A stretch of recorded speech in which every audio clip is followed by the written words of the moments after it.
Wild talents. 1.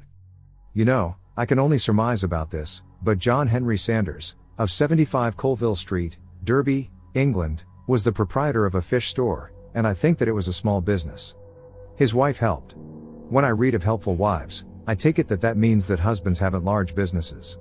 If Mrs. Sanders went about, shedding scales in her intercourses, I deduce that theirs wasn't much of a fish business. Upon the evening of March 4, 1905, in the Sanders home, in the bedroom of their housemaid, there was a fire.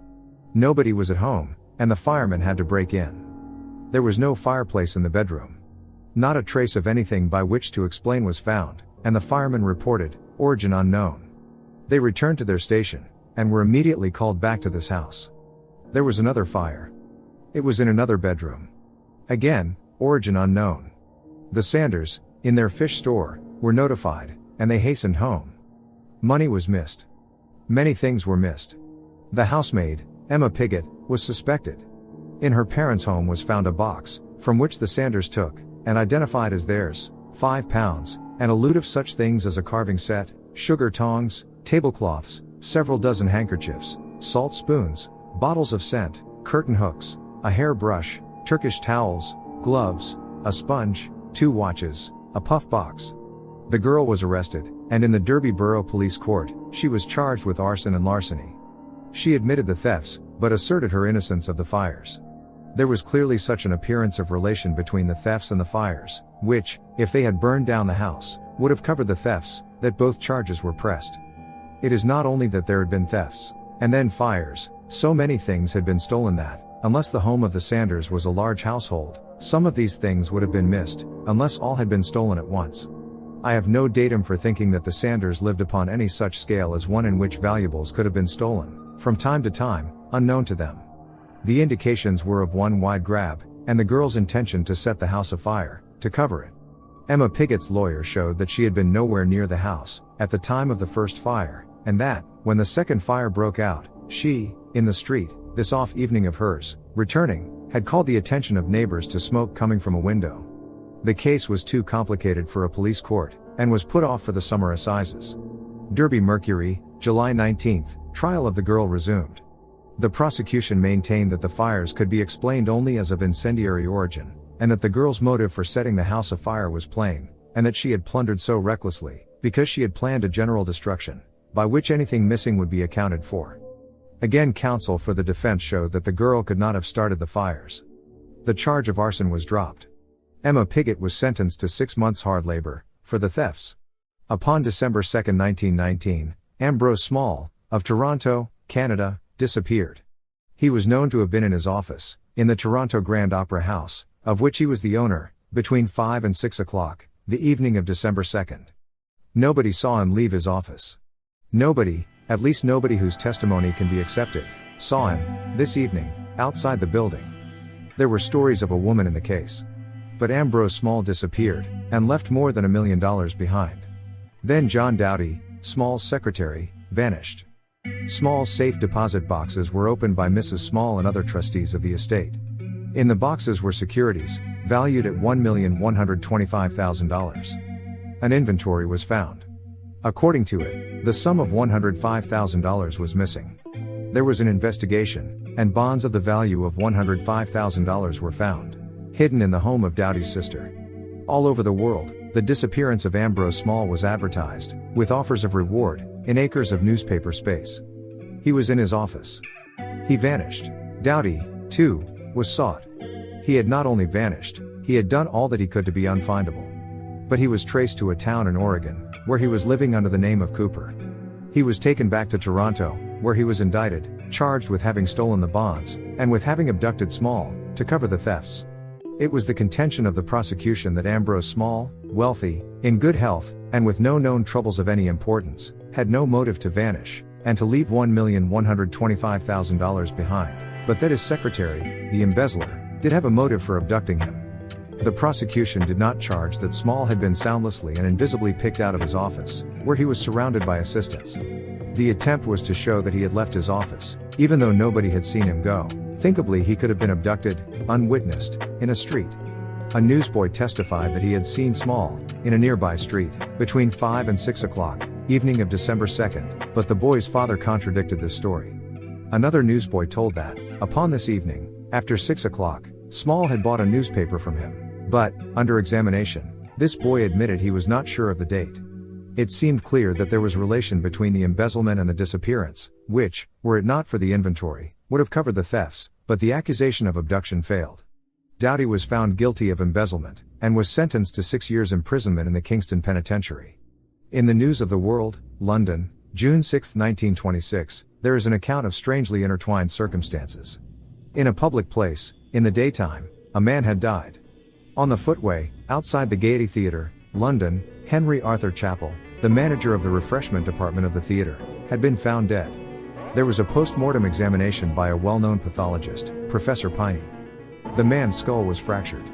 Professor Piney gave his opinion that, if, because of heart failure, Chappell had fallen backward, the fractured skull might be accounted for, but he added that, though he had found indications of a slight affection of the heart, it was not such as would be likely to cause fainting. The indications were that a murder had been committed. The police inquired into the matter, and learned that not long before there had been trouble. A girl, Rose Smith, employed at one of the refreshment counters, had been discharged by Chappell. One night she had placed on his doorstep a note telling that she intended to kill herself. Several nights later, she was arrested in Chappell's back garden. She was dressed in a man's clothes, and had a knife. Also she carried matches and a bottle of paraffin. Presumably she was bent upon murder and arson, but she was charged with trespassing, and was sentenced to 2 months hard labor. It was learned that Chappell had died upon the day of this girl's release from prison. Rose Smith was arrested. Chappell had no other known enemy. Upon the day of this girl's release, he had died. But the accusation failed. A police inspector testified that, at the time of Chappell's death, Rose Smith had been in the prisoner's aid home. 2. I am a collector of notes upon subjects that have diversity, such as deviations from concentricity in the lunar crater Copernicus, and a sudden appearance of purple Englishman, stationary meteor radiance, and a reported growth of hair on the bald head of a mummy, and did the girl swallow the octopus? But my liveliest interest is not so much in things, as in relations of things. I have spent much time thinking about the alleged pseudo-relations that are called coincidences. What if some of them should not be coincidences? Ambrose Small disappeared, and to only one person could be attributed a motive for his disappearance. Only to one person's motives could the fires in the house in Derby be attributed. Only to one person's motives could be attributed the probable murder of Henry Chappell. But, according to the verdicts in all these cases, the meaning of all is of nothing but coincidence between motives and events. Before I looked into the case of Ambrose Small, I was attracted to it by another seeming coincidence. That there could be any meaning in it seemed so preposterous that, as influenced by much experience, I gave it serious thought. About 6 years before the disappearance of Ambrose Small, Ambrose Bierce had disappeared. Newspapers all over the world had made much of the mystery of Ambrose Bierce. But what could the disappearance of one Ambrose in Texas have to do with the disappearance of another Ambrose in Canada? Was somebody collecting Ambroses? There was in these questions an appearance of childishness that attracted my respectful attention.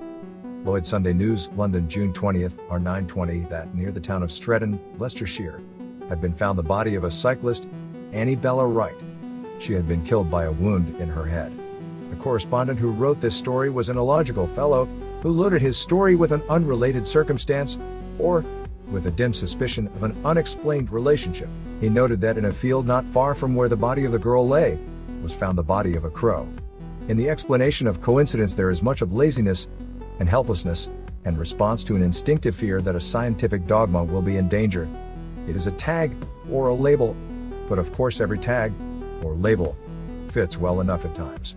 A while ago I noted a case of detectives who were searching for a glass-eyed man named Jackson.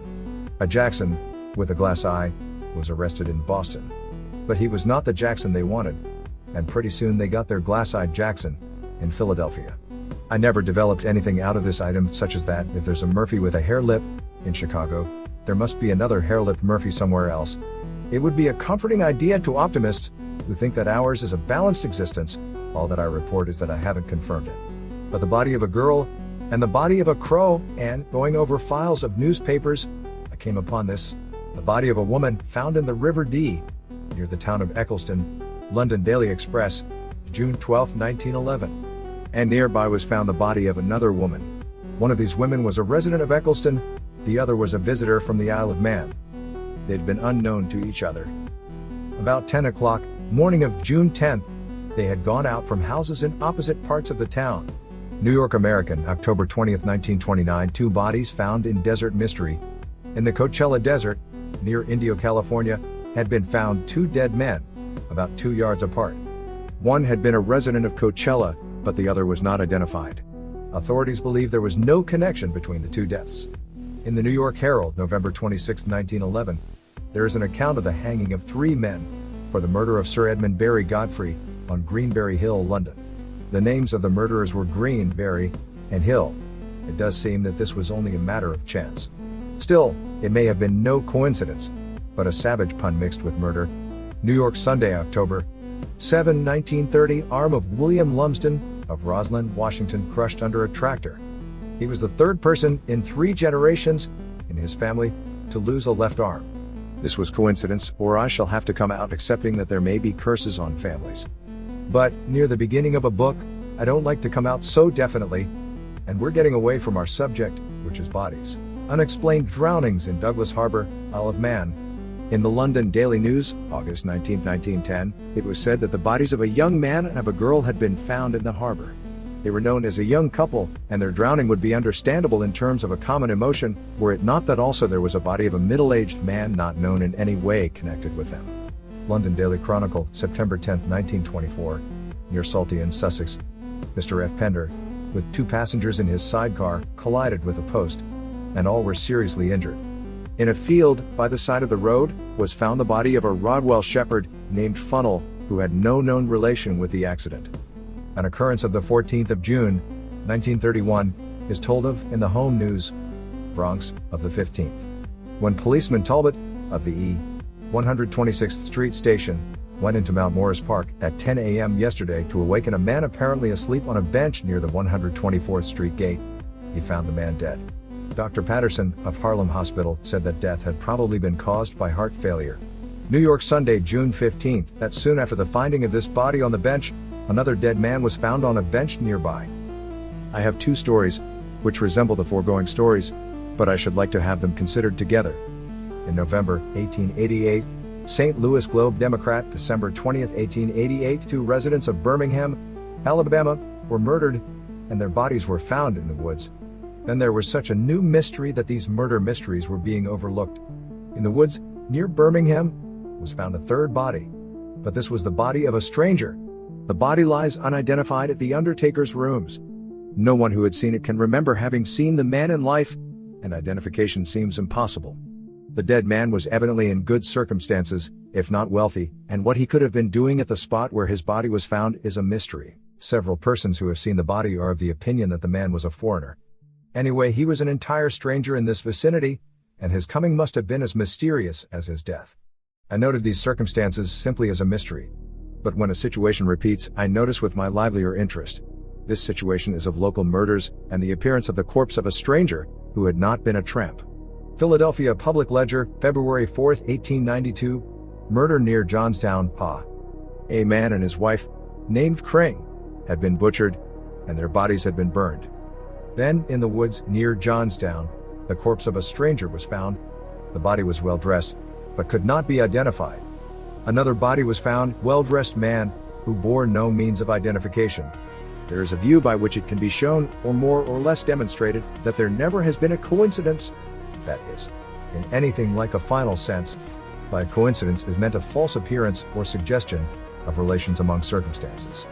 But anybody who accepts that there is an underlying oneness of all things accepts that there are no utter absences of relations among circumstances, or that there are no coincidences, in the sense that there are no real discords in either colors or musical notes, that any 2 colors or sounds can be harmonized by intermediately relating them to other colors or sounds.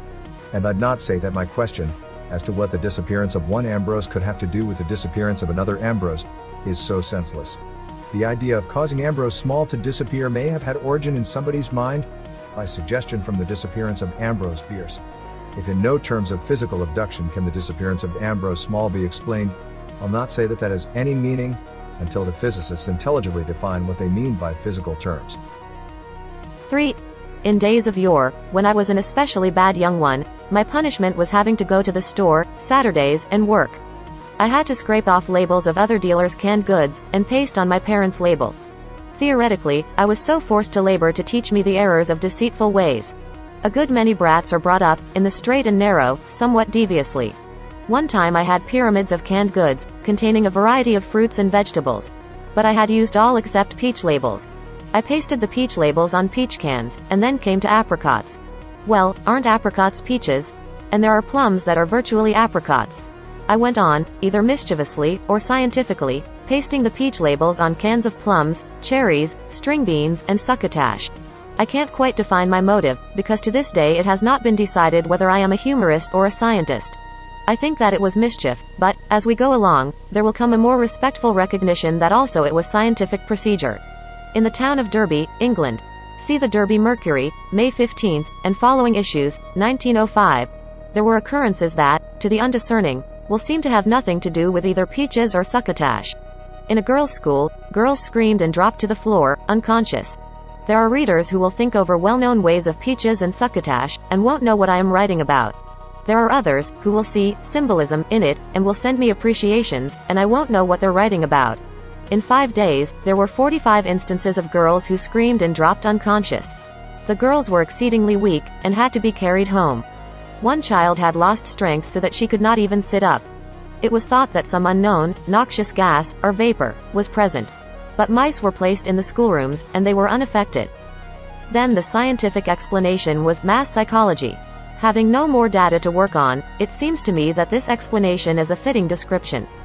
If a girl fainted, and, if, sympathetically, another girl fainted, it is well in accord with our impressions of human nature, which sees, eats, smells, thinks, loves, hates, talks, dresses, reads, and undergoes surgical operations, contagiously, to think of 43 other girls losing consciousness, in involuntary imitativeness. There are mature persons who may feel superior to such hysteria, but so many of them haven't much consciousness. In the Brooklyn Eagle, August 1, 1894, there is a story of mass psychology. In this case, too, it seems to me that the description fits, maybe. Considering the way people live, it is natural to them to die imitatively. There was, in July, 1894, a panic in a large vineyard, at Collis, near Fresno, California.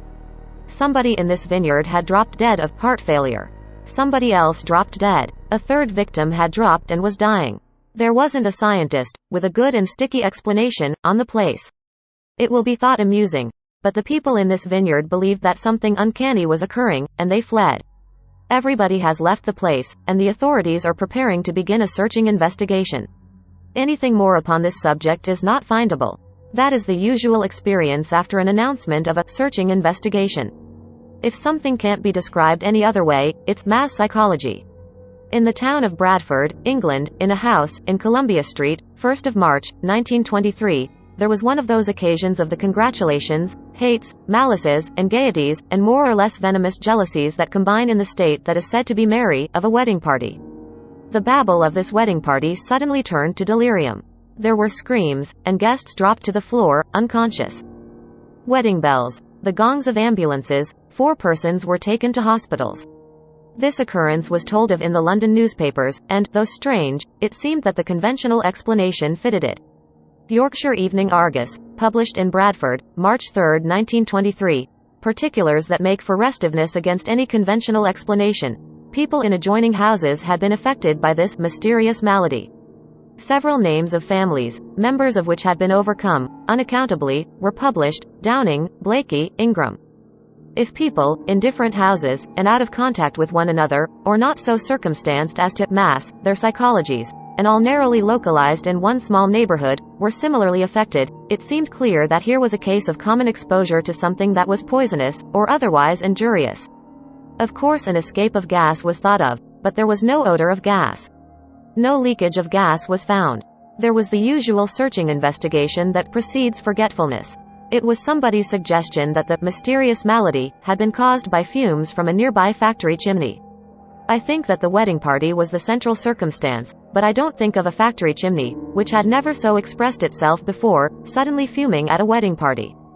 An Argus reporter wrote that the health officers had rejected this suggestion, and that he had investigated, and had detected no unusual odor in the neighborhood. In this occurrence at Bradford, there was no odor of gas. I have noted a case in London, in which there was an odor of gas. Nevertheless, this case is no less mysterious. In the Weekly Dispatch, London, June 12, 1910, it is called, one of the most remarkable and mysterious cases of gas poisoning that have occurred in London in recent years. Early in the morning of June 10, a woman telephoned to a police station, telling of what she thought was an escape of gas. A policeman went to the house, which was in Neal Street, Holborn.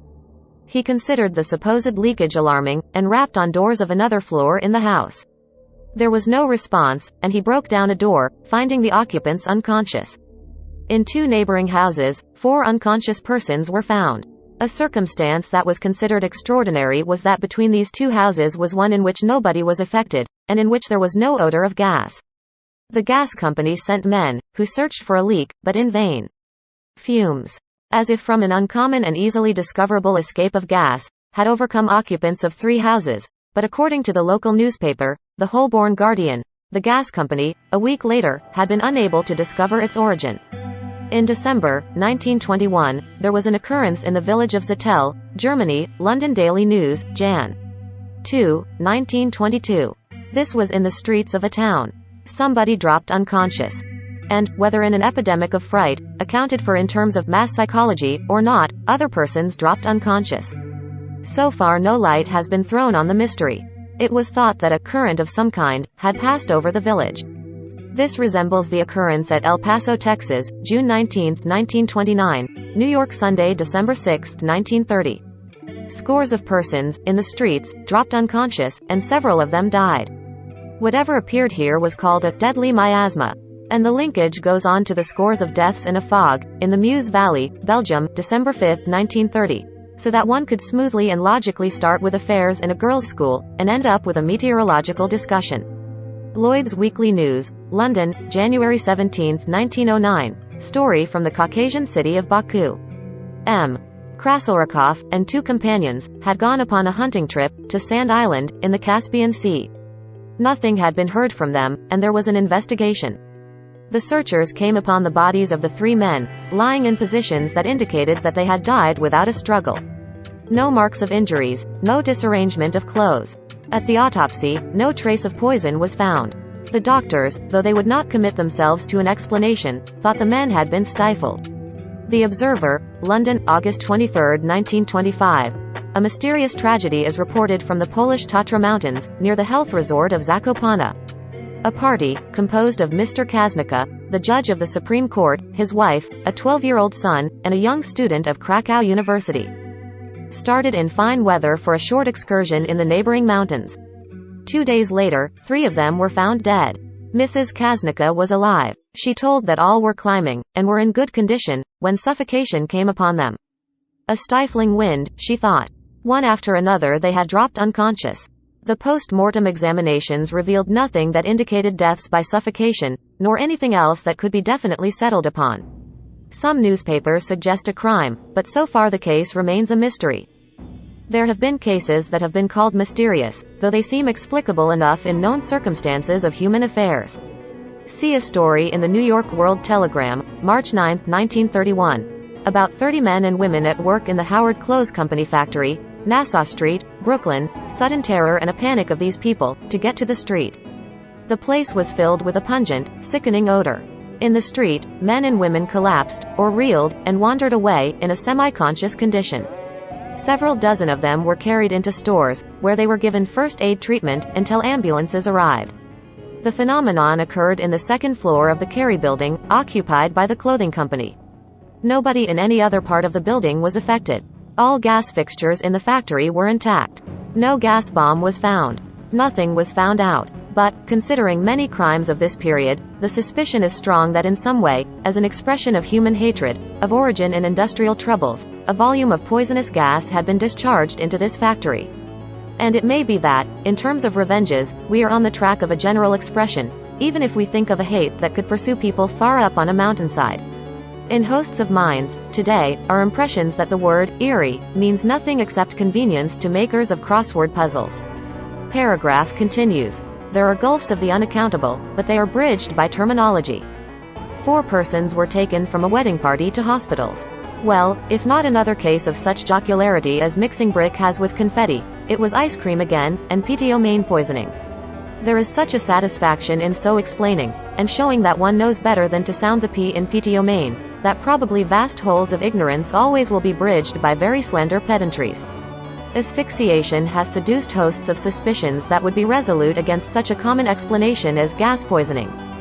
New York, Sunday, May 22, 1928. Story from the town of Newton, Mass. In this town, a physician was, by telephone, called to the home of William M. Duncan. There was nobody to meet him at the front door, but he got into the house. He called, but nobody answered. There seemed to be nobody at home, but he went through the house. He came to a room, upon the floor of which were lying 4 bodies.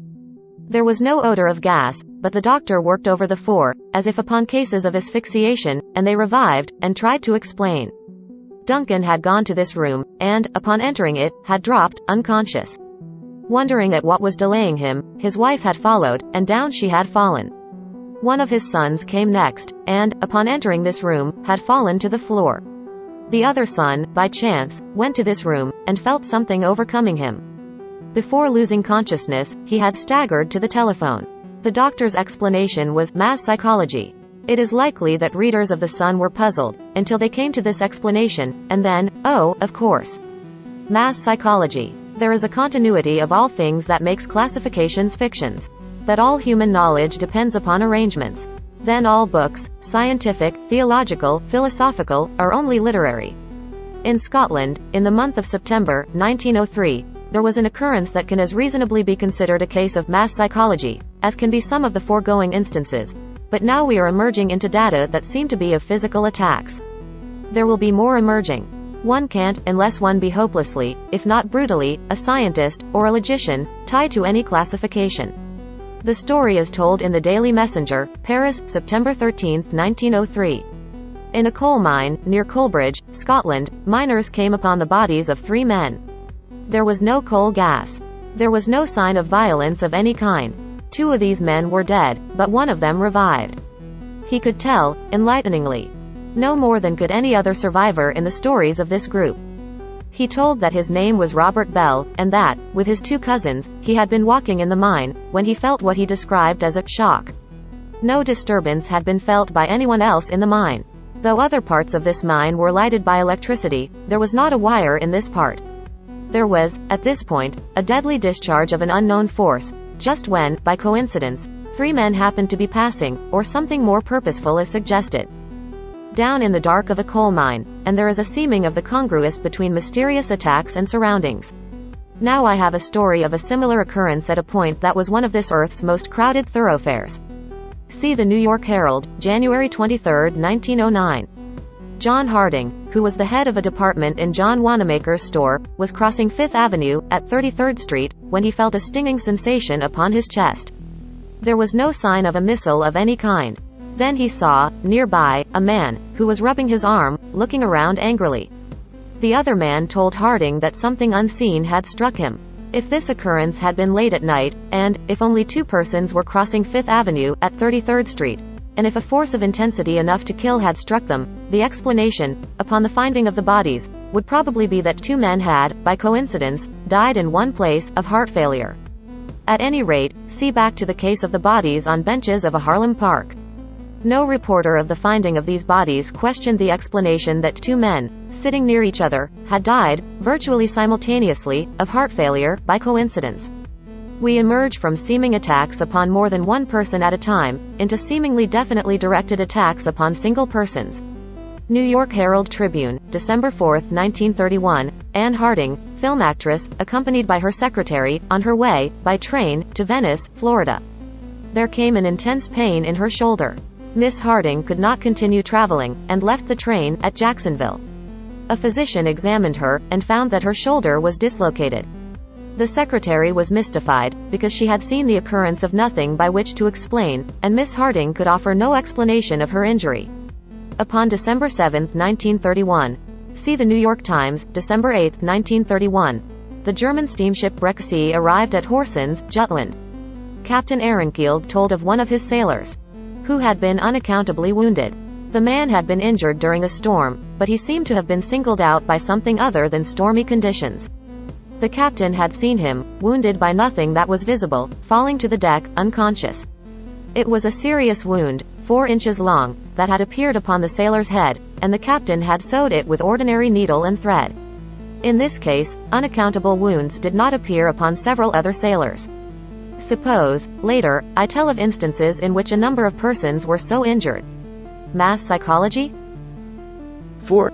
Not a bottle of catsup can fall from a tenement house fire escape, in Harlem, without being noted, not only by the indignant people downstairs, but, even though infinitesimally, universally, maybe, affecting the price of pajamas, in Jersey City, the temper of somebody's mother-in-law, in Greenland, the demand, in China, for rhinoceros horns for the cure of rheumatism, maybe, because all things are interrelated, continuous, of an underlying oneness. So then the underlying logic of the boy, who was guilty of much, but was at least innocent of ever having heard of a syllogism, who pasted a peach label on a can of string beans. All things are so interrelated that, though the difference between a fruit and what is commonly called a vegetable seems obvious, there is no defining either. A tomato, for instance, represents the merging point. Which is it, fruit or vegetable? So then the underlying logic of the scientist, who is guilty of much, but also is very innocent, who, having started somewhere with his explanation of mass psychology, keeps right on, sticking on that explanation. Inasmuch as there is always a view somewhere, in defense of anything conceivable, he must be at least minutely reasonable. If mass psychology applies definitely to one occurrence, it must, even though almost imperceptibly, apply to all occurrences. Phenomena of a man alone on a desert island can be explained in terms of mass psychology, inasmuch as the mind of no man is a unit, but is a community of mental states that influence one another, interrelations of all things, and I can feel something like the hand of Emma Piggott reaching out to the hand, as it were, of the asphyxiated woman on the mountainside. John Doughty and bodies on benches in a Harlem park, as oxygen has affinity for hydrogen. Rose Smith, Ambrose Small. The body of a shepherd named Funnel. Upon the morning of April 10, 1893. After several men had been taken to a Brooklyn hospital, somebody's attention was attracted to something queer. Several accidents, in quick succession, in different parts of the city would not be considered strange, but a similarity was noted. See the Brooklyn Eagle, April 10, 1893. Then there was a hustle of ambulances, and much ringing of gongs. Alex Bergman, Geo, Seichers, Lawrence Beck, George Barton, Patrick Gibbons, James Meehan, George Bedell, Michael Brown, John Trowbridge, Timothy Hennessy, Philip Oldwell, and an unknown man. In the course of a few hours, these men were injured, in the streets of Brooklyn, almost all of them by falling from high places, or by being struck by objects that fell from high places. Again, it is one of my questions that are so foolish, and that may not be so senseless. What could the fall of a man from a roof, in one part of Brooklyn, have to do with a rap on the sconce, by a flower pot, of another man, in another part of Brooklyn? In the town of Colchester, England, as told in Lloyd's Daily News, London, April 30, 1911, a soldier, garrisoned at Colchester, was, upon the evening of April 24, struck senseless. He was so seriously injured that he was taken to the garrison hospital. Here he could give no account of what had befallen him. The next night, to this hospital, was taken another seriously injured soldier, who had been struck senseless by an unseen assailant. 4 nights later, a third soldier was taken to this hospital, suffering from the effects of a blow, about which he could tell nothing. I have come upon a case of the mass psychology of lace curtains. About the last of March, 1892, see the Brooklyn Eagle, April 19, 1892, people who had been away from home, in Chicago, returned to find that during their absence there had been an orgy of curtains. Lace curtains were lying about, in lumps and distortions. It was a melancholy prostration of virtues, things so flimsy and frail, yet so upright, so long as they are supported. Bureau drawers had been ransacked for jewelry, and jewelry had been found. But nothing had been stolen. Strewn about were fragments of rings and watches that had been savagely smashed. There are, in this account, several touches of the ghost story. There are many records of similar wanton, or furious, destructions in houses where poltergeist disturbances were occurring. Also there was mystery, because the police could not find out how this house had been entered. Then came news of another house, which, while the dwellers were away, had been mysteriously entered. Lace curtains, in rags, were lying about, and so were remains of dresses that had been slashed. Jewelry and other ornaments had been smashed. Nothing had been stolen. So far as the police could learn, the occupants of these houses had no common enemy. A rage against lace curtains is hard to explain. but the hatred of somebody, whose windows were bare, against all finery and ornaments, is easily understandable. Soon after rages had swept through these two houses, other houses were entered, with no sign of how the vandal got in, and lace curtains were pulled down, and there was much destruction of finery and ornaments, and nothing was stolen.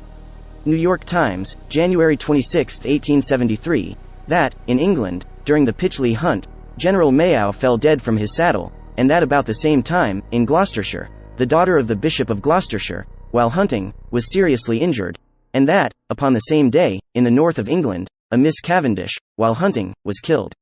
Not long afterward, a clergyman was killed, while hunting, in Lincolnshire. About the same time, 2 hunters, near Sanders Gorse, were thrown, and were seriously injured.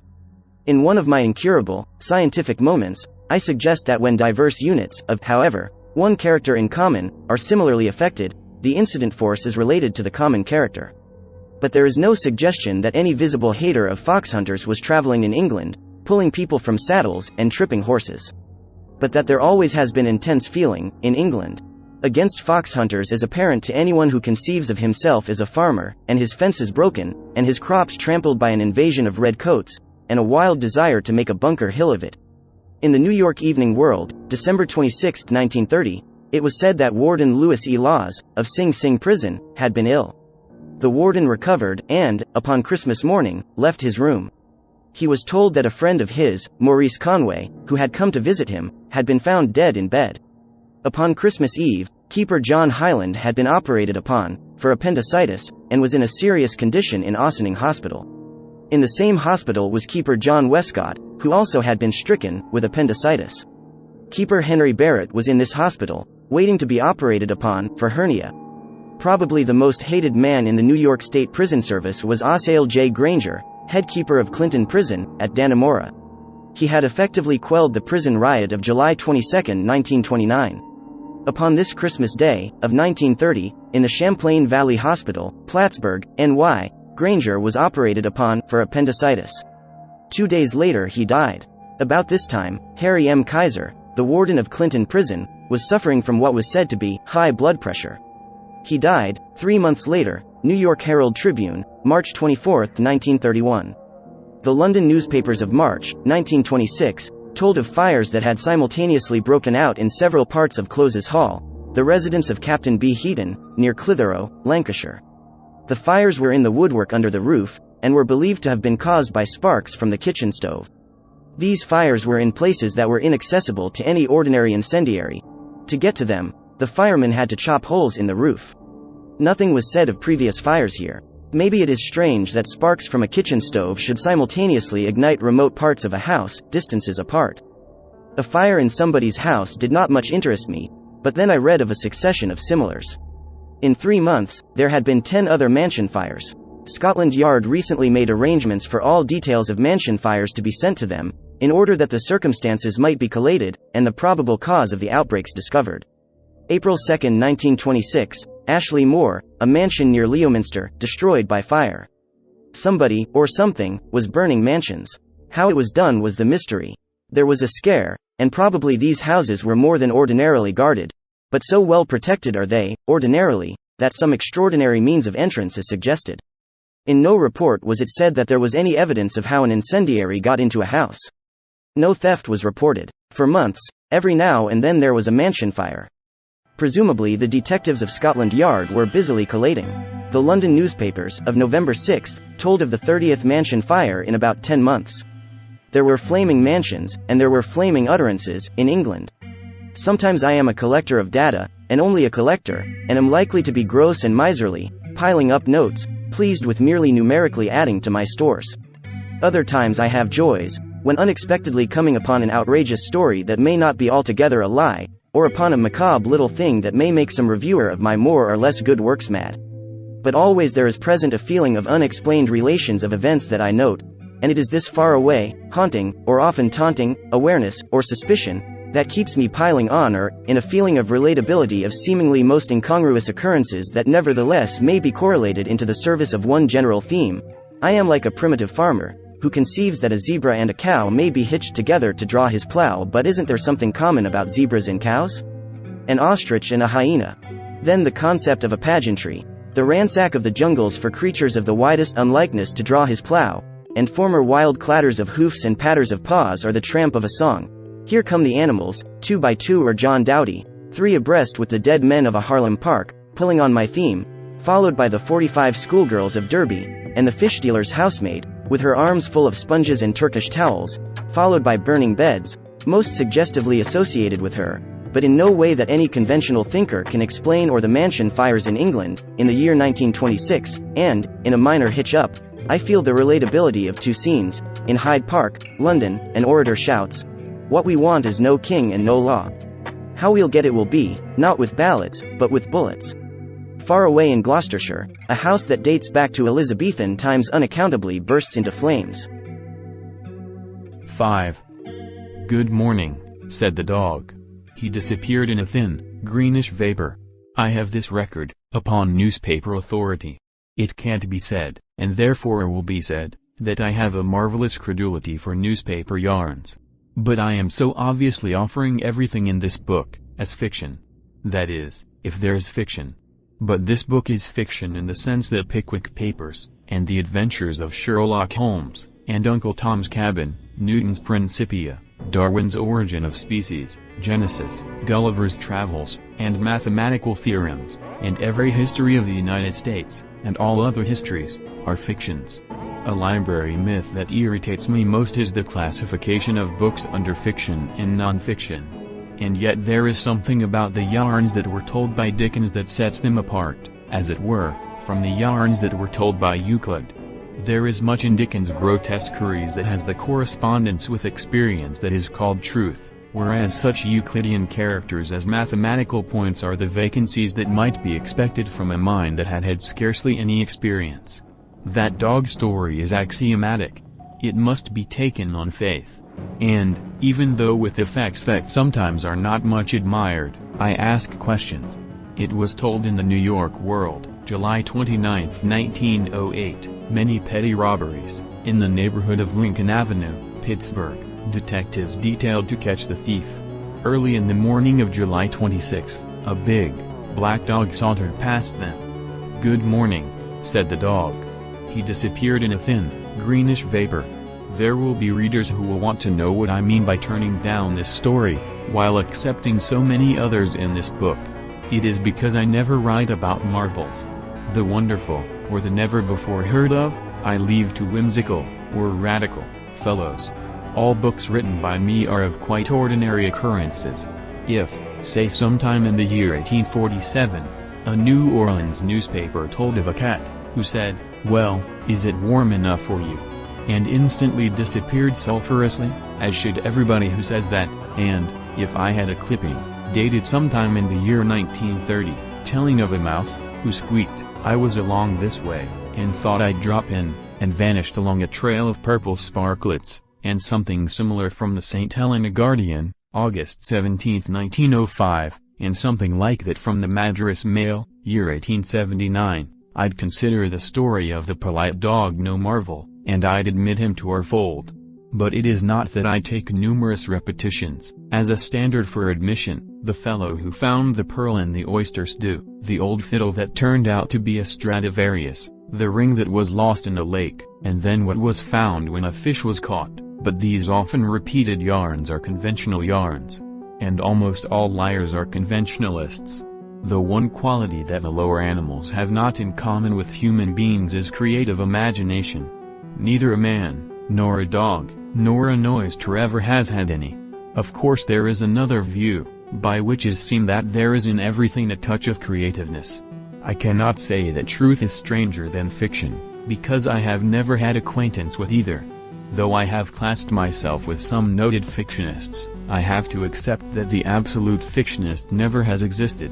There is a fictional coloration to everybody's account of an actual occurrence, and there is at least a lurk somewhere of what is called the actual in everybody's yarn. There is the hyphenated state of truth fiction. Out of dozens of reported pearls in stews, most likely there have been instances, most likely once upon a time an old fiddle did turn out to be a Stradivarius, and it could be that once upon a time somebody did get a ring back fish-wise. But when I come upon the unconventional repeating, in times and places far apart, I feel, even though I have no absolute standards to judge by, that I am outside the field of ordinary liars. Even in the matter of the talking dog, I think that the writer probably had something to base upon. Perhaps he had heard of talking dogs. It is not that I think it impossible that detectives could meet a dog, who would say, "Good morning." That's no marvel. It is good morning. And disappearing in the thin, greenish vapor that I am making such a time about. In the New York Herald Tribune, February 21, 1928, there was an account of a French bulldog, owned by Mrs. Mabel Robinson, of Bangor, Maine. He could distinctly say, "Hello. Mrs. J. Stewart Tompkins, taught West 85th Street, New York, read of this animal," and called up the Herald Tribune, telling of her dog, a Great Dane, who was at least equally accomplished. A reporter went to interview the dog, and handed him a piece of candy. "Thank you," said the dog. In the city of Northampton, England, see Lloyd's Weekly News, London, March 2, 1912, a detective chased a burglar, who had entered a hardware store. The burglar got away. The detective went back, and got into the store. There were objects hanging on hooks, overhead. By coincidence, just as the detective passed under one of them, it fell. It was a scythe blade. It cut off his ear. Now I am upon familiar ground. There are suggestions in this story that correlate with suggestions in other stories. A bank in Blackpool was robbed, in broad daylight, on Saturday, in mysterious circumstances, so says the London Daily Telegraph, August 7, 1926. It was one of the largest establishments in town, the Blackpool branch of the Midland Bank. At noon, Saturday, while the doors were closing, an official of the Corporation Tramways Department went into the building, with a bag, which contained £800, in Treasury notes. In the presence of about 25 customers, he placed the bag upon a counter. Then the doorman unlocked the front door for him to go out, and then return with another amount of money, in silver, from a motor van. The bag had vanished from the counter. It was a large, leather bag. Nobody could, without making himself conspicuous, try to conceal it. Nobody wearing a maternity cloak was reported. In the afternoon, in a side street, near the bank, the bag was found, and was taken to a police station. But the lock on it was peculiar and complicated, and the police could not open it. An official of the Tramways Department was sent for. When the tramways man arrived with the key, no money was found in the bag.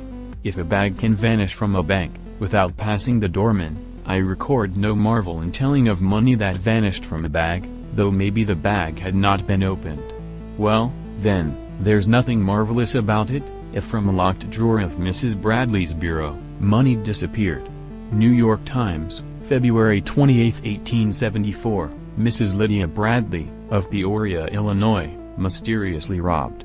There were other occurrences, and they, too, were anything but marvelous. Pictures came down from the walls, and furniture sauntered about the place. Stoves slung their lids at people. Such doings have often been reported from houses, in the throes of poltergeist disturbances. There are many records of pictures that couldn't be kept hanging on walls. Chairs and tables have been known to form in orderly fashion, 3 or 4 abreast, and parade. In Mrs. Bradley's home, the doings were in the presence of the housemaid, Margaret Corville. So the girl was suspected, and one time, in the midst of pranks by things that are ordinarily so staid and settled, somebody held her hands. While her hands were held, a loud crash was heard. A piano, which up to that moment had been behaving itself properly, joined in. But the girl was accused. She confessed to everything, including the stealing of the money, except whatever had occurred when her hands were held. There are dozens of poltergeist cases, in which the girl, oftenest a young housemaid, has confessed to all particulars, except things that occurred while she was held, tied, or being knocked about. Ignoring these omissions, accounts by investigators end with the satisfactory explanation that the girl had confessed. In the Home News, Bronx, N.Y., September 25, 1927, is a story of ghost-like depredations. In the town of Barberton, Ohio, lived an uncatchable thief. I call attention to an element often of openness, often of defiance, that will appear in many of our stories. It is as if there are criminals, and sometimes mischievous fellows, who can do unaccountable things and delight in mystifying their victims, confident that they cannot be caught. For 10 years the uncatchable thief of Barberton had been operating, periodically. In some periods, as if to show off his talents, he returned to the same house half a dozen times. In January 1925, the police of London were in the state of mind of the rest of us, when we tried to solve crossword puzzles that have been filled in with alleged Scotch dialect, obsolete terms, and names of improbable South American rodents. Somebody was playing a game, unfairly making it difficult. The things that he did were what a crossword author would call VARs. He was called the cat burglar. Since his time, many minor fellows have been so named. The newspapers stressed what they called this criminal's uncanny ability to enter houses, but I think that the stress should have been upon his knowledge of just where to go, after entering houses, whether he had the property of invisibility or not. Residents of Mayfair reported losses of money and jewelry that could not be more mystifying if an invisible being had come in through doors or windows without having to open them, and had strolled through rooms, sizing up the lay of things. He was called the cat burglar, because there was no conventional way of accounting for his entrances, except by thinking that he had climbed up the sides of houses, always knowing just what room to climb to, climbing with a skill that no cat has ever had. Sometimes it was said that marks were seen on drain pipes and on window sills. Just so long as the police can say something, that is accepted as next best to doing something. Of course, in this respect, I'd not pick out any one profession. The cat burglar piled up jewelry that would satisfy anybody's dream of expensive junk, and then he vanished, maybe not in a thin, greenish vapor, but anyway in an atmosphere of the unfair mystification of crosswords that have been made difficult with VARs and OBS. Perhaps marks were found on drain pipes and on window sills. But only logicians think that anything has any exclusive meaning.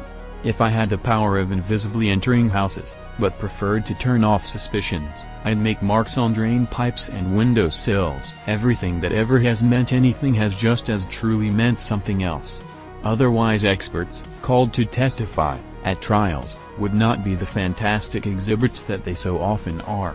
New York Evening Post, March 14, 1928, people in a block of houses, in the 3rd district of Vienna, terrorized. They were haunted by a mysterious person, who entered houses, and stole small objects, never taking money, doing these things just to show what he could do. Then, from dusk to dawn, the police formed an cordon around this block, and at approaches to it stationed police dogs. The disappearances of small objects, of little value, continued. There were stories of this uncanny burglar or maniac having been seen, running lizard-wise along moonlit roofs. My own notion is that nothing was seen running along roofs. There was such excitement that the highest authorities of Vienna University offered their mentalities for the help of the baffled policemen and their dogs. I wish I could record an intellectual contest between college professors and dogs. There might be some glee for my malices. There are probably many college professors, who at times read of strange crimes, and sympathize with civilization, because they had not taken to detective work. However, nothing more was said of the professors who offered to help the cops and the dogs. But there was a challenge here, and I am sorry to note that it was not accepted. It would have been a crowning show-off, if this perhaps occult sportsman had entered the homes of some of these highest authorities, and had stolen from them whatever it is by which highest authorities maintain their authority, or had robbed them of their pants. But he did not rise to this opportunity. After we have more data, it will be my expression that probably he could not practice outside this one block of houses. However, he got into a house in which lived a policeman, and he went to the policeman's bedroom. He touched nothing else, but stole the policeman's revolver. Upon the afternoon of June 18, 1907, occurred one of the most sensational, insolent, contemptible, or magnificent thefts in the annals of crime, as viewed by most Englishmen, or a crime not without a little interest to Americans. On a table, on the long back of the grandstand, at Ascot, the Ascot cup was upon exhibition, 13 inches high, and 6 inches in diameter, 20-karat gold, weighed 68 ounces. The cup was guarded by a policeman and by a representative of the makers. The story is told in the London Times, June 19. Presumably all around was a crowd, kept at a distance by the policemen, though, according to the standards of the times, in the year 1907, it was not dignified to go into details much. From what I know of the religion of the turf, in England, I assume that there was a crowd of devotees, looking worshipfully at this icon. It wasn't there. About this time, there were a place and a time and a treasure that were worthy the attention of, or that were a challenge to, any magician. The place was Dublin Castle. Outside, day and night, a policeman and a soldier were on duty. Within a distance of 50 yards were the headquarters of the Dublin Metropolitan Police, of the Royal Irish Constabulary, the Dublin Detective Force, the military garrison. It was at the time of the Irish International Exhibition, at Dublin. Upon the 10th of July, King Edward and Queen Alexandra were to arrive to visit the exhibition. In a safe in the strong room of the castle had been kept the jewels that were worn by the Lord Lieutenant, upon state occasions. They were a barbaric pile of bracelets, rings, and other insignia, of a value of $250,000.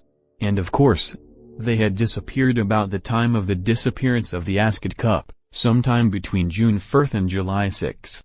All investigations came to nothing. For about 24 years nothing new came out. Then, according to a dispatch from London to the New York Times, September 6, 1931, there was a report of attempted negotiations with the Dublin authorities, or an offer by which, under certain conditions, the jewels would be returned. If this rumor were authentic, the remarkable part is that the various jeweled objects had not been broken up, but for 24 years had been kept intact. This is the look of the stunned. But what I am worrying about is the big dog who said good morning, and disappeared in a thin, greenish vapor. I am not satisfied with my explanation of why I rejected him. Considering some of my acceptances, it seems so illogical to turn down the dog who said good morning. Except that only to the purist, or the scholar, can there be either the logical or the illogical. We have to get along with the logical illogical, in our existence of the hyphen. Everything that is said to be logical is somewhere out of agreement with something, and everything that is said to be illogical is somewhere in agreement with something. I need not worry about the big dog who said good morning. If, considering some of my acceptances, I inconsistently turn him down, I am consistent with something else, and that is the need in every mind to turn down something, the need in every mind that believes, or accepts anything, to consider something else silly, preposterous, false, evil, immoral, terrible, taboo. It is not necessary that we should all agree in being revolted, shocked, or contemptuous. Some of us take Jehovah, and some of us take Allah, to despise, or to be amused with. To give it limits within which to seem to be, and to give it contrasts by which to seem to be, every mind must practice exclusions. I draw my line at the dog who said good morning, and disappeared in a thin, greenish vapor. He is a symbol of a false and arbitrary and unreasonable and inconsistent, though of course also the reasonable and consistent, limit, which everybody must somewhere set, in order to pretend to be. You can't fool me with that dog story. 6.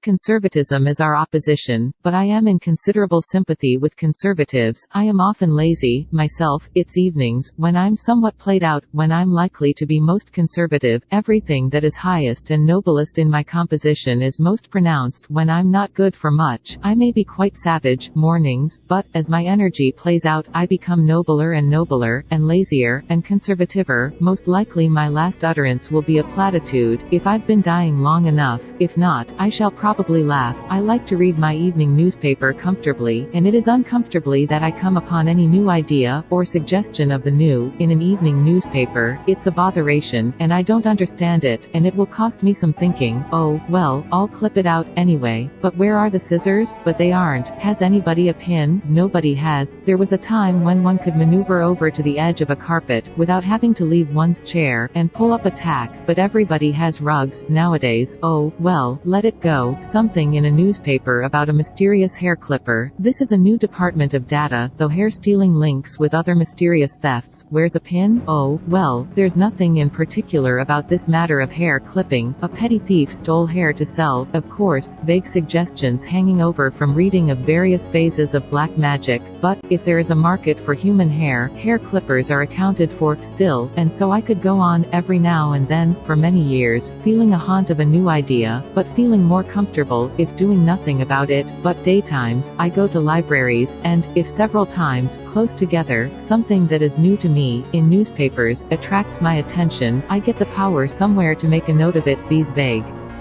new ideas that flutter momentarily in every mind, sometimes they're as hard to catch as is the moment they flutter in.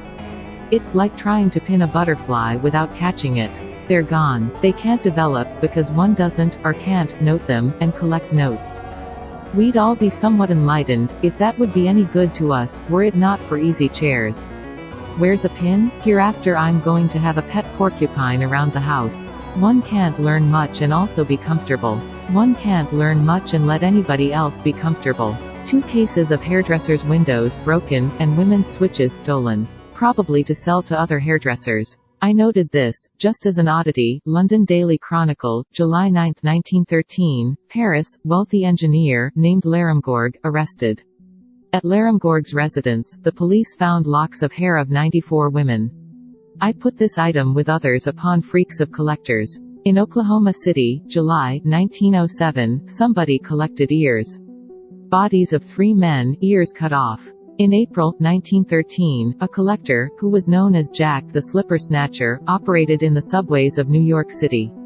Girl going up the steps of a subway exit, 1 foot up from a step, the snatch of her slipper, the fantastic, or the amusing, but it is as close to the appalling as is the beautiful to the hideous. The murderer of the Connors child, in New York, in July, 1916, hacked hair from his victim.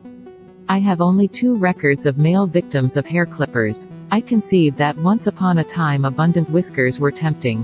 Where do manufacturers of false whiskers get their material? Both of these victims were children. There was a case of 3 gypsy women, who waylaid a boy, aged 8, and cut off his hair. That they were gypsies may be of occult suggestion, but this could be simply the theft of something that could be sold. A case is told of, in the People, London, January 23, 1921. The residents of Glenshamrock Farm, Auchinleck, Ayrshire, Scotland, awoke one morning to find that during the night a burglar had made off with various articles. There were screams from the bedroom of a young female member of the household. Upon awakening, she had learned that her hair had been cut off. I say that this case was told of, but a case of what? And, in the New York Sunday, March 7, 1928, a case of what? An old man had entered the home of Angelo Nappi, 83½ Garside Street, Newark, NJ, and had cut off the hair of his 3 little daughters. Old age and youth, male and female, there is the haunt, in stories of hair clippers, of something that is not of hair selling.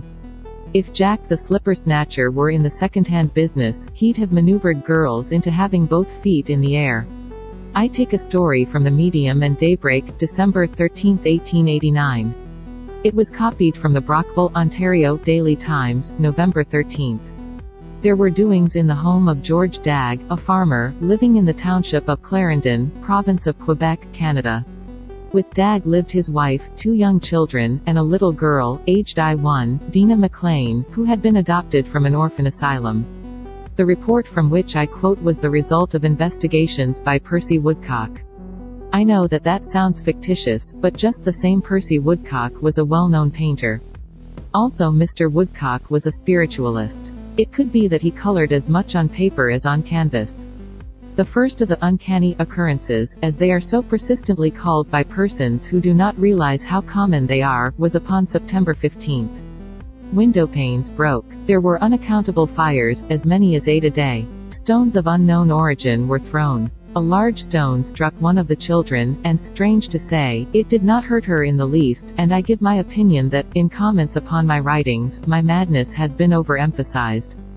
Of course I couldn't pass any alienist's examination, but could any alienist?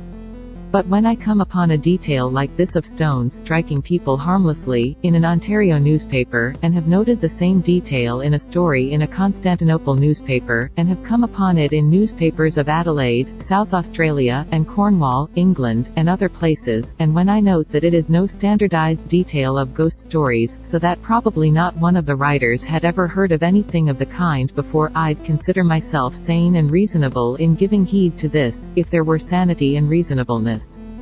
One afternoon, little Dina felt her hair, which hung in a long braid down her back, suddenly pulled, and, on crying out, the family found her braid almost cut off, simply hanging by a few hairs. On the same day, the little boy said that something had pulled his hair all over. Immediately it was seen by his mother that his hair, also, had been cut off, in chunks, as it were, all over his head. Woodcock told of a voice that was heard. This is an element that does not appear in the great majority of cases of poltergeist disturbances. His story is of conversations that were carried on between him and an invisible being. There was a feud between the Daggs and neighbors named Wallace, and the voice accused Mrs. Wallace of having sent him, or her, or it, or whatever, to persecute the Daggs. Most of the time, the house was crowded. When this accusation was heard, a number of farmers went to the home of the Wallaces, and returned with Mrs. Wallace. The story is that the voice again accused Mrs. Wallace, but then made statements that were so inconsistent that it was not believed. It was an obscene voice, and Mr. Woodcock was shocked. He reasoned with it, pointing out that there were farmeresses present. And the voice was ashamed of itself. It repented. It sang a hymn and departed. I take something from the Religio-Philosophical Journal, October 4, 1873, and following issues, as copied from the Durand, Wisconsin Times, and other newspapers. Home of Mr. Lynch, 14 miles from Menominee, Wisconsin, had moved from Indiana a few years before, and was living with a second wife and the 4 children of the first wife. She had died shortly before he had moved. Lynch went to town one day, and returned with a dress for his wife. Soon afterward, this dress was found in the barn, slashed to shreds. Objects all over the house vanished. Lynch bought another dress. This was found, in the barn, cut down to fit one of the children. Eggs rose from tables, teacups leapt. And a pan of soft soap wandered from room to room. One of the children, a boy aged 6, was thought to be playing tricks, because phenomena centered around him. Nobody lambasted him until he confessed, but he was tied in a chair, teacups as lively as ever. There was the usual openness. No midnight mysteries of a haunted house. Sightseers were arriving in such numbers that there was no room in the house for them. Several hundred of them lounged outside, sitting on fences or leaning against anything that would hold them up, ready for a dash into the house, at any announcement of doings. One day one of the children, named Rena, was standing close to Mrs. Lynch. Her hair was sheared off close to her scalp, and vanished. There have been single instances, and there have been hair-clipping scares that were attributed to mass psychology. Also, I have noted cases in which girls were accused of having cut off their own hair, hoping to take up some newspaper space. My only reason for doubt is the satisfactory endings of these accounts, with statements that the girls had confessed. There were accounts in the London newspapers, of December 2 and 10, 1922, of a scare in places east and west of London. In a street, in Uxbridge, Middlesex, a woman found that her braid had been cut off. She had been aware of no such operation, but remembered that, in a crowd, her hat had been pushed over her eyes. According to the stories, women were terrorized by a vanishing man. Disappeared as if by magic. It is an uncatchable again, a defiant fellow, operating openly, as if confident that he could not be caught. Note that these are not ghost stories. They are stories of human beings, who seem to have ghostly qualities, or powers. Doris Whiting, aged 17, approaching her home, in the village of Orpington, saw a man, leaning on the gate.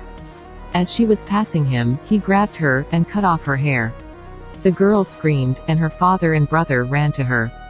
They searched, but the clipper was unfindable. A maid, employed by Mrs. Glanfield, of Crofton Hall, Orpington, was pounced upon by a man, who hacked off a handful of her hair. He vanished. There was excitement in Orpington, at the end of a bus route. A girl exclaimed that much of her hair had been cut off. Merely this does not seem mysterious, it seems that a deft fellow could have done this without being seen by the other passengers. But other girls were saying whatever girls say when they discover that their hair has been cut off. At Enfield, a girl named Brand, employed as a typist at the Constitutional Club, was near the clubhouse one morning, about 8 o'clock, when a man grabbed her and cut off her hair. No trace of him was found, though the search was taken up a minute after the outrage. I have noted occurrences in London, which look as if there was a desire, not generally for hair, or for anybody's hair, but for the hair, and then more hair, of one victim. See the Kensington, London, Express, August 23, 5907. Twice a girl's hair had been clipped. In a London street, she felt a clip, the third time. The girl accused a man. He was arrested and was arraigned at the Mansion House. Neither the girl nor anybody else had seen him as a clipper, but he had walked sharply away, and when accused had run. Nothing was said of either scissors or hair in any quantity found in his possession. The hair that had been cut off was not found. But there was some hair on his jacket, and he was found guilty and was fined. I have record of another case of mass psychology. It is my expression that the description, mass psychology, does partly apply to it, just as would horizontal ineptitude, or metacarpal iridescence, or any other idea, or combination of ideas, apply, to some degree, to anything. In an existence of the hyphen, it is impossible to be altogether wrong, or right. This is why it is so hard to learn anything. It is hard to overcome that which cannot be altogether wrong with that which cannot be altogether right. I look forward to the time when I shall refuse to learn another thing. Having accumulated errors enough. In The Spiritualist, July 21, 1876, was published a story of mass excitement in Nanking and other cities of China. Uncatchables, who could not even be seen, were cutting off the pigtails of Chinamen, and there was a panic. More of the story was told, but I preferred to take accounts from a local newspaper. I give details, as I found them, in various issues of the North China Herald, from May 20 to September 16, 1876. Panic in Nanking and other towns, and it spread to Shanghai. People believed that invisibles were cutting off their pigtails. It was said that, regard this story of the invisibles as one would, there was no doubt that a number of pigtails had been cut off, and that great alarm existed, in consequence. Many Chinamen have lost their tails, and we can hardly admit that the imaginary spirits are real men with steel shears, for it could hardly happen that someone would not be detected, before this, in the act of cutting. The most likely explanation is that the agents, whoever they may be, operate by means of some potent acid. Panic spreading to Hangzhou, numerous cases are reported, but few of them are authentic. The cases are increasing daily. In the streets of Shanghai, men, fearing attacks behind, were holding their pigtails in front of them. Quack doctors were advertising charms. Probably the reputable physicians, devoted to their own incantations, were indignant about this. The military commandant stationed soldiers in various parts of the city. Suffice it to mention that, amongst much that is untrustworthy, there seem good grounds for believing that some children have actually lost part of their tails. Sellers of charms suspected of cutting off pigtails, to stimulate business, mischievous children suspected, missionaries accused, and anti-Christian placards appearing in public places, rumors of drops of ink thrown in people's faces, by invisible agencies. And people so treated dying, inhabitants of Wuzhen and Suzhou mad with terror, the lynching of suspected persons, arrests and torture. People had suspended work, and had organized into guards. At Suzhou broke out the crushing mania, or a belief that at night people were crushed in their beds. The beating of gongs was taken up so that the supply ran out, and anybody who wanted a gong had to wait for one to be made. The standardized way of telling of such a scare is to elaborate upon the extremities at the climax of the excitement, and to ignore, or slightingly to touch upon, the incidents that preceded. There was a panic, or a mania, in China. Perhaps there was. I have no Chinaman's account. For all I know, some Chinaman may have sent an account to his newspaper, of us, beating gongs, during the parrot disease scare, of the year 1929, having seen a janitor knocking off dust from the cover of an ash can. There was probably considerable excitement that was the product of delusions. Nevertheless, it does seem acceptable that there were cases of mysterious hair clipping. 7.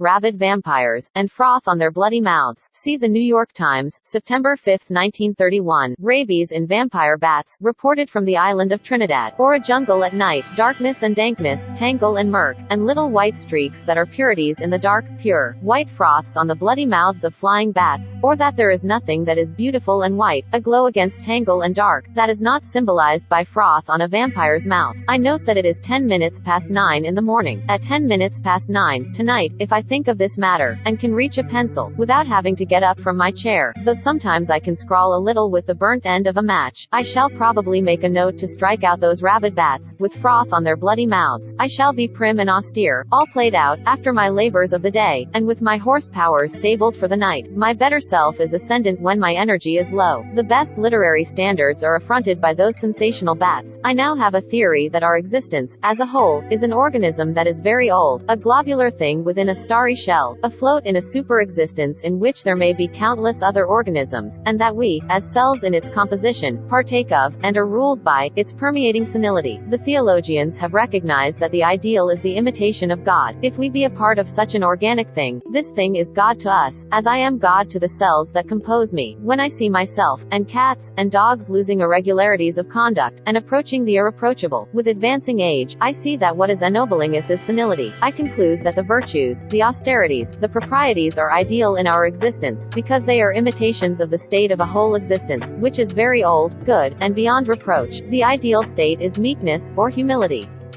or the semi-invalid state of the old. Year after year I am becoming nobler and nobler. If I can live to be decrepit enough, I shall be a saint.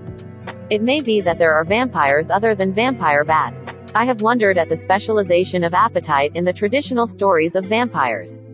If blood be desired, why not the blood of cattle and sheep? According to many stories, there have been unexplained attacks upon human beings. Also, there have been countless outrages upon other animals. Possibly the remote ancestors of human beings were apes, though no evolutionist has made clear to me reasons for doubting the equally plausible theory that apes have either ascended, or descended, from humans.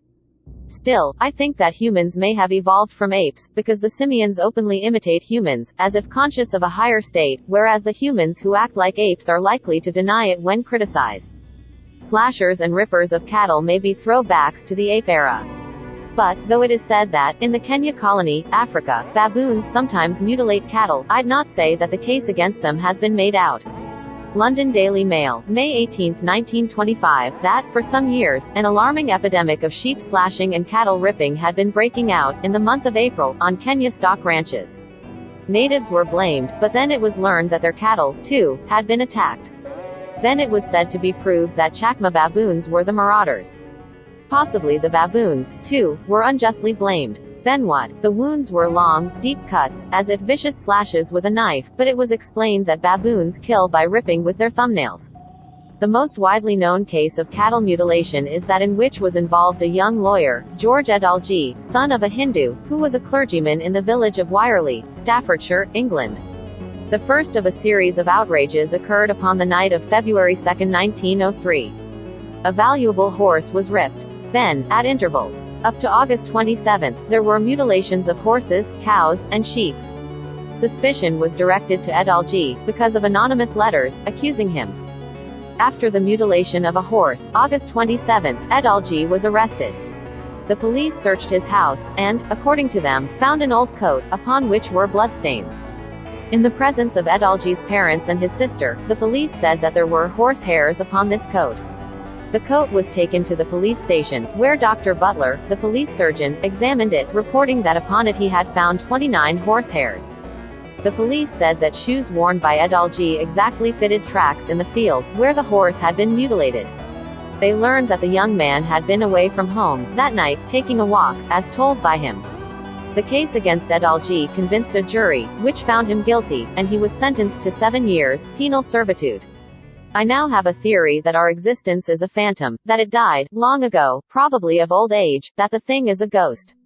So the unreality of its composition, its phantom justice and make-believe juries and incredible judges. There seems to be a ghostly justice surviving in the old spook, having the ghost's liking for public appearances, at times. Let there be publicity enough, and justice prevails. In a Dreyfus case, when the attention of the world is attracted, justice, after much delay, and after a fashion, appears. Probably in the prison with Edalji were other prisoners who had been sent there, about as he had been sent. They stayed there, but Sir Arthur Conan Doyle, with much publicity, took up Edalji's case. In his account, In Great Stories of Real Life, Doyle says that when the police inspector found the old coat, upon which, according to him, there were horsehairs, Mrs. Edalji and Miss Edalji examined it and denied that there was a horsehair upon it, that Edalji's father said, "You can take the coat. I am satisfied that there is no horsehair on it." Doyle's statements imply that somewhere near the police station was a stable. As to the statement that Edalji's shoes exactly fitted tracks in the field, where the horse was ripped, Doyle says that the outrage occurred just outside a large colliery, and that hundreds of excited miners had swarmed over the place, making it impossible to pick out any one track. Because of Doyle's disclosures, so it is said, or because of the publicity, the government appointed a committee to investigate, and the report of this committee was that Edalji had been wrongfully convicted. Sometimes slashers of cattle have been caught, and, when called upon to explain, have said that they had obeyed an irresistible impulse. The better educated of these unresisting ones transform the rude word, slasher, into vivisectionist, and, instead of sneaking into fields at night, work at regular hours, in their laboratories. There are persons who wonder at the state of mind of the people in general, back in times when the torture of humans was sanctioned. The guts of a man were dragged out for the glory of God. Abdominal exploration of a dog is for the glory of science. The state of mind that was, and the state of mind that is, are about the same, and the unpleasant features of anything are glossed over, so long as mainly anything is glorious. According to a reconsideration, by the English government, in the Edalji case, the slasher of cattle, of Wirely, remained uncaught. In the summer of 1907, in the same region, again there was slashing. August 22, 1907, a horse mutilated, near Wirely. It was said that blood had been found on the horns of a cow, and that the horse had been gored. 5 nights later, 2 horses, in another field, were slashed so that they died. September 8, horse slashed, at Breenwood, Staffordshire. A young butcher, named Morgan, was accused, but he was able to show that he had been in his home, at the time. For about a month injuries to horses continued to be reported. They had been injured, by barbed wires, or, by nails projecting from fences. 8. Sometime in the year 1867, a fishing smack sailed from Boston. One of the sailors was a Portuguese, who called himself James Brown. 2 of the crew were missing, and were searched for. The captain went into the hold. He held up his lantern, and saw the body of one of these men, in the clutches of Brown, who was sucking blood from it. Nearby was the body of the other sailor. It was bloodless. Brown was tried, convicted, and sentenced to be hanged, but President Johnson commuted the sentence to life imprisonment. In October 1892, the vampire was transferred from the Ohio Penitentiary to the National Asylum Washington, D.C., and his story was retold in the newspapers. See the Brooklyn Eagle, November 4, 1892. Ottawa Free Press, September 17, 1910, that, near the town of Galazana, Portugal, a child had been found dead, in a field. The corpse was bloodless.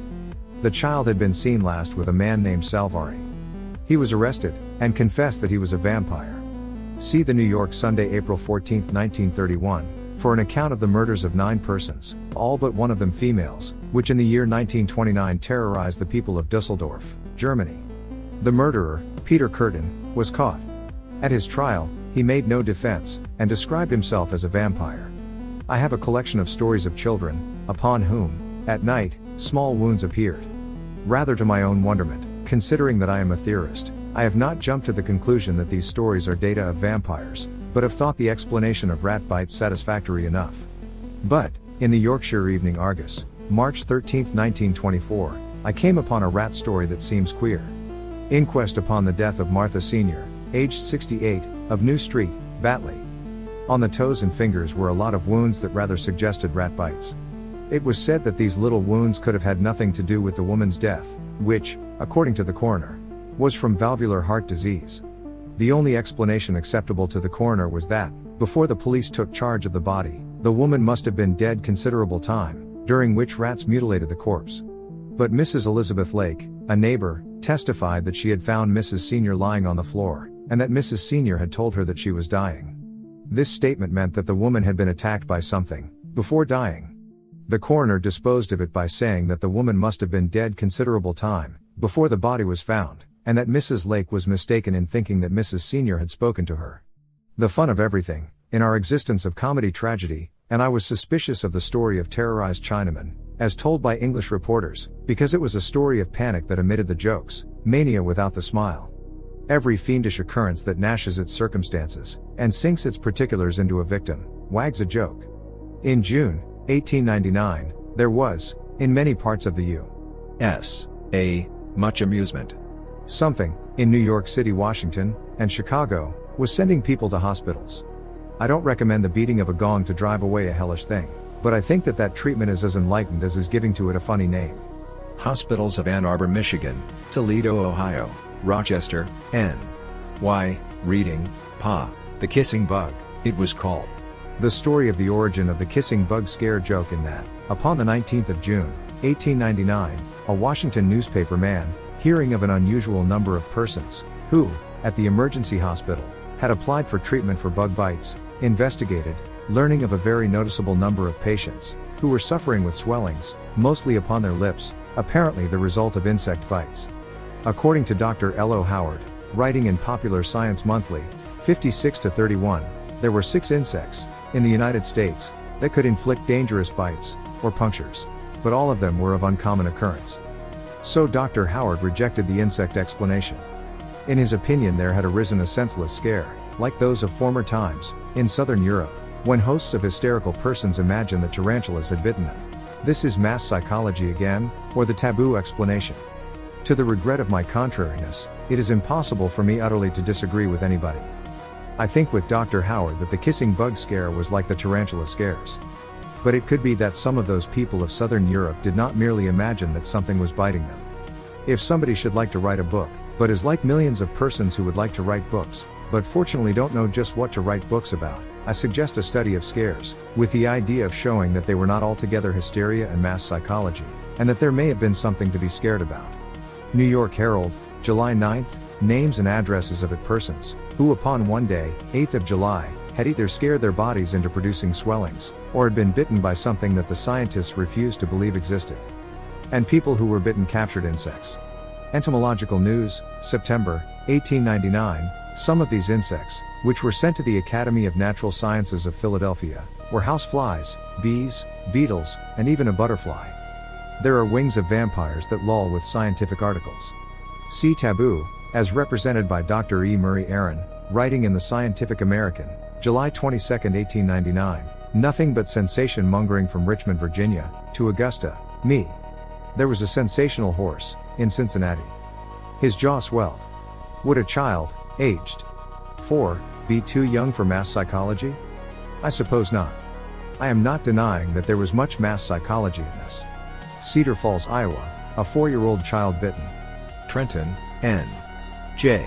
Helen Lersch, 2 years old, bitten, died. Bayshore, L. I. A child, age 2, bitten. Later, I shall give instances of sizable wounds that have appeared upon people, but, in this chapter, I am considering tiny punctures that may not have been either rat bites or insect stings. An account, in the Chicago Tribune, July 11, 1899, is suggestive of traditional vampire stories. A woman had been bitten. The marks of 2 small incisors could be seen. I don't know whether I am of a cruel and bloodthirsty disposition, or not. Most likely I am, but not more so than any other historian. Or, conforming to the conditions of our existence, I am amiable bloodthirsty. In my desire for vampires, which is not in the least a queer desire, and as much as I have a theory that there are vampires, I was not satisfied with the kissing bug. What I wanted was an account of hospital cases, not in the summertime. The insect explanation, even though it was not upheld by taboo, is too much at home, in the summertime. I needed an account, not in the summertime, to fill out my collection of data. Any collector will understand how pleased I was to come upon, London Daily Mail, April 20, 1920, an account of human suffering. A number of people in country places have been bitten by some mysterious creature with a very poisonous fang. It is rare for any sort of poisonous bite or sting to occur before summer, and as a rule the culprit is known. This spring doctors have attended case after case, where the swellings have been sudden and severe, though there is little sign of the bite itself. I have record of several winter-time cases. See La Nature, supplement, January 16, 1897, that, while filling a stove with coal, in a house in the Rue de la Tour, Paris, a concierge had felt a stinging sensation upon his arm, which swelled. He was taken to a hospital, where he died. People in the house said that they had seen gigantic wasps entering the house by way of stovepipes. But the most mysterious of cases of insect bites, or alleged insect bites, is that of the small wound that led to the death of Lord Carnarvon, if be accepted that his death, and the deaths of 14 other persons, were in any especial way related to the opening, or the violation, of the tomb of Tutankhamun. Lord Carnarvon was stung by what was supposed to be an insect. What was said to be blood poisoning set in. What was said to be septic pneumonia followed. The stories of the kissing bug differ from vampire stories, in that victims were painfully wounded. But there was an occurrence in Upper Broadway, New York City, May 7, 1909, that may be more in agreement. It seems possible that a woman could, in a street crowd, viciously jab several persons with a hat pin, without being detected, but it does seem unlikely that she could enjoy such a stroll, jabbing at least 5 men and a woman, before being interfered with. A Broadway policeman learned that upon somebody a small wound, as if made by a hat pin, had appeared. 4 other men and a woman joined the crowd and showed that they had been similarly wounded. The policeman arrested, as the cause of the excitement, a woman, who told that her name was Mary Maloney, and gave a false address. Perhaps she had no address. She may have been guilty, but perhaps she was shabby. If somebody must be arrested, it is wise to pick out one who does not look very self-defensive. Plead guilty and you'll get off with a light sentence. It is dangerous to be anywhere near any scene of crime, considering the way detectives pick up suspects, even an hour or so later, obviously arguing that when somebody commits a crime, he hangs around to be suspected. I have never been jabbed with a hat pin, but I have sat on pointed things, and my responses were so energetic that I suspect that at least 6 persons were not jabbed with a hat pin, before the jabber was caught. See data to come, that indicate that people may be, by some means at present not understood, wounded, and not know it until later. Also that a woman was accused makes me doubt that the marauder was caught. Women don't do such things. I have a long list of jacks, ranging from the rippers and stranglers to the egg throwers and the ink squirters, but Mary Maloney is the only alleged Jill in my collection. Women don't do such things. They have their own deviltries. Upon December 4, 1913, Mrs. Wesley Graff, who sat in a box, in the Lyric Theater, New York City, felt something scratching her hand. She felt a pain like the sting of a wasp, and, staggering from her chair, fainted, first accusing a young man near her. The manager of the theater held the young man, and called the police. Policemen searched, and found, on the floor, a common darning needle. It was their theory that the young man was a white slaver, who by means of a hypodermic injection, had sought to render a victim insensible, probably having waiting outside, a cab, to which he, explaining that he was her companion, would carry her.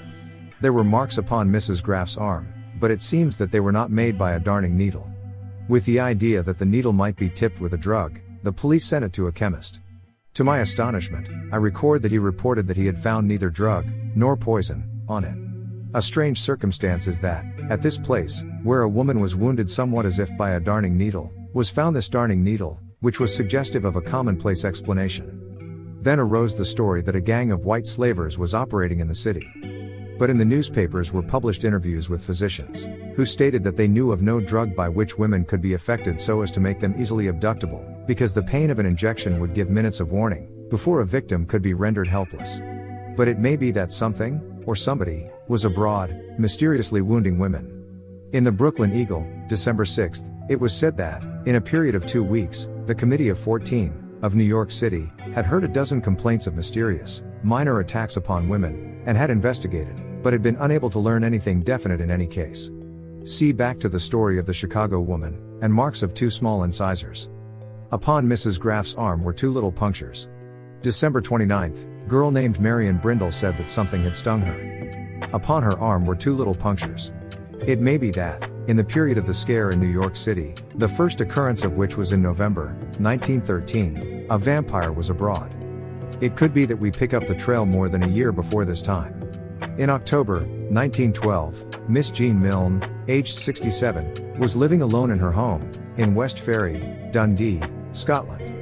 London Times, November 5, 1912, the finding of her body. The woman had been beaten, presumably with a poker, which was found, according to the account in the Times, but it was said that, though she had been struck on the head, her skull was not fractured, so her death was not altogether accounted for. There was more of this story in the London Weekly Dispatch, November 24, 1912.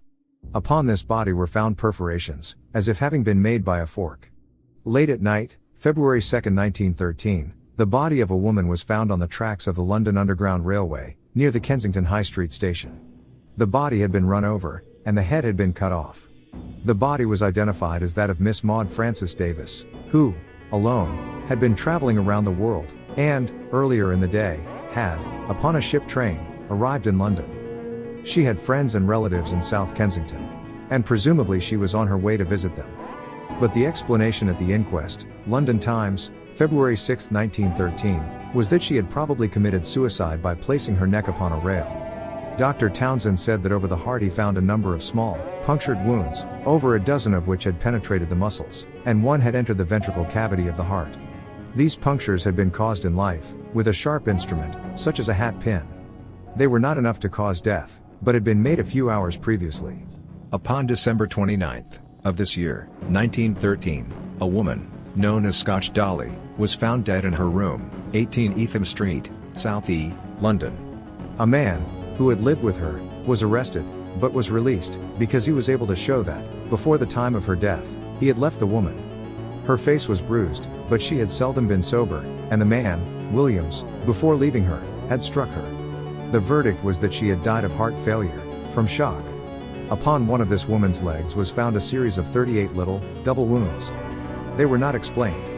The coroner: have you ever had a similar case, yourself? Dr. Spilsbury: no, not exactly like this. 9. Upon April 16, 1922, a man was taken to Charing Cross Hospital, London, suffering from a wound in his neck. It was said that he would tell nothing about himself, except that, while walking along a turning, off Coventry Street, he had been stabbed. Hours later, another man, who had been wounded in the neck, entered the hospital. He told, with a foreign accent, that in a turning, off Coventry Street, he had been so wounded. He signed his name in the hospital register as Pilbert, but would, it was said, give no other information about the assault upon him. Late in the day, another wounded man was taken to this hospital, where, according to the records, he refused to tell anything about what had befallen him, except that he had been stabbed in the neck while walking along a turning off Coventry Street. In the pockets of one of these men were found racing slips. The police explained that probably all of them were victims of a turf feud. It is, considering many other data, quite thinkable that, instead of refusing to tell how they had been wounded, these men were unable to tell, but that this inability was so mysterious that the hospital authorities recorded it as refusal. See the London Daily Express, April 17, and the People, April 23, 1922. In a London hospital, there is small chance for an unconventional record, and probably in no London newspaper would have been published any reporter's notion of the lurk of an invisible and murderous thing, in a turning, off Coventry Street. But, in the London Daily Mail, September 26, 1923, there was an account of something like this, but far away. It was a facetious account. Murderous things always have, somewhere, been regarded humorously. Or fondly. No address was published, or probably this one would have received letters from women, wanting to marry it. The story was that, in September, 1923, there was a mummy-eye scare in India.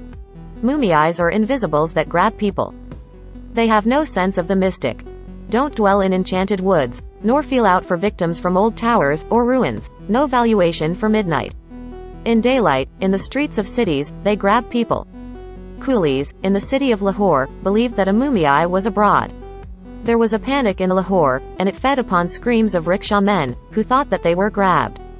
Probably the Daily Mail published this story, because of wavelets of gratification that arose from it, at London breakfast tables. It is usually thought that the value of coolies is only in their willingness to work for a few cents a day, but I have a notion that they have another function, or that, if it were not for coolies, and their silly superstitions that give the rest of us some sense of superiority to keep going on, millions of the rest of us would lie down and die of chagrin. Sometime I shall develop a theory of evolution in aristocratic terms, showing that things probably made of themselves oysters and lions and hyenas, just for the thrill of gratification in being able to say that at least they weren't elephants, or worms, or human beings. I know how it is, myself, and have compensations, in thinking of silly, credulous people who believe that a dog ever said, "Good morning," and disappeared in a thin, greenish vapor. Away back in the year 1890, the Japanese were coolies. Then they showed such talents for slaughter that now they are respected everywhere. But, in the year 1890, the Japanese were supposed to be little more than a nation of artists. A story of a panic in Japan was something to smile smugly about. I take a story from the Religio-Philosophical Journal, May 17, 1890, as copied from the newspapers. People in Japan thought that, sometimes in the streets, and sometimes in their houses, an invisible thing was attacking them. They thought that upon persons were appearing wounds, each a slash about an inch long. They thought that, at the time of an attack, little pain was felt. Possibly a Jap, educated according to what is supposed to be an education, having his ideas as to the identity and geographical distribution of coolies, has looked over files of American newspapers, and has come upon accounts of a series of occurrences in New York City, in the winter of 1891-92, and has been amused to note the mystery that New York reporters infused into their accounts of woundings of men, in the streets of New York. The reporters told of a vanishing man. The assassin disappeared marvelously. As noted, in the New York Sunday, January 14, 1892, 5 men had been stabbed by an unknown assailant. There were other attacks. The police were blamed, and in the downtown precincts of the city, the most important order, each day, was to catch the stabber. January 17, slasher captured. The police were out to get him, and one of them got an unterrifying-looking little fellow, named Dowd. It was said that he had been caught stabbing a man. In the mixture of all situations, it is impossible to be unable to pick out grounds for reasonably believing, or disbelieving, anything. Say that it is our preference to believe, or to accept, that it was not the marvelously disappearing slasher who was caught, but somebody else who would do just as well. Then we note that, 20 minutes earlier, another policeman had caught a man, who had, this policeman said, seized somebody, and was about to stab him. Or June, 1899, and 2 men were out to catch the kissing bug, and one of them caught a beetle, and the other nabbed a butterfly. The policeman of the first arrest was ignored. The captor of Dowd was made a roundsman. Dowd pleaded not guilty. He said that he had had nothing to do with the other assaults, and had drawn a knife only in this one case, which had been a quarrel. His lawyer pleaded not guilty, but insane. He was found insane, and was sent to the asylum for insane criminals, at Auburn, NY. The outrages in New York stopped. Brooklyn Eagle, March 12, 1892. Dispatch from Vienna, Austria. This city continues to be shocked by mysterious murders. The latest victim is Leopold Buchinger, who was stabbed to the heart by an undetected assassin, in one of the most public places in Vienna. This makes the list of such tragedies 5 in number, and there is a growing feeling of terror among the public. Say that it's an old castle, hidden away in a Balkan forest, and somebody was wounded, at night, but, as if lulled by a vampire's wings, felt no pain. This would be only an ordinarily incredible story. In November, 1901, a woman told a policeman, of Kiel, Germany, that while walking in a street in Kiel, she learned that she had been unaccountably wounded. She had felt no pain. She could not explain. The police probably explained. If a doctor was consulted, he probably explained learnedly. Another woman, about 30 women, curious and inexplicable attacks. Then men were similarly injured. About 80 persons, openly, in the streets, were stabbed by an uncatchable, an invisible, or it may be the most fitting description to say that, upon the bodies of people of Kiel, wounds appeared. See the London Daily, page 891, paragraph continues. Mail, December 7, 1901. The extraordinary thing about the mystery is that some marvelously sharp instrument must have been used, because the victims do not seem to know that they are wounded, until several minutes after an attack. And yet I think that something of an explanation of these jacks is findable in every male's recollections of his own boyhood. The ringing of doorbells, just to torment people, stretching a string over sidewalks, to knock off hats, other, pestiferous tricks. It is not only just for fun, there is an engagement of the imagination in these pranks. It will be my expression that, when the more powerful and more definite imagination of an adult human similarly engages and concentrates, phenomena that will be considered beyond belief, or acceptance, by readers who do not realize of what common occurrence they are, develop. We have had stories of series of accidents, and perhaps my suspicion that they were not mere coincidences has been regarded at least tolerantly. I have data of 3 automobile accidents that occurred at times not far apart, and, as to this series, I note a seeming association with minor attacks upon other automobiles, and upon people, that suggests the doings of one criminal. If so, he will have to be called a cult, whether we take readily to, or are much repelled by, that term. Upon the night of April 9, 1927, Alexander Nemco and Pearl Devon were motoring through Hyde Park, London, when their car dashed down an incline and plunged into the Serpentine. The car sank in 15 feet of water. Though terrified and drowning, Nemco had his wits with him, so that he opened the door of the car, and dragged his companion to the surface, and, with her, swam ashore. There was nothing in the lay of the land by which to explain. The newspapers noted that there had never been an accident here before. The steering gear apparently failed, was Nemco's attempt to explain. Perhaps it is queer that right at this point, so near a body of water, the steering gear failed. But, considered by itself, as mysteries usually are considered, there is little that can be said against Nemco's way of explaining. 2 nights later, a taxicab plunged into the Thames, at Walton. The passenger swam ashore, but the driver was, it seems, drowned. His body was dredged for but was not found. The passenger, who must have been jostled past having any clear remembrance of what occurred, explained that, at the brink of the river, the rear wheels of the car had dropped into a deep rut, and that the car had jolted into the river. Upon May 3, see the London Evening Standard, May 6, William Ferrens and Beatrice Vills, of Linham Road, Clapham, London, were driving near Tunbridge Wells, when the car suddenly plunged toward a hedge, at the left of the road. Ferrens succeeded in forcing the car to the right. Again something drove it toward the hedge. Ferrens was powerless to stop it, and it broke through the hedge, overturning, killing the girl. A schoolgirl, Beryl de Meza, was shot by somebody unknown and unseen, while playing in the street, near her home, at Hampstead, London. At Sheffield, there was an occurrence that was atrocious, but that may not be uncanny, but that attracts my attention because of the fiendishness of something else with which it associates. At the Soho grinding works, it was found, morning of April 29, that grinding wheels had been chipped, and that belting had been stripped from pulleys.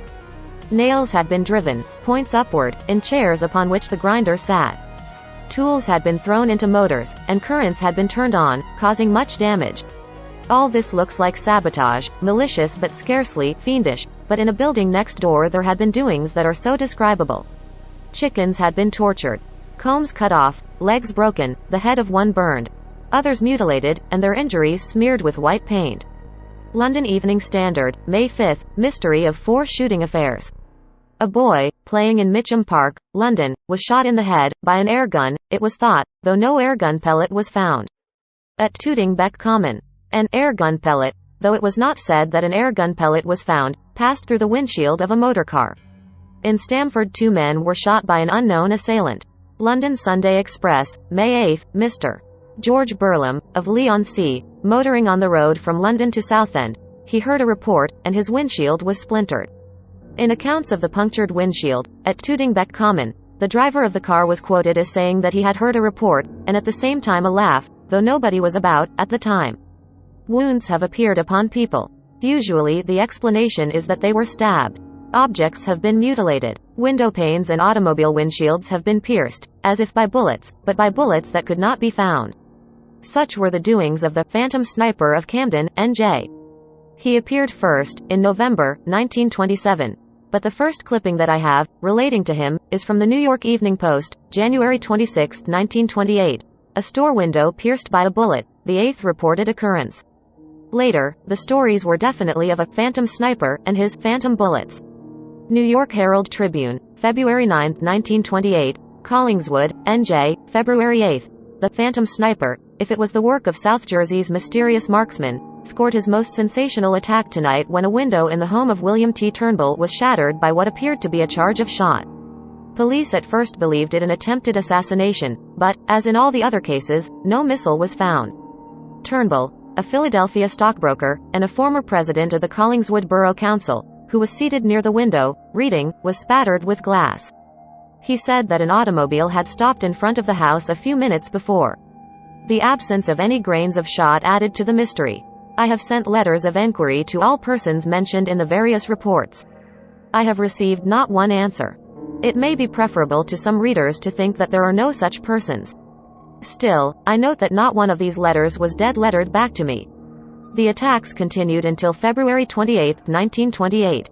Window panes and windshields of automobiles were pierced by something that made no report of a gun, and that was unfindable. Something, or somebody, who was unseen, caused excitement in half a dozen towns from Philadelphia to Newark. Even if I could persuade myself that I am over-fanciful in my own notions, the seemingly veritable stories of the existence of a missile-less gun would be interesting. Authorities in Jersey towns, noting the range of the malefactor, were especially watchful of motorists. But it is my notion that he had no need for anything on wheels in which to do his traveling. I noticed a similar range in the doings in England, in April and May, 1927. Snipings by the Camden Phantom were the show-off, and nobody was injured by him. But a more harmful fellow operated in Boston, beginning about November 1, 1930. I think that these sportsmen, who possibly are sentimental opponents to the shooting of game birds and deer, and practice their cruelties in ways that seem to them less condemnable, divide into the unoccult, and into more imaginative fellows who have found out how to practice occultly. In Boston, a noiseless weapon was used, but, this time, in 2 weeks, 2 men and a woman were seriously injured, and bullets of small caliber were removed from their wounds. These attacks so alarmed people that policemen, armed with riot guns, lined the roads south of Boston, with orders to catch the silent sniper. The attacks continued until about the middle of February, 1931. Nobody was caught. In this period, November 12, 1931, a dispatch to the newspapers, from Bogota, Colombia, told of a puzzling crime wave. In the hospitals were 45 persons, suffering with stab wounds. The police were unable to explain what appeared to be a general attack, but they arrested more than 200 persons. Another occurrence of phantom bullets, in the state of New Jersey, was told of, in the New York Herald, February 2, 1916. Mr. and Mrs. Charles F. Rep, of Glassboro, NJ, had been fired upon by phantom bullets. This was a special attack upon one house. There were sounds of breaking glass, and bullet holes were found in window panes, but nothing beyond the window panes was marked. It is such a circumstance as was told of in accounts of the Camden sniper. It is as if somebody fired, not only with a missile-less gun, or with invisible bullets, but as if with intent only to perforate windows, and with the effects controlled by, and limited by, his intent. Consequently, instead of thinking of a shooting at window panes, I tend simply to think that holes appeared in window page 895 glass. Nobody in the house was injured, but Mr. and Mrs. Rep were terrified and they fled. Members of the township committee investigated, and they reported that, though no bullets were findable, the windows were broken much as a window usually is, when a bullet crashes through it. That's the story. Of witnesses, I.C. Soddy and Howard R. Moore were mentioned. I sent letters of enquiry to all persons whose names were given, and received not one reply. There are several ways of explaining. One is that it is probable that persons who have experiences such as those told of in this book, receive so many crank letters, that they answer none.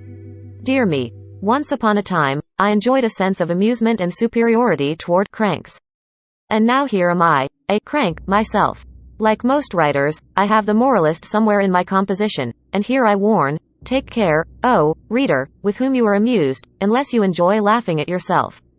It seemed to me doubtful that a woman could go along Upper Broadway, and jab, with a hat pin, 5 men and a woman, before being caught.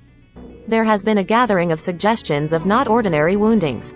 In Lloyd's Weekly News, London, February 21, 1909, there was an account of a panic in Berlin. Many women, in the streets of the city, had been stabbed.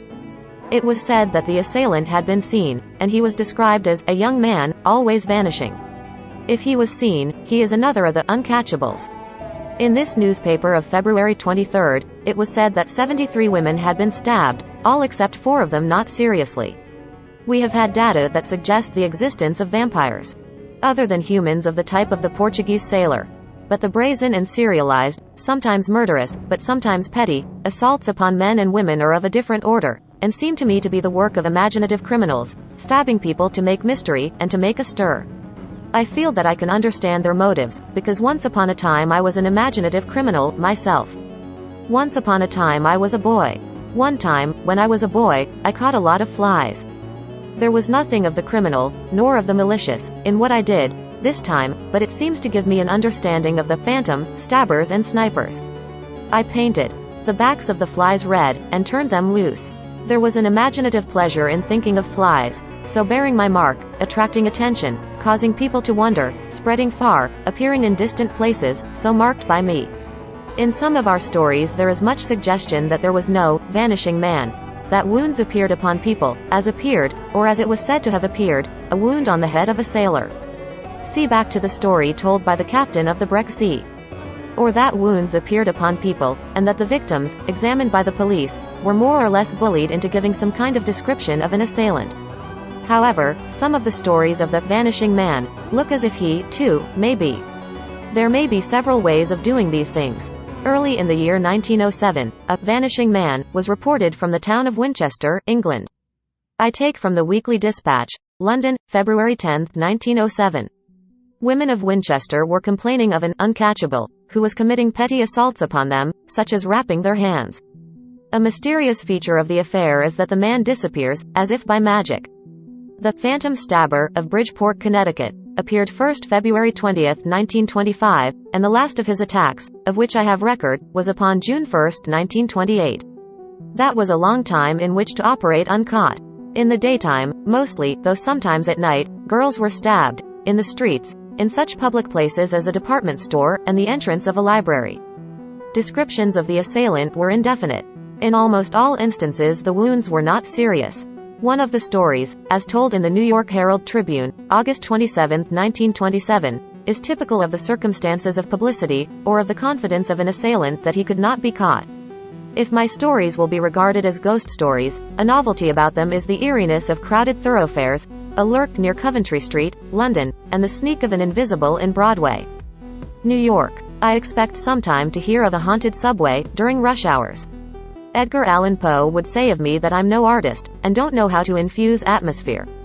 One would think that I had never heard of the uncanniness of dark nights in lonely places. Some of the stories are of desperate plays for notoriety. I have a story now, not of doings in a graveyard, but in a department store. Bridgeport, Connecticut. Staged on a staircase, with an audience of hundreds of persons, there was a very theatrical performance. A review of this melodrama was published in the Herald Tribune. The stabber who has terrorized Bridgeport for the last 30 months suddenly appeared this afternoon and claimed his 23rd victim in a crowded downtown department store. The victim was Isabel Pelsker, 14, 539 Main Street, messenger girl employed in the D.M. Reed store. The girl was stabbed in the store where she is employed. The stabbing occurred at 4:50, just 2 minutes before closing time of the store. Already some of the store doors had been locked, and the large crowd of shoppers were being ushered from the store.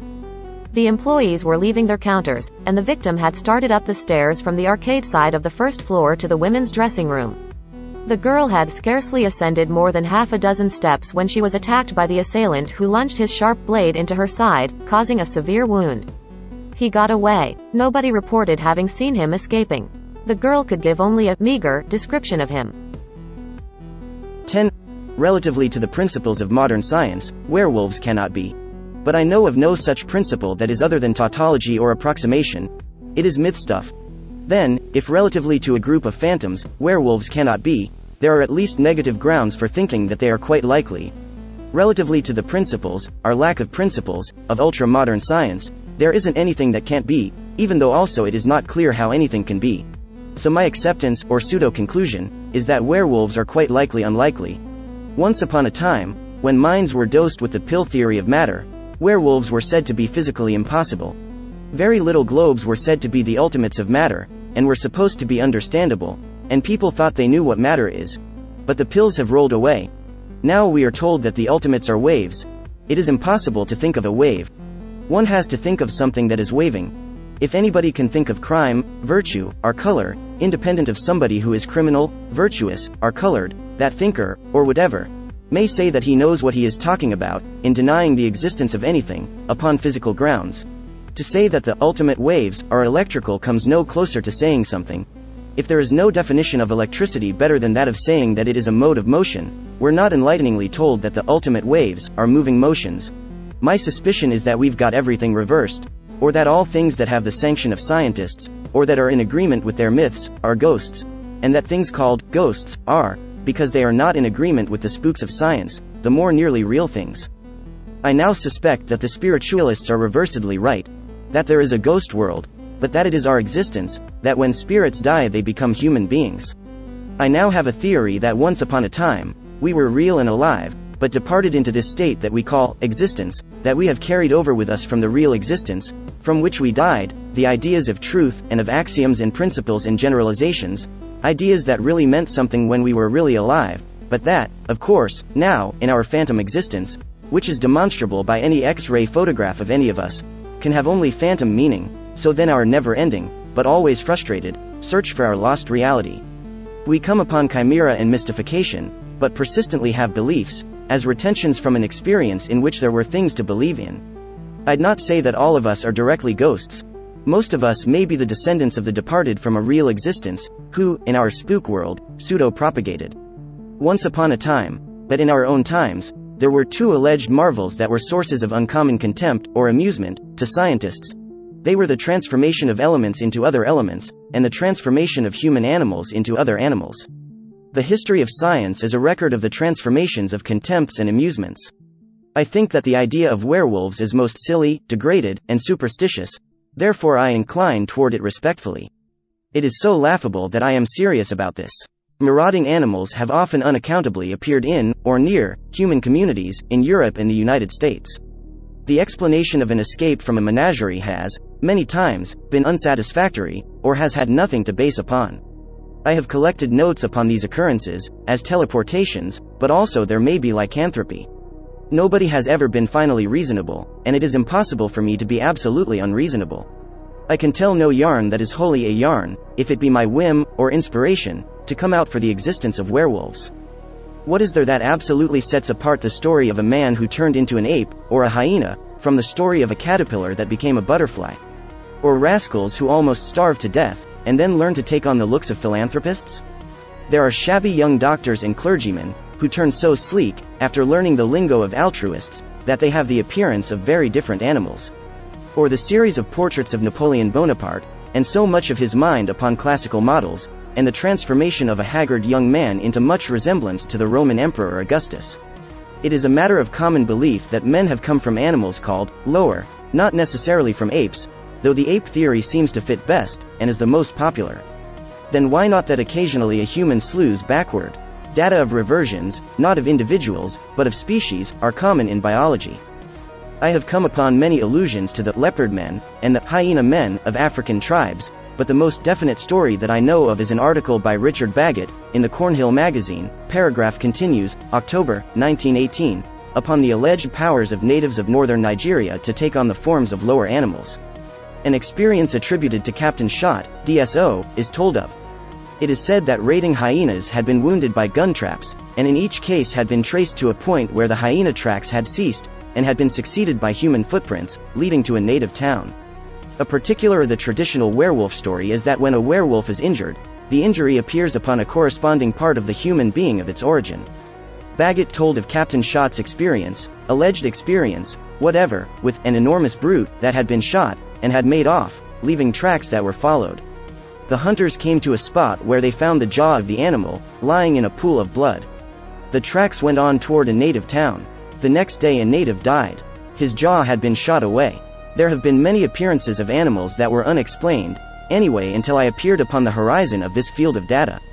It seems to me that my expressions upon teleportations are somewhat satisfactory in most of the cases. That is, that there is a force, distributive of forms of life and other phenomena that could switch an animal, say from a jungle in Madagascar to a backyard somewhere in Nebraska. But theories of mine are not so godlike as to deny any right of being for all other theories. I'd not be dogmatic and say positively that once upon a time a lemur was magically transported from Africa to Nebraska.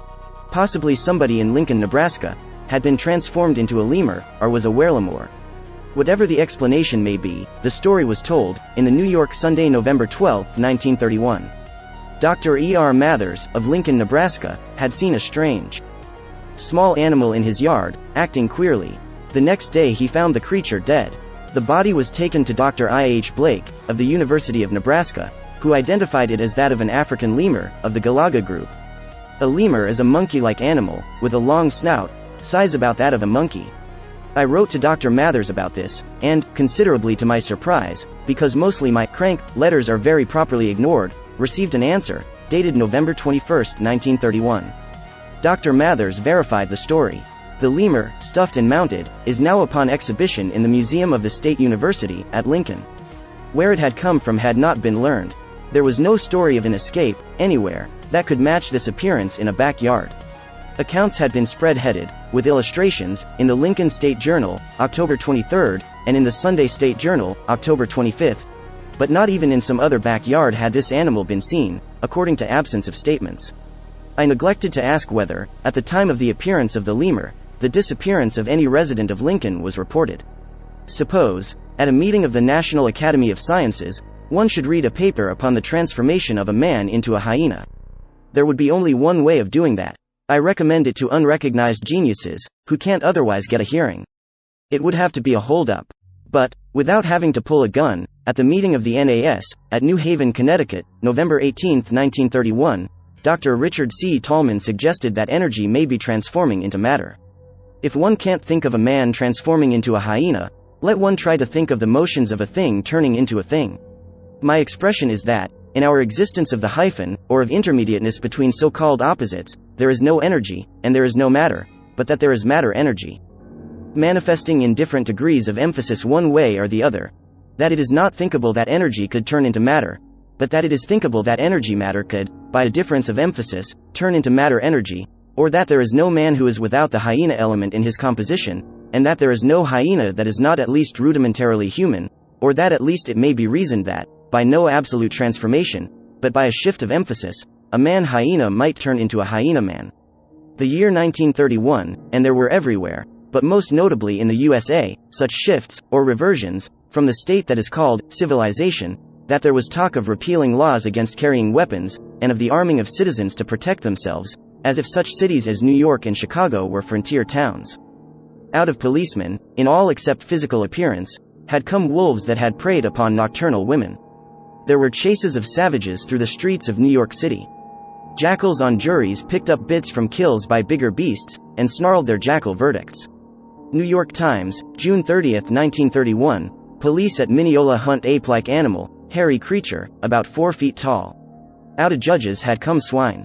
County Judge W. Bernard Voss found guilty of using the males to defraud, and sentenced to 6 years in Atlanta Penitentiary. Federal Judge Grover M. Moskowitz was censured by the House of Representatives. The magistrates, who, facing charges of corruption, resigned, were Mancuso, Ewald, McQuaid, Goodman, Simpson. Vitale was removed, Crater disappeared, Rosenbluth went away, for his health's sake. And, near Mineola, Long Island, a gorilla was reported. The first excitement was at Lewis and Valentine's nursery, story told by half a dozen persons. An ape that had come out of the woods, had looked them over, and had retreated. It seems that the police hadn't heard of mass psychology, so they had to explain less learnedly. Several days later, they were so impressed with repeating stories that a dozen members of the Nassau County Police Department were armed with shotguns, and were assigned to ape duty. No circus had appeared anywhere near Mineola, about this time, and from neither any zoo, nor from anybody's smaller menagerie, had the escape of any animal been reported. Ordinarily let nothing escape, or let nothing large, wild, and hairy appear, but let it be called an ape, anyway, and, upon the rise of an ape scare, one expects to hear of cows reported as gorillas, trees, shadows, vacancies taking on ape forms. But, New York Herald Tribune, June 27, Mrs. E. H. Tandy, of Starcliffe Drive, Malvern, reported something as if she had not heard of the ape scare. She called up the police station, saying that there was a lion in her backyard. The policeman, who incredulously received this message, waited for another policeman to return to the station, and share the joke. Both waited for the arrival of a third disbeliever. The 3 incredulous policemen set out, several hours after the telephone call, and by that time there wasn't anything to disturb anybody's conventional beliefs, in Mrs. Tandy's backyard. There was no marauding. All the stories were of a large and hairy animal that was appearing and disappearing in the vast jungles not far from Mineola, Long Island, were skunks that were coming from lawyers. Some of them were caught and rendered inoffensive by disbarment. There was a capture of several dozen medical hyenas, who had been picking up livings in the trains of bootleggers. It could be that an occurrence, in New Jersey, was not at all special, but represented a general slump back toward a state of about simian development. There was an examination of applicants for positions in the schools of Irvington. In mathematics, no question beyond arithmetic was asked. In spelling, no unusual word was listed. 116 applicants took the examination, and all failed to pass. The average mark was 31.5. The creep of jungle life stripped clothes from people. Nudists appeared in many places. And it was not until later in the year, that the staunchest opponent of disclosure spoke out, in the name of decency, or swaddling, or when Pope Pius XI refused to receive Mahatma Gandhi, unless he'd put on pants.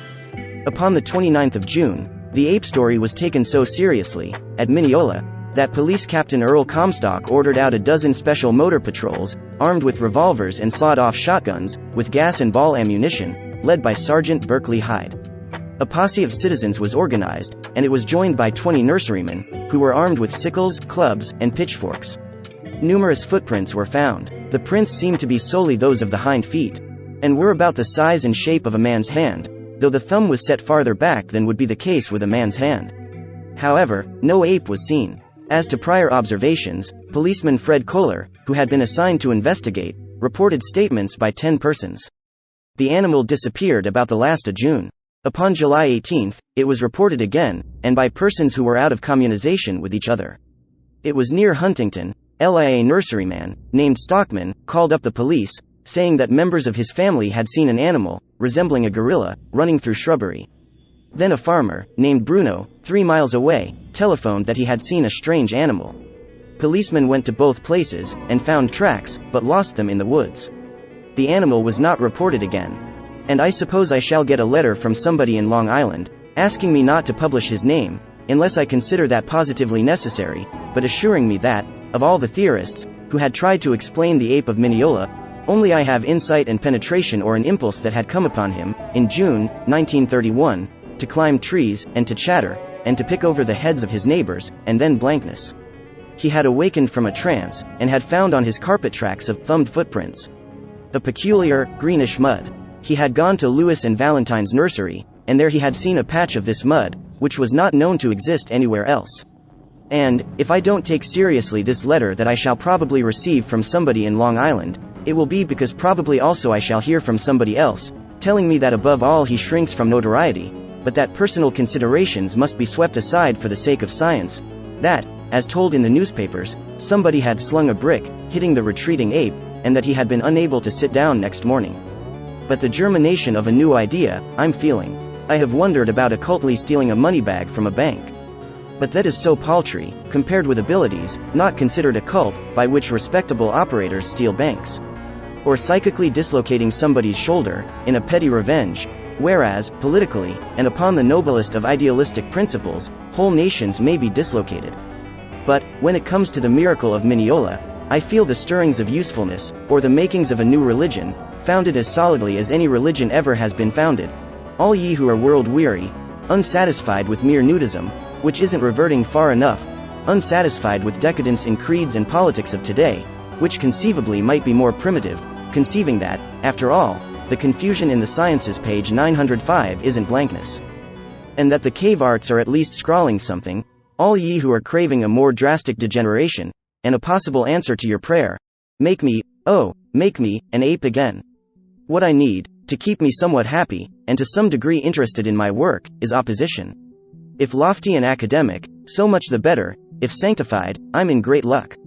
I suspect that it may be regrettable, but, though I am much of a builder, I can't be somewhat happy, as a writer, unless also I'm mauling something. Most likely this is the werewolf in my composition. But the science of physics, which, at one time, was thought forever to have disposed of werewolves, vampires, witches, and other pets of mine, is today such an attempted systematization of the principles of magic, that I am at a loss for eminent professors to be disagreeable to. Upon the principles of quantum mechanics, one can make reasonable almost any miracle, such as entering a closed room without penetrating a wall, or jumping from one place to another without traversing the space between. The only reason why the exponents of ultra-modern mechanics are taken more solemnly than I am is that the reader does not have to pretend that he knows what I am writing about. There are alarmed scientists, who try to confine their ideas of magic to the actions of electronic particles, or waves. But, in the Physical Review, April, 1931, were published letters from Professor Einstein, Professor R.C. Tolman, and Dr. Boris Podolsky that indicate that this refinement cannot be maintained. Professor Einstein applies the principle of uncertainty not only to atomic affairs, but to such occurrences as the opening and shutting of a shutter on a camera. There can be no science, or pretended science, except upon the basis of ideal certainty. Anything else is to some degree guesswork. As a guesser, I'll not admit my inferiority to any scientist, imbecile, or rabbit. The position today of what is said to be the science of physics is so desperate, and so confused. that its exponents are trying to incorporate into one system both former principles and the denial of them. Even in the anemia and frazzle of religion, today, there is no worse state of desperation, or decomposition. The attempt to take the principle of uncertainty, or the principle of unprincipledness, into science is about the same as would be an attempt by theologians to preach the Word of God, and also include atheism in their doctrines. As an intermediatist, I find the principle of uncertainty unsatisfactorily expressed. My own expressions are upon the principled-unprincipled rule-misrule of our pseudo-existence by certainty-uncertainty, or, whereas it seems unquestionable that no man has ever been transformed into a hyena, we can be no more than unsure about this. About the 1st of January, 1849, somebody, employed in a Paris cemetery, came upon parts of a human body, strewn on the walks. Up in the leafless trees dangled parts of a body. He came to a new-made grave, from which, during the night, had been dug the corpse of a woman. This corpse had been torn to pieces, which, in a frenzy, had been scattered. For details, see Galignani's Messenger, Paris, March 10, 24, 1849. Several nights later, in another Paris cemetery, there was a similar occurrence. The cemeteries of Paris were guarded by men and dogs, but the ghoul eluded them, and dug up bodies of women. Upon the night of March 8, guards outside the cemetery of Saint Parnasse saw somebody, or something, climbing a wall of the cemetery. Face of a wolf, or a clothed hyena, they could give no description. They fired at it, but it escaped. Near a new-made grave, at Saint Parnasse, they set a spring gun. It was loaded with nails and bits of iron, for the sake of scattering. One morning, later in March, it was found that, during the night, this gun had discharged. Part of a soldier's uniform that had been shot away was found. A gravedigger heard of a soldier, who had been taken to a Paris hospital, where he had told that he had been shot by an unknown assailant. It was said that he had been wounded by a discharge of nails and bits of iron. The soldier's name was Francis Bertrand. The suspicion against him was considered preposterous. He was a young man of 25, who had advanced himself to the position of sergeant major of infantry. He bore a good name, and was accounted a man of gentle disposition, and an excellent soldier. But his uniform was examined, and the fragment of cloth that had been found in the cemetery fitted into a gap in the sleeve of it. The crime of the ghoul was unknown, or was unrecognized, in French law. Bertrand was found guilty, and was sentenced to imprisonment for 1 year, the maximum penalty for the only charge that could be brought against him. Virtually he could explain nothing, except that he had surrendered to an irresistible impulse. But there is one detail of his account of himself that I especially notice. It is that, after each desecration, there came to him another irresistible impulse. That was to make for shelter, a hut, a trench in a field, anywhere, and there lie in, a trance, then rising from the ghoul into the soldier. I have picked up another item. It is from the San Francisco Daily Evening Bulletin, June 27, 1874. Bertrand the Ghoul is still alive. He is cured of his hideous disease, and is cited as a model of gentleness and propriety. 11. Damn the particle, but there is salvation for the aggregate. A gust of wind is wild and free, but there are handcuffs on the storm. During the World War, no course of a single bullet could have been predicted absolutely, but any competent mathematician could have written the equations of the conflict as a whole. This is the attempt by the theologians of science to admit the uncertainty principle, and to cancel it. Similarly reasoned the scientists of theology. The single records of the Bible may not be altogether accurate, but the good, old book, as a whole, is immortal truth.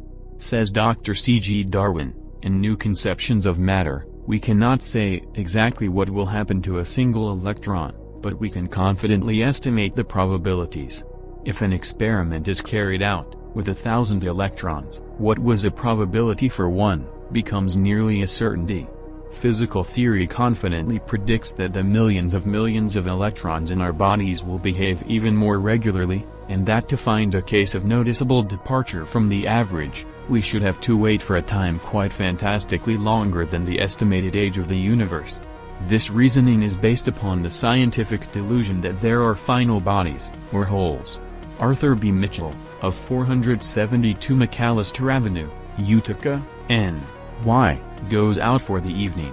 It can't be said exactly what will happen to a single cell of Mr. Mitchell's composition, but every wink of an eye, or scratch of an ear, of this body, as a whole, can be foretold.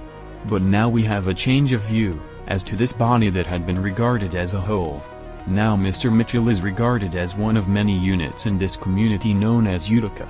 Now the admission is that Mr. Mitchell's conduct may be slightly irregular, but the contention is that the politics of Utica, as a whole, is never a surprise. But surprising things, in Utica, are reported. Well, Utica is only one of the many communities that make up the state of New York. But the state of New York, my own expression is that ours is an intermediate existence, poised, or fluctuating back and forth between two unrealizable extremes that may be called positiveness and negativeness, a hyphenated state of goodness-badness, coldness-heat, equilibrium and equilibrium, certainty-uncertainty. I conceive of our existence as an organism in which positivizing and negativizing manifestations, or conflicts, are metabolic. Certainty, or regularity, exists to a high degree, in the movements of the planets, but not absolutely, because of small, unformulable digressions, and negativeness exists to a high degree, in the freaks of a cyclone, though not absolutely, because a still more frenzied state of eccentricity can always be thought of. My expression is that there are things, beings, and events that conform strikingly to regularized generalizations, but that also there are outrageous, silly, fiendish, bizarre, idiotic, monstrous things, beings, and events that illustrate just as strikingly universal imbecility, crime, or unformulability, or fantasy. In the London newspapers, last of March, 1908, was told a story, which, when starting off, was called what the coroner for South Northumberland described as the most extraordinary case that he had ever investigated. The story was of a woman, at Whitley Bay, near Blyth, England, who, according to her statement, had found her sister, burned to death on an unscorched bed. This was the equivalence of the old stories of spontaneous combustion of human bodies.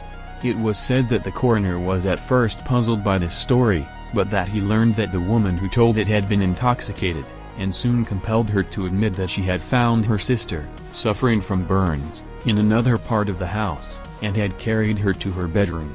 But, in my experience with taboo, I have so many notes upon coroners, who have seen to it that testimony was what it should be, and so many records of fires that, according to all that is supposed to be known of chemical affinity, should not have been, that, between what should and what shouldn't, I am so confused that all that I can say about a story of a woman who burned to death on an unscorched bed is that it is impossible. Looking over data, I note a case that has no bearing on the story of the burning woman on the unscorched bed, but that is a story of strange fires, or of fires that would be strange, if stories of similar fires were not so common.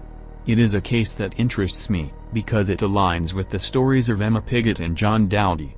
There was an occurrence, and it was followed by something else that seems related, but, in terms of common knowledge, it cannot be maintained that between the first occurrence and the following occurrences there was relationship.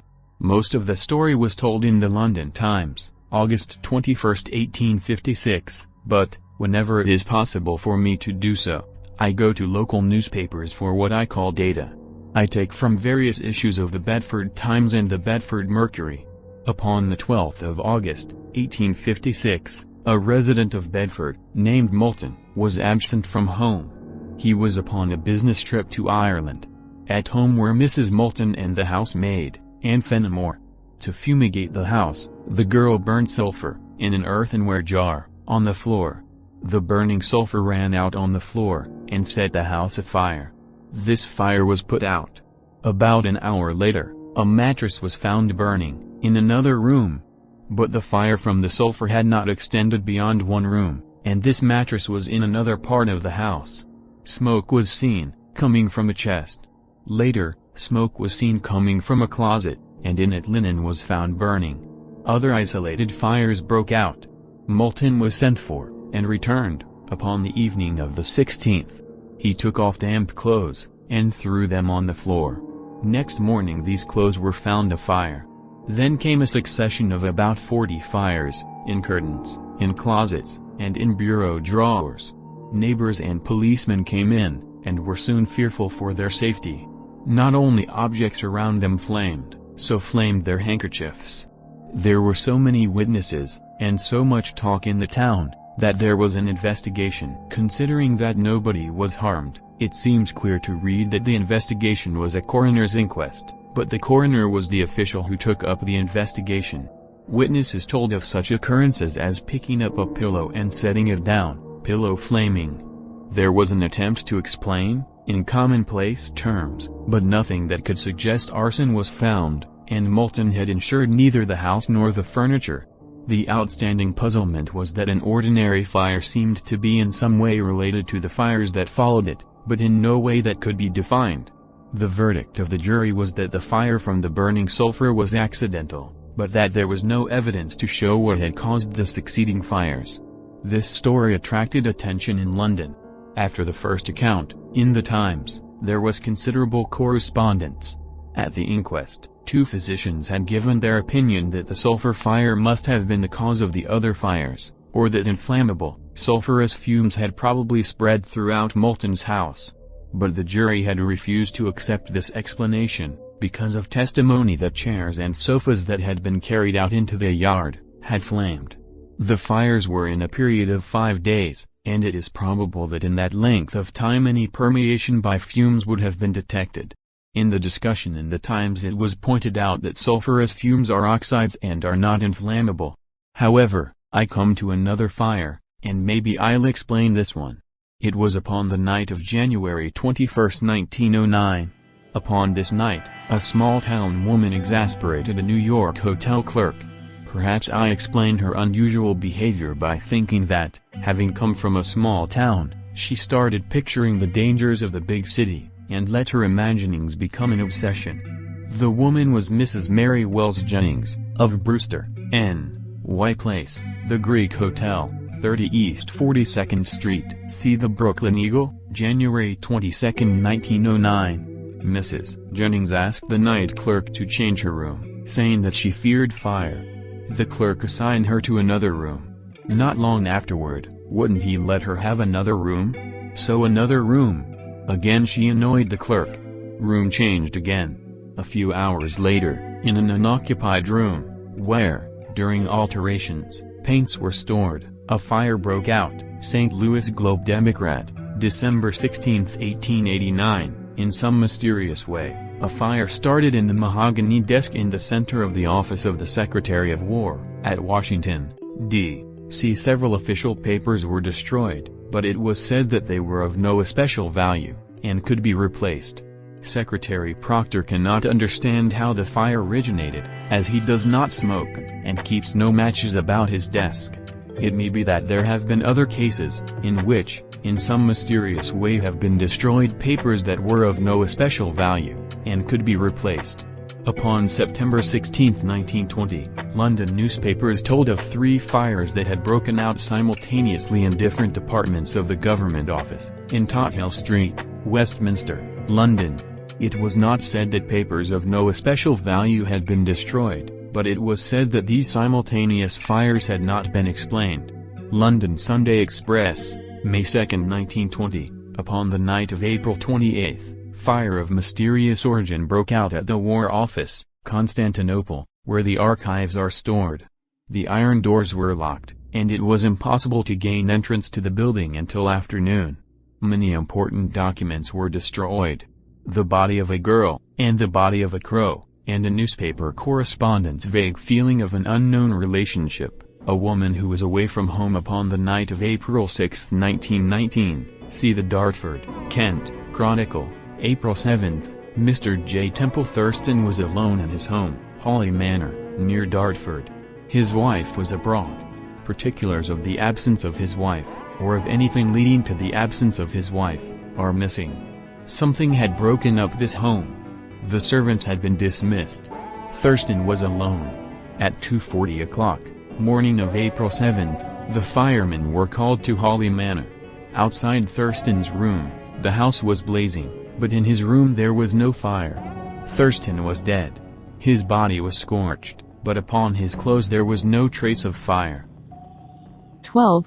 from the story of J. Temple Thurston, I pick up that this man, with his clothes on, was so scorched as to bring on death by heart failure, by a fire that did not affect his clothes. This body was fully clothed, when found, about 3 o'clock in the morning. Thurston had not been sitting up, drinking, there was no suggestion that he had been reading. It was commented upon, at the inquest, as queer, that he should have been up and fully clothed about 3 o'clock in the morning. The verdict, at the inquest, was of death from heart failure, due to inhaling smoke. The scorches were large red patches on the thighs and lower parts of the legs. It was much as if bound to a stake. The man had stood in a fire that had not mounted high. In this burning house, nothing was afire in Thurston's room. Nothing was found, such as charred fragments of nightclothes, to suggest that, about 3 o'clock, Thurston, awakened by a fire elsewhere in the house, had gone from his room, and had been burned, and had returned to his room, where he had dressed, but had then been overcome. It may be that he had died hours before the house was afire. It has seemed to me most fitting to regard all accounts in this book as stories. There has been a permeation of the fantastic, or whatever we think we mean by untrueness. Our stories have not been realistic, and there is something about the story of J. Temple Thurston that, to me, gives it the look of a revised story. It is as if, in an imagined scene, an author had killed off a character by burning, and then, thinking it over, as some writers do, had noted inconsistencies, such as a burned body, and no mention of a fire anywhere in the house. So then, as an afterthought, the fire in the house, but still, such an amateurish negligence in the authorship of this story, that the fire was not explained. To the fireman, this fire in the house was as unaccountable as, to the coroner, was the burned body in the unscorched clothes. When the firemen broke into Holly Manor, they found the fire raging outside Thurston's room. It was near no fireplace, near no electric wires that might have crossed. There was no odor of paraffin, nor was there anything else suggestive of arson, or of ordinary arson. There had been no robbery. In Thurston's pockets were money and his watch. The fire, of unknown origin, seemed directed upon Thurston's room, as if to destroy clothes and all, this burned body in the unscorched clothes. Outside, the door of this room was blazing, when the firemen arrived. We have had other stories of unaccountable injuries. According to them, men and women have been stabbed, but have not known until later that they were wounded. There was no evidence to indicate that Thurston knew of his scorched condition, tried to escape, or called for help. There are stories of persons who have been found dead, with bullet wounds, under clothing that showed no sign of the passage of bullets. The police explanation has been of persons who were killed, while undressed, and were then dressed by the murderers. New York Times, July I, 1872, mysterious murder, at Bridgeport, Connecticut, of Captain Colvocaris's, shot through the heart, clothes not perforated. Brooklyn Eagle, July 8, 1891, Carl Gross found dead, near Maspeth, Li, no marks in the clothes to correspond with wounds in the body. Man found dead in Paris, February 14, 1912, bullet wound, no sign of bullet passing through clothes. I have come upon so many stories of showers of stones that have entered closed rooms, leaving no sign of entrance in either ceilings or walls, that I have not much sense of strangeness in the idea that bullets, or a knife, could pierce a body, under uncut clothes.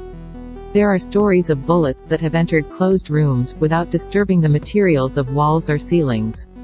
Dispatch, dated March 3, 1929, to the San Francisco Chronicle, clipping sent to me by Miriam Allen DeFord. Of San Francisco, Newton, N.J., the county prosecutor's office here is baffled by the greatest mystery in its history. For days a rain of buckshot, at intervals, has been falling in the office of the Newton garage, a small room, with one door and one window. There are no marks on the walls or ceiling, and there are no holes in the room, through which the shot could enter. About 2 years later, being not very speedy in getting around to this, I wrote to the county prosecutor, at Newton, and received a reply, signed by Mr. George R. Vaughn. This occurrence turned out to be a hoax, perpetrated by some local jokesters. There is a story, in the Charleston SC News and Courier, November 12, 1886, not of bullets falling in a closed room, but, nevertheless, of unaccountable bullets, 2 men in a field, near Walterboro, Colton Company, SC, small shot falling around them. They thought that it was a discharge from a sportsman's gun, but the rain of lead continued. They gathered specimens, which they took to the office of the Colton Press. Religio-Philosophical Journal, March 6, 1880, copying from the Cincinnati Enquirer, that, at Lebanon, Ohio, people of the town were in a state of excitement, that showers of birdshot were falling from the ceiling of John W. Lingo's hardware store. A committee had been appointed, and according to its report, the phenomenon was veritable, slow-falling volleys of shot, not of the size of any sold in the store, were appearing from no detectable point of origin. There was another circumstance, and it may have had much to do with the phenomenon. About 5 years before, somebody, at night, had entered this store, and had been shot by Lingo, escaping without being identified. In the RPJ, April 24, 1880, a correspondent, J. H. Marshall, wrote, after having read of the Lingo case, of experiences of his, in the summer of 1867. Bullets fell in every room in his house, forcefully, but not with gunshot velocity, large birdshot, broad daylight, short intervals, and then falls that lasted an hour or more. Many bullets appeared, but when Marshall undertook to gather them, he could never find more than half a dozen. About the same time raps were heard. How bullets could enter closed rooms is no more mysterious than is the howness of Houdini's escape from prison cells, though, according to all that was supposed to be known of physical confinements, that was impossible. In Russia, Houdini made, from a prison van, an escape that involved no expert knowledge, nor dexterity, in matters of locks. He was put into this van, and the door was soldered. He appeared outside, and the police called it an unfair contest, because, so to pass through solid walls, he must have been a spirit. Anyway, this story is told by Will Goldston, president of the Magicians Club, London. I have a story of a horse that appeared in what would, to any ordinary horse, be a closed room. It makes one nervous, maybe. One glances around, and would at least not be incredulous. Seeing almost any damned thing, sitting in a chair, staring at one. I'd like to have readers, who consider themselves superior to such notions, note whether they can resist just a glance. The story of the horse was told in the London Daily Mail, May 28, 1906. If anyone wants to argue that it is all fantasy and lies, I think, myself, that it is more comfortable so to argue. One morning, in May, 1906, at Furnace Mill, Lambhurst, Kent, England, the miller, J.C. Playfair, went to his stable, and found horses turned around in their stalls, and one of them missing. It is common for one who has lost something, to search in all reasonable places, and then, in desperation, to look into places where not at all reasonably could the missing thing be. Adjoining the stable, was a hay room. The doorway was barely wide enough for a man to enter. Mr. Playfair, unable to find a trace of his missing horse, went to the hay room doorway, probably feeling as irrational as would somebody, who had lost an elephant, peering into a kitchen closet. The horse was in the hay room. A partition had to be knocked down to get him out. There were other occurrences that could not be. Heavy barrels of lime, with nobody perceptibly near them, were hurled down the stairs. This was in the daytime. Though occasionally I do go slinking about, at night, with our data, mostly ours are sunlight mysteries. The mill was an isolated building, and nobody, at least nobody seeable, could approach it unseen. There were 2 watchdogs. A large water butt, so heavy that to move it was beyond human strength, was overthrown. Locked and bolted doors opened. I mentioned that the miller had a young son. About the middle of March, 1901, that a woman was stabbed to death, in a fiction, or in a scene like an imagined scene that did not belong to what we call reality. The look of the story of Lavinia Farrar is that it, too, was revised, and by an amateurish, or negligent, or in some unknown way hampered, author, who, in an attempt to cover up his crime, bungled, or that this woman had been killed inexplicably, in commonplace terms, and that, later, means were taken, but awkwardly, or almost blindly, and only by way of increasing the mystery, to make the murder seem understandable in terms of common human experience. Cambridge, England, Daily News, March 16, 1901, that Lavinia Farrar, aged 72, a blind woman, of independent means, had been found dead on her kitchen floor, face bruised, nose broken. Near the body was a blood-stained knife, and there were drops of blood on the floor. The body was dressed, and, until the post-mortem examination, no wound to account for the death was seen. At the inquest, 2 doctors testified that the woman had been stabbed to the heart, but that there was no puncture in her garments, of which there were 4. The woman, undressed, could not have stabbed herself, and then have dressed, because death had come to her almost instantly. A knife could not have been inserted through openings in the garments, because their fastenings were along lines far apart. A knife was on the floor, and blood was on the floor. But it seemed that this blood had not come from the woman's wound. This wound was almost bloodless. Only one of her garments, the innermost, was blood-stained, and only slightly. There had been no robbery. The jury returned an open verdict. Upon the evening of March 9, 1929, see the New York Times, March 10, 11, 1929, Isidore Fink, of 4 East 132nd Street, New York City, was ironing something. He was the proprietor of the Fifth Avenue Laundry. A hot iron was on the gas stove. Because of the hold-ups that were of such frequent occurrence at the time, he was afraid. The windows of his room were closed, and the door was bolted. A woman, who heard screams, and sounds as if of blows, but no sound of shots, notified the police. Policeman Albert Kattenborn went to the place, but was unable to get in. He lifted a boy through the transom. The boy unbolted the door. On the floor lay Fink, 2 bullet wounds in his chest, and one in his left wrist, which was powder-marked. He was dead. There was money in his pockets, and the cash register had not been touched. No weapon was found. The man had died instantly, or almost instantly. There was a theory that the murderer had crawled through the transom. A hinge on this transom was broken, but there was no statement as to the look of this break, as indicating recency, or not. The transom was so narrow that policeman Kattenborn had to lift a boy through it. It would have to be thought that, having sneaked noiselessly through this transom, the murderer then, with much difficulty, left the room the same way, instead of simply unbolting the door. It might be thought that the murderer had climbed up, outside, and had fired through the transom. But Fink's wrist was powder burned, indicating that he had not been fired at from a distance. More than 2 years later, Police Commissioner Mulrooney, in a radio talk, called this murder, in a closed room, an insoluble mystery. 13.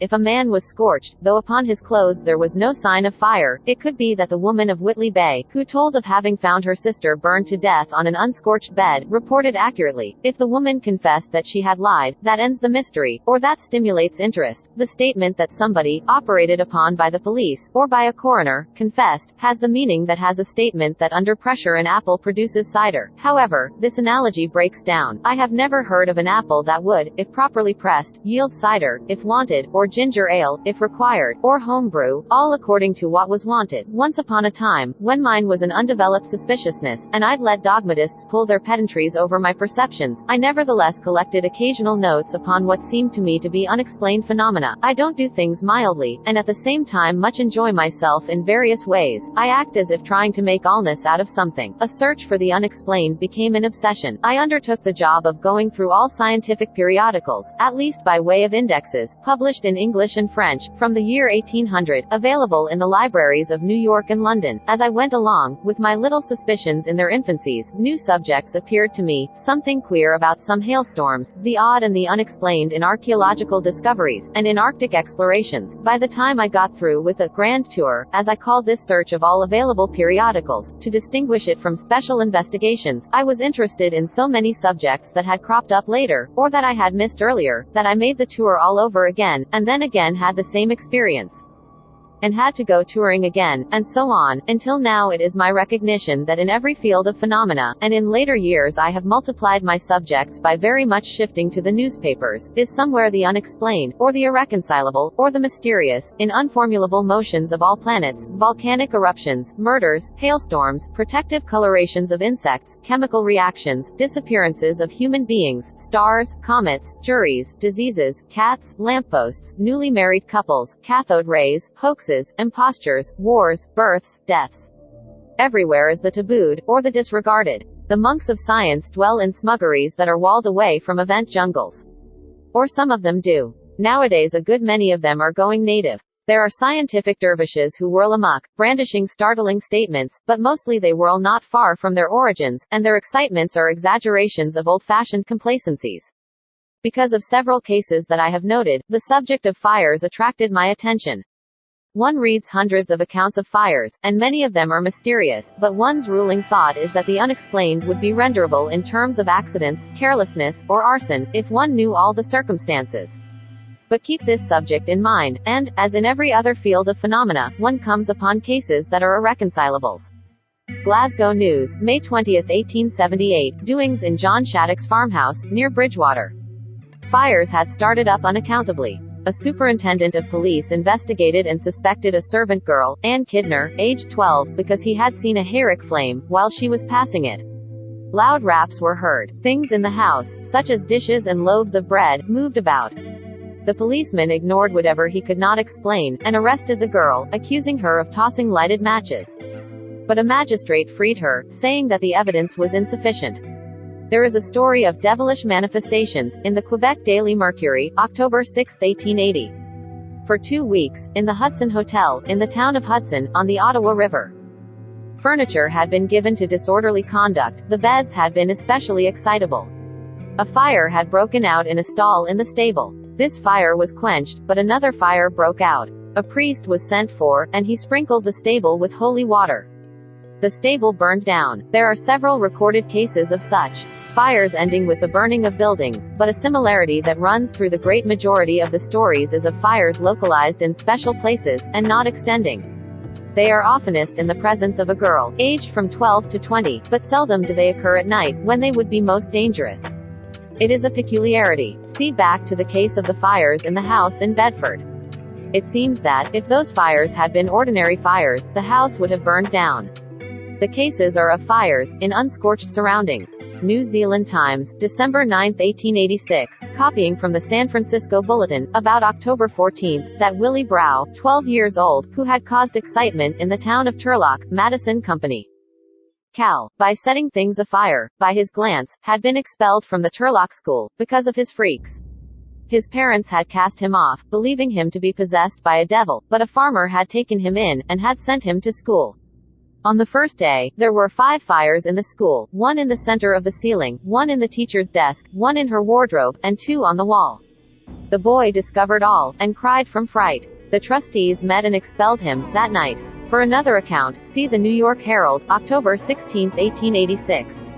Setting fire to teacher's desk, or to her wardrobe, is understandable, and would have been more understandable to me, when I was 12 years old, but in terms of no known powers of mischievous youngsters, can there be an explanation of setting a ceiling, or walls, afire?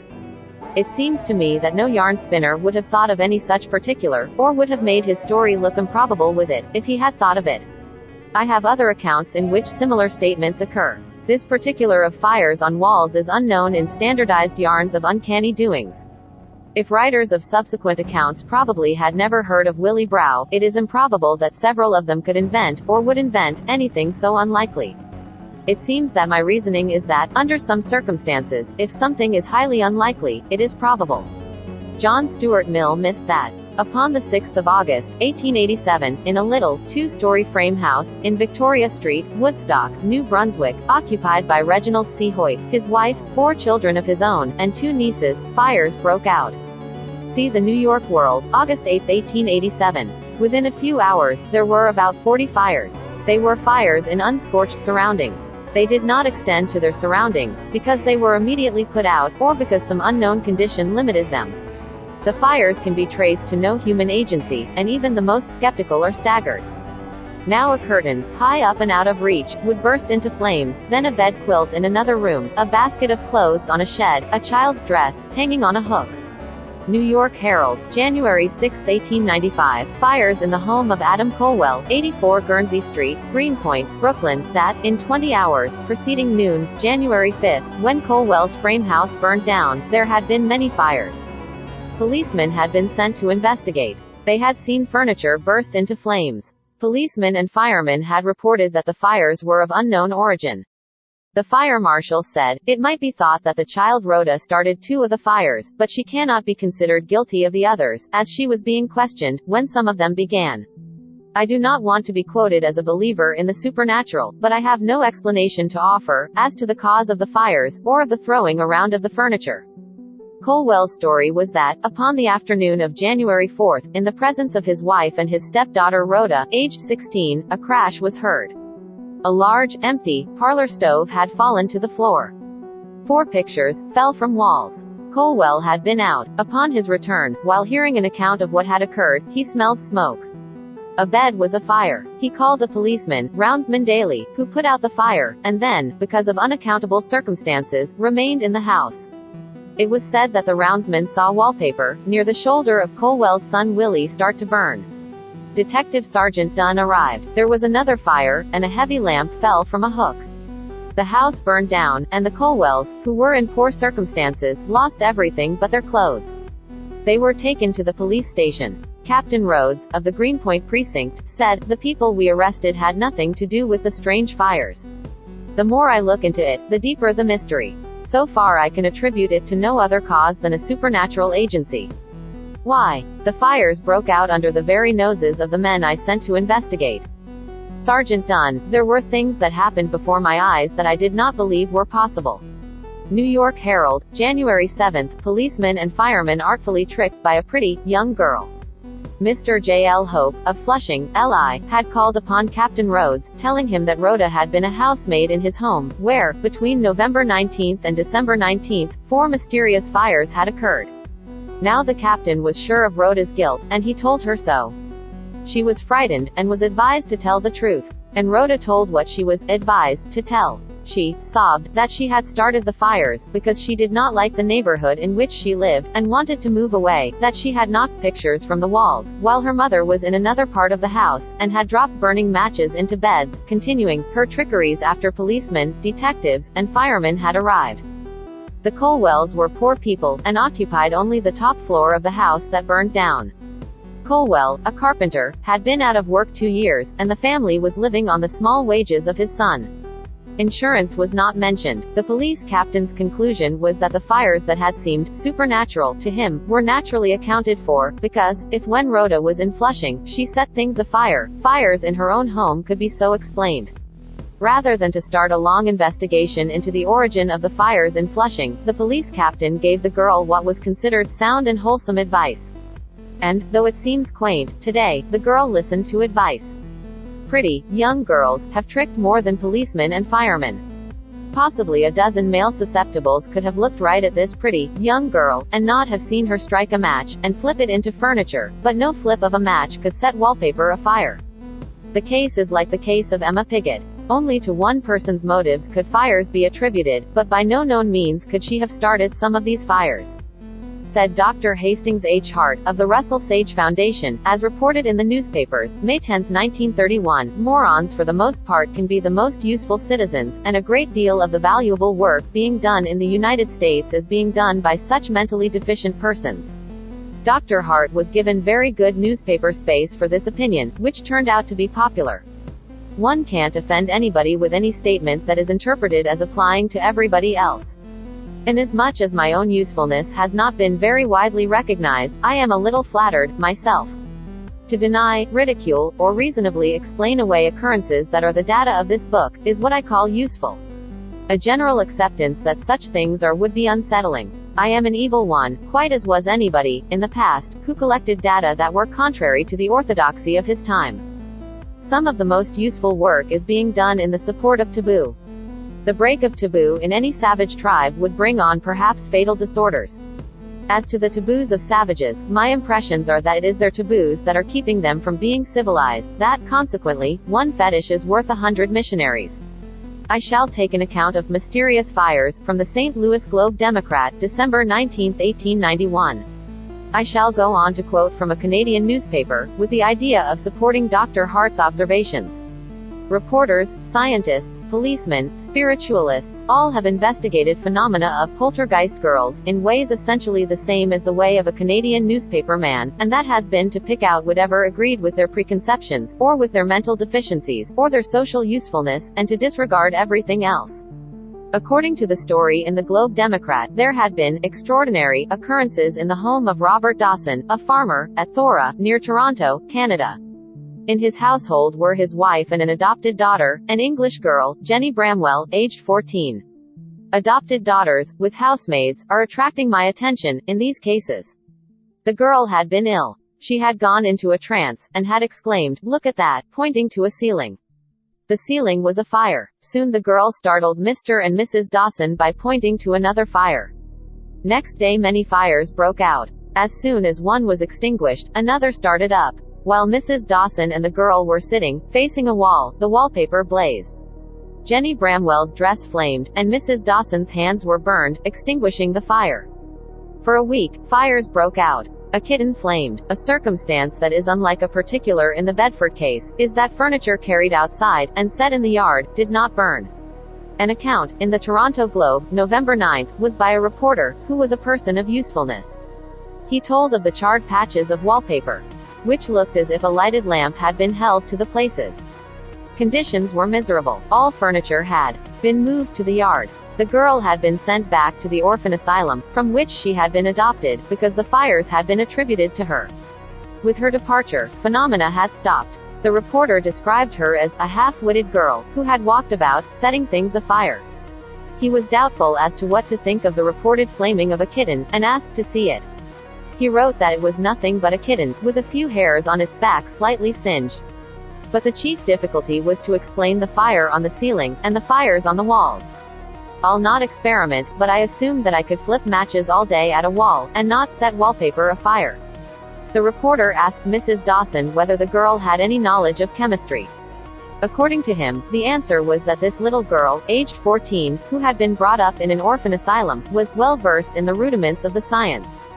Basing upon this outcome of his investigations, and forgetting that he had called the well-versed, little chemist, half-witted, or being more sophisticated than I seem to think, and seeing no inconsistency between scientific knowledge and imbecility, the useful reporter then needed only several data more to solve the mystery. He inquired in the town, and learned that the well-versed and half-witted little chemist was also an incorrigible little thief. He went to the drugstore, and learned that several times the girl had been sent there on errands. The mystery was solved. The girl had stolen some chemical, which she had applied to various parts of Dawson's house. Occurrences of more recent date. Story in the London Daily Mail, December 13, 1921, of a boy, in Budapest, in whose presence furniture moved. The boy was about 13 years of age. Since about his 12th birthday, fires had often broken out, in his presence. Alarmed neighbors, or superstitious neighbors, as they were described, in the account, had driven him and his mother from their home. It was said that, when he slept, flames flickered over him, and singed his pillow. In the New York Times, August 25, 1929, was published a story of excitement upon the West Indian island of Antigua. This is a story that reverses the particulars of some of the other stories. It is an account of a girl whose clothes flamed, leaving her body unscorched. This girl, a negress, named Lily White, living in the village of Liberta, flamed, while walking in the streets. However, at home, too, the clothes of this girl often burst into flames. She became dependent upon her neighbors for something to wear. When she was in bed, sheets burned around her, seemingly harmlessly to her, according to the story. Early in March, 1922, an expedition, composed of newspaper reporters and photographers, headed by Dr. Walter Franklin Prince, arrived at a deserted house that was surrounded by snowbanks out of which stuck the blackened backs, legs, and arms of burned furniture. The newspapers had told of doings in this house, near Antigonish, Nova Scotia, and had emphasized the circumstance that, in the dead of winter, Alexander MacDonald and his family had been driven from their home, by mysterious fires, unaccountable sounds, and the meanderings of crockery. The phenomena had centered around Mary Ellen, MacDonald's adopted daughter. With the idea that the house was haunted, the expedition entered, and made itself at home, everybody quick on the draw for notepaper or camera. Mostly, in poltergeist cases, I see nothing to suggest that the girls, boys sometimes, are mediums, or are operated upon by spirits. The phenomena seem to be occult powers of youngsters. In MacDonald's house, the investigators came upon nothing that suggested the presence of spirits. Mary Ellen and her father, or father by adoption, were induced to return to the house, but nothing occurred. Usually, in cases of poltergeist girls, phenomena are not of long duration. Dr. Prince interviewed neighbors, and recorded their testimony that dozens of fires had broken out, in this girl's presence, but more striking than any testimony by witnesses was the sight, outside this house, of the blackened furniture, sticking out of snowbanks. New York Sunday, February 2, 1932, a dispatch from Bladenboro, North Carolina. Fires, which apparently spring from nowhere, consuming the household effects of C.H. Williamson, here, have placed this community in a state of excitement, and continue to burn. Saturday, a window shade and curtain burned in the Williamson home. Since then, fire has burst out in 5 rooms. 5 window shades, bed coverings, tablecloths, and other effects have suddenly burst into flames, under the noses of the watchers. Williamson's daughter stood in the middle of the floor, with no fire near. Suddenly her dress ignited. That was too much, and household goods were removed from the house. In the New York Sunday, December 1, 1882, is an account of the occult powers of A.W. Underwood, a Negro, aged 24, of Paw Paw, Michigan. The account, copied from the Michigan Medical News, was written by Dr. L.C. Woodman, of Paw Paw. It was Dr. Woodman's statement that he was convinced that Underwood's phenomena were genuine. He will take anybody's handkerchief, and hold it to his mouth, rub it vigorously, while breathing on it, and immediately it bursts into flames, and burns until consumed. He will strip, and will rinse out his mouth thoroughly, and submit to the most rigorous examination to preclude the possibility of any humbug, and then by his breath, blown upon any paper, or cloth, envelop it in flames. He will, while outgunning, lie down, after collecting dry leaves, and by breathing on them start a fire. In the New York Sunday, July 9, 1927, is an account of a visit by Vice President Dawes, to Memphis, Tennessee. In this city lived a car repairer, who was also a magician. He took General Dawes' handkerchief, and breathed upon it, and it caught fire. Out of the case of the Negro, who breathed dry leaves of fire, I conceive of the rudiments of a general expression, which I expect to develop later. The phenomena look to me like a survival of a power that may have been common in the times of primitive men. Breathing dry leaves of fire would, once upon a time, be a miracle of the highest value.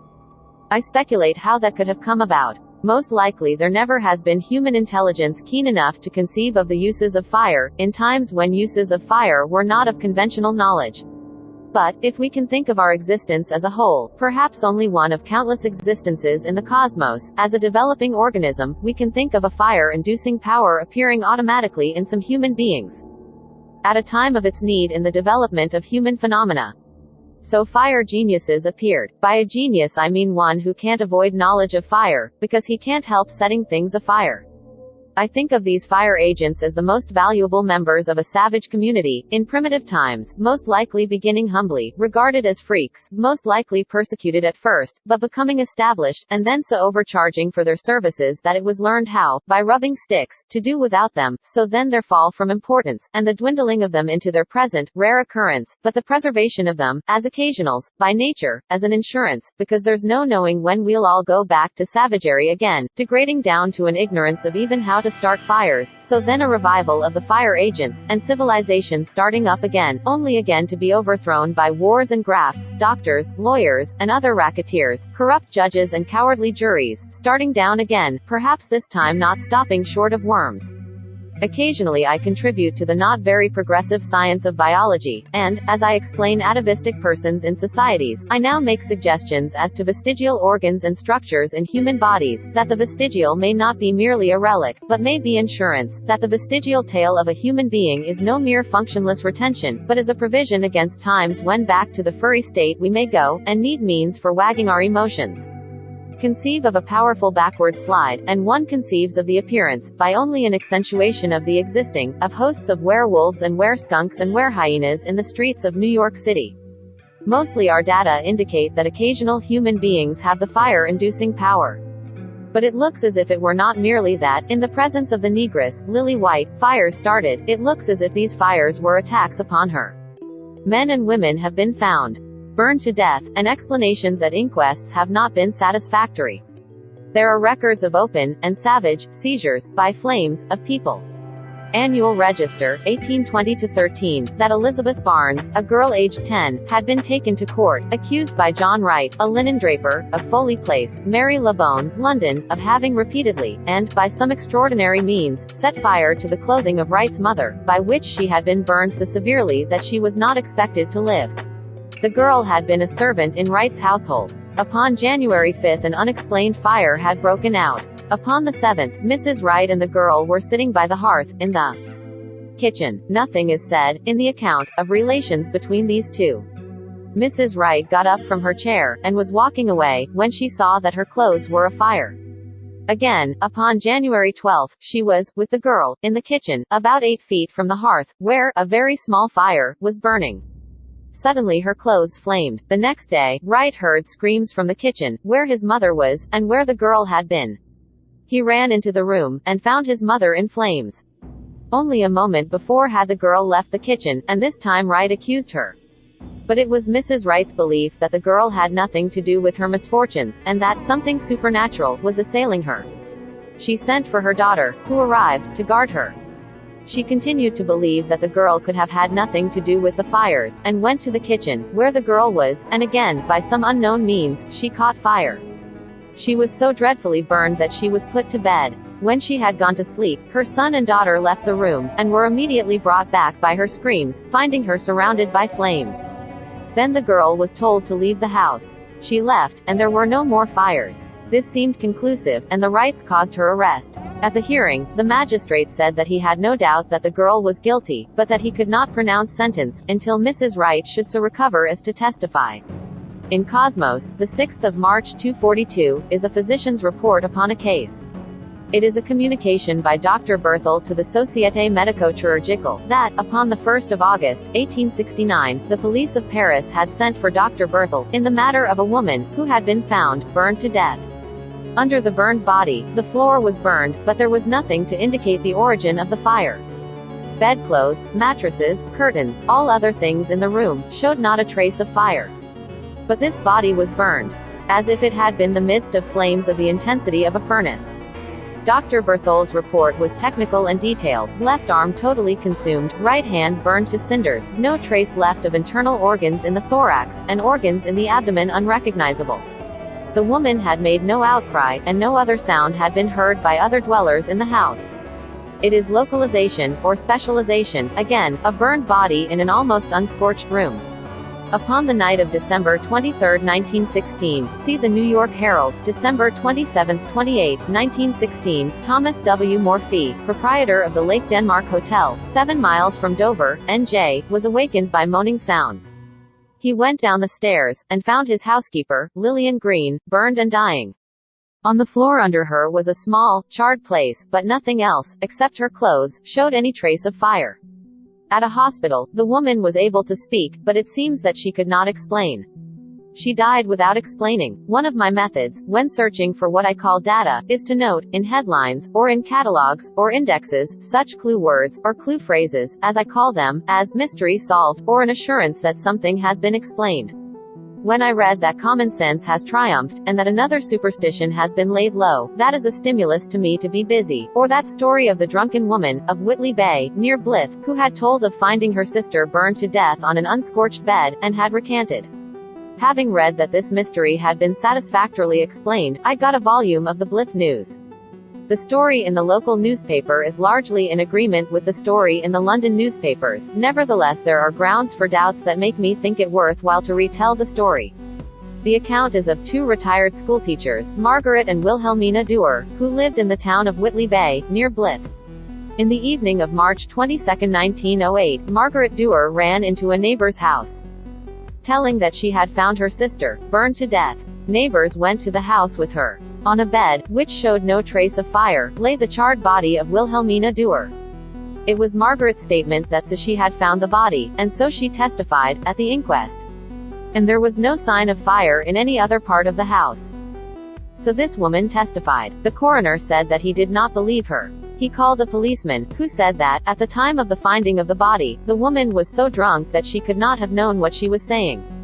The policeman was not called upon to state how he distinguished between signs of excitement and terror, and intoxication. But there was no accusation that, while upon the witness stand, this woman was intoxicated, and here she told the same story. The coroner urged her to recant. She said that she could not change her story. So preposterous a story as that of a woman who had burned to death on an unscorched bed, if heeded, or if permitted to be told, would be letting black magic, or witchcraft, into English legal proceedings. The coroner tried persistently to make the woman change it. She persisted in refusing. The coroner abruptly adjourned the inquest until April 1st Street. Upon April 1st, Margaret Dewar confessed. Any reason for her telling of a lie, in the first place, is not discoverable. But there were strong reasons for her telling what she was wanted to tell. The local newspaper was against her. Probably the coroner terrified her. Most likely all her neighbors were against her, and hers were the fears of anybody, in a small town, surrounded by hostile neighbors. When the inquest was resumed, Margaret Dewar confessed that she had been inaccurate, and that she had found her sister burned, but alive, in a lower part of the house, and had helped her up to her room, where she had died. In this new story, there was no attempt to account for the fire, but the coroner was satisfied. There was not a sign of fire anywhere in the lower part of this house. But the proper testimony had been recorded. Why Margaret Dewar should have told the story that was called a lie was not inquired into. There are thousands of inquests at which testimonies are proper stories. Madras Mail, May 13, 1907, a woman in the village of Manor, near Dinapore, flames that had consumed her body, but not her clothes, that 2 constables had found the corpse in a room, in which nothing else showed signs of fire, and had carried the smoldering body, in the unscorched clothes, to the district magistrate. Toronto Globe, January 28, 1907, dispatch from Pittsburgh, Pennsylvania, that Albert Houck had found the body of his wife, burned to a crisp, lying upon a table, no sign of fire upon the table, nor anywhere else in the house. New York Sunday, January 24, 1930, coroner's inquiry, at Kingston, NY, into the death of Mrs. Stanley Lake. Although her body was severely burned, her clothing was not even scorched. 14. The story of the mad bats of Trinidad is that the discoverer of them had solved a mystery of many deaths of human beings and cattle. Dr. Pawan, a Trinidad scientist, had discovered that the infection had been caused by mad vampire bats, affected by rabies, which they transmitted in a new form of insidious hydrophobia. But the existence of hydrophobia is so questionable, or of such rare occurrence, even in dogs, that the story of the mad bats of Trinidad looks like some more of the sensationalism in science that is so obtrusive today, and compared with which I am, myself, only a little wild now and then.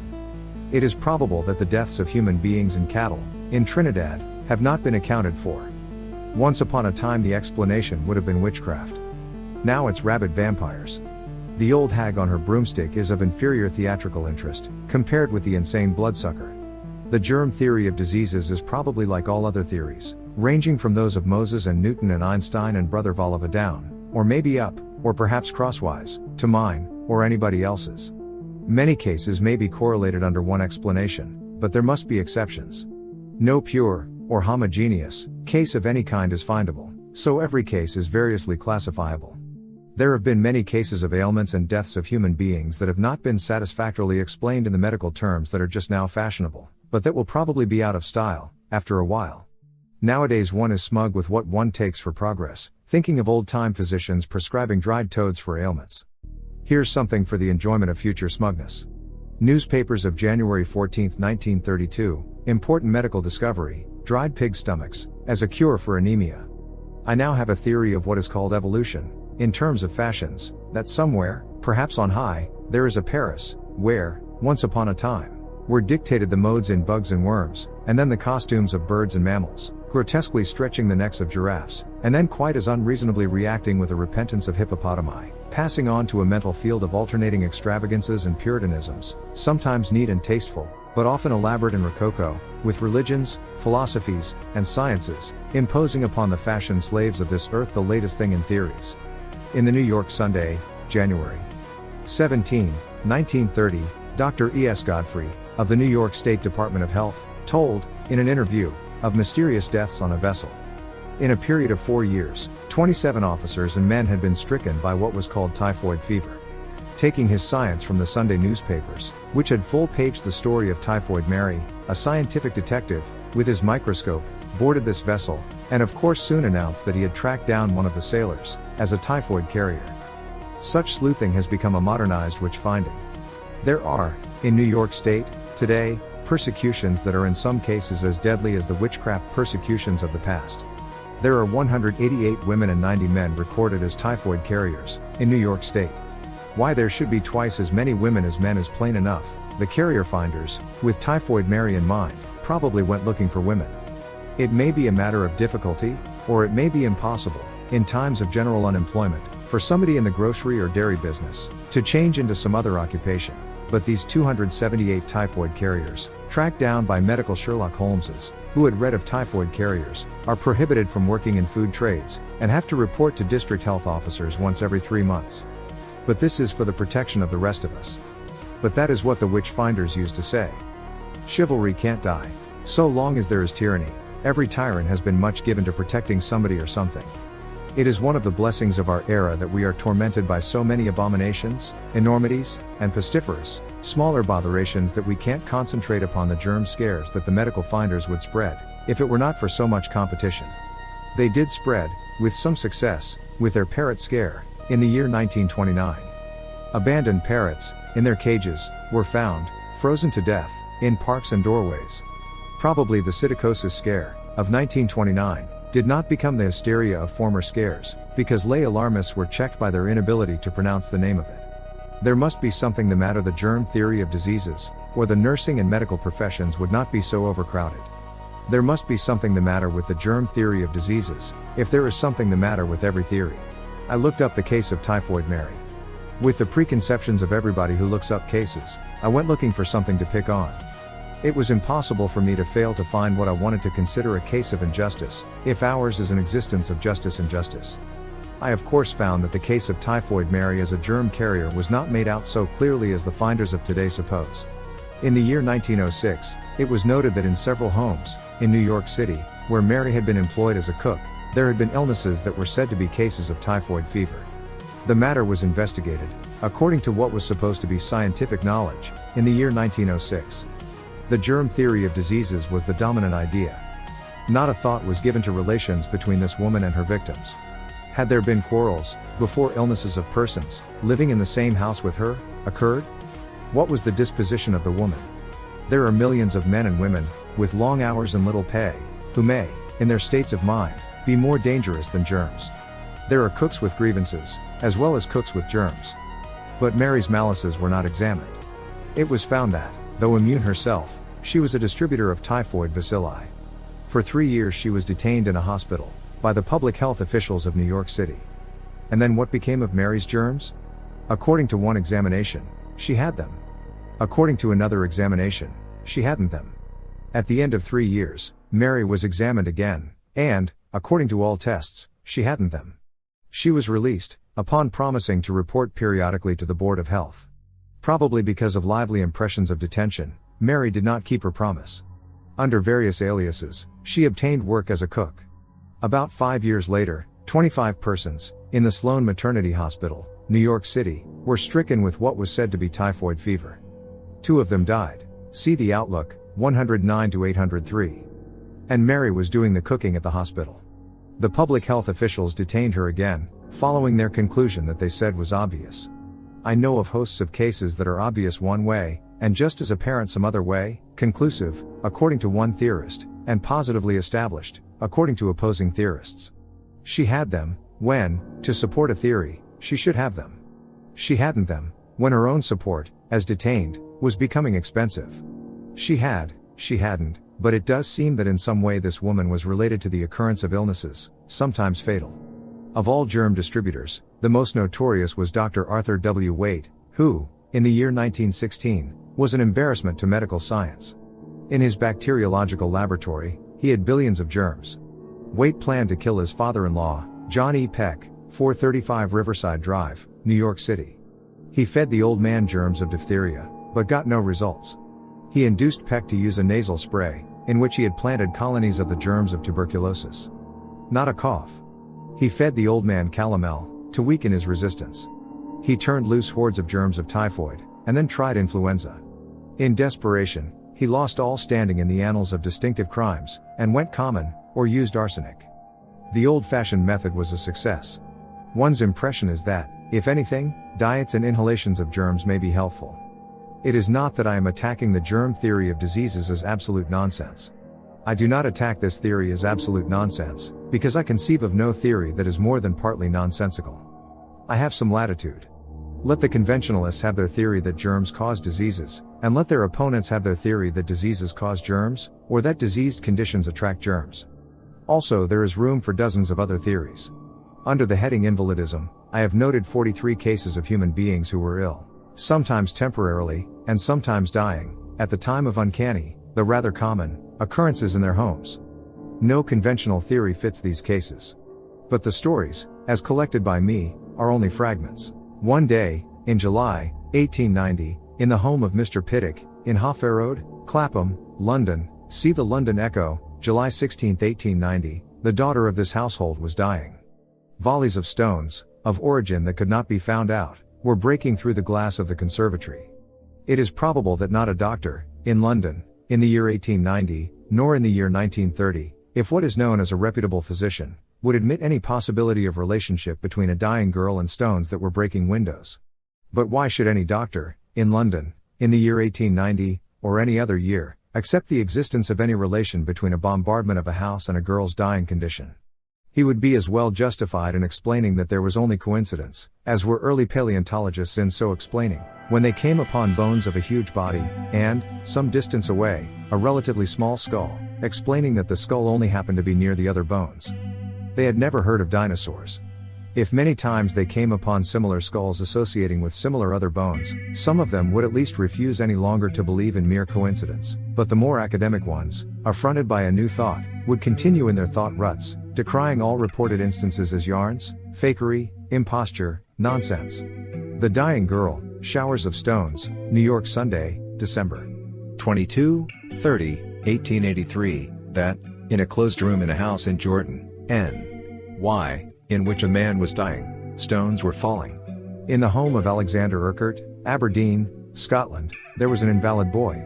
Stories of doings in this house were told in London newspapers, early in January, 1920. The boy was simply set down as an invalid boy, and presumably doctors were not mystified by his ailment. Nobody was recorded as suspecting anything but coincidence between whatever may have been the matter with him, and phenomena that centered around him, as he lay in his bed. It was as if he were bombarded by unseen bombs. Explosive sounds that shook the house occurred over his bed, and, according to reports by policemen, the bed was violently shaken. Policemen reported that objects, in the boy's room, moved. London Daily News, January 10, 1920, Aberdeen ghost laid low, prosaic explanation for strange sounds, nothing but a piece of wood that the wind had been knocking against a side of the house. That probably convinced the London readers who preferred something like the mice behind the baseboard's conclusion to such stories. But the Glasgow Herald, of the 13th, continued to tell of thumping sounds that shook the house and rattled the dishes. The data are protrusions from burials. The body of a girl, the body of a crow. Somebody dying, and hostile demonstrations that cannot conventionally be explained. But if there were connecting circumstances, they are now undiscoverable. It is said that there is a science of comparative anatomy, by which, given any bone of an animal, the whole skeleton can be reconstructed. So stated, this is one of the tall stories of science. The father of the science of comparative anatomy never reconstructed anything except conventionally. The paleontologists have reconstructed crowds of skeletons that are exhibited as evidences of evolution, but Cuvier not only never reconstructed anything new, but is now notorious as a savage persecutor of evolutionists. There cannot be reconstruction, unless there be a model. We may have a comparative anatomy of our fragmentary circumstances, if we can fit the pieces to a situation model. And it may be that we are slowly building that. Of course, anything of the nature of old-fashioned, absolute science is no dream of mine. From the Port of Spain, Trinidad, Mirror, and the Port of Spain Gazette, I take a story of phenomena that began November 12, 1905, in Mrs. Laurel Hayes' boarding house, in Queen Street, Port of Spain. The house was pelted with stones. A malicious neighbor was suspected, but then, inside the house, there were occurrences that, at least physically, could be attributed to nobody. Objects were thrown about. Chairs fell over, got up, and whirled. Out of a basket of potatoes, flew the potatoes. Stones fell from unseen points of origin, in rooms. A doctor was quoted as saying that he had seen some of these doings. He had been visiting a girl, who, in this house, was ill.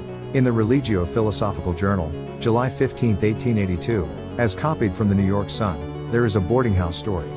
Mrs. William Swift's boarding house, 52 Willoughby Street, Brooklyn, the occupant of the back parlor was ill. Raps were heard. Several times appeared a floating, vaporous body, shaped like a football. Upon the ailing boarder, the effect of this object was like an electric shock. In the Religio Philosophical Journal, March 31, 1883, and the New York Times, March 12, 1883, there are accounts of the bewitchment of the house, 33 Church Street, New Haven, Connecticut. Tramping sounds, objects flying about. A woman in this house was ill. While she was preparing medicine in a cup, the spoon flew away. Sounds like hey, diddle, diddle. Then it was as if an occult enemy took a shot at her. An unfindable bullet made a hole in a glass. In the Bristol, England, Mercury, October 12, 1889, and in the Northern Daily Telegraph, October 8, 1889, are accounts of loud sounds of unknown origin in a house in the village of Hornington, near Salisbury. Here a child, Lydia Hewlett, aged 9, was stricken with a mysterious illness, lying in bed, never speaking, never moving, apparently at death's door. It was said that this child had incurred the enmity of a gypsy, whom she had caught stealing vegetables in a neighbor's garden. One of the cases of mysterious family maladies, accompanied by poltergeist disturbances, was reported by the Guernsey Star, March 5, 1903. In the home of a resident of the island of Guernsey, Mr. B. Collinet, several members of the family were taken ill. Things were flying about. Early in the year 1893, as told in the New York World, February 17, 19, 1896, an elderly man, named Mac, appeared, with his invalid wife, and his daughter Mary, in the town of Belport, Long Island, N.Y., and made of the ground floor of their house a little candy store. The account in the World is of a starting up of persecutions of this family that were attributed to hostility of other storekeepers, and to dislike probably because of their thrift. Stones were thrown at the house by street gamins. Several boys were arrested, but there was no evidence against them. At the time of one of the bombardments, Mary was on the porch of the house. A big dog appeared. He ran against her, knocking her down, injuring her spine so that she was a cripple the rest of her life. All details of this story are in terms of persecutions by neighbors. In the terms of the telling, there is no suggestion of anything occult. Unidentified persons were throwing stones. The terrified girl took to her bed. Stones thumped on the roof above her, throwing her into spasms of fright. In one of these convulsions, she died. Missing in this story is anything relating to Mac's experiences before arriving in Belport. His daughter was crippled, and died of fright. He arrived with an invalid wife. In his biography of the Bishop of Zanzibar, Frank, Bishop of Zanzibar, I take from a review in the London Daily Express, October 27, 1926, Dr. H. Maynard Smith, Canon of Gloucester, tells of poltergeist persecutions, near the mission station, at Weddy. Clods of earth, of undetectable origin, were bombarding a house in which lived a man and his wife.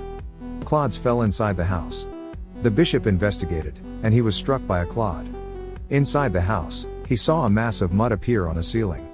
The door was open, but this point on the ceiling was in a position that could not be hit by anyone throwing anything from outside. There was no open window. The bishop came ceremoniously the next morning, and solemnly exorcised the supposed spirit. That these stories indicate the existence of spirits is what I do not think. But it seems that the bishop made an impression. The mudslinging stopped. But then illness came upon the woman of this house. Upon the night of August 9, 1920, as told in the London Daily Mail, August 19, 1920, a shower of small stones broke the windows in the top floor of Wellington Villa, Grove Road, South Woodford, London, occupied by Mr. H.T. Gaskin, an American, the inventor of the Gaskin lifeboat. There were many showers of stones of undetectable origin. Upon the night of the 13th, policemen took positions in the house, in the street, on roofs, and in trees.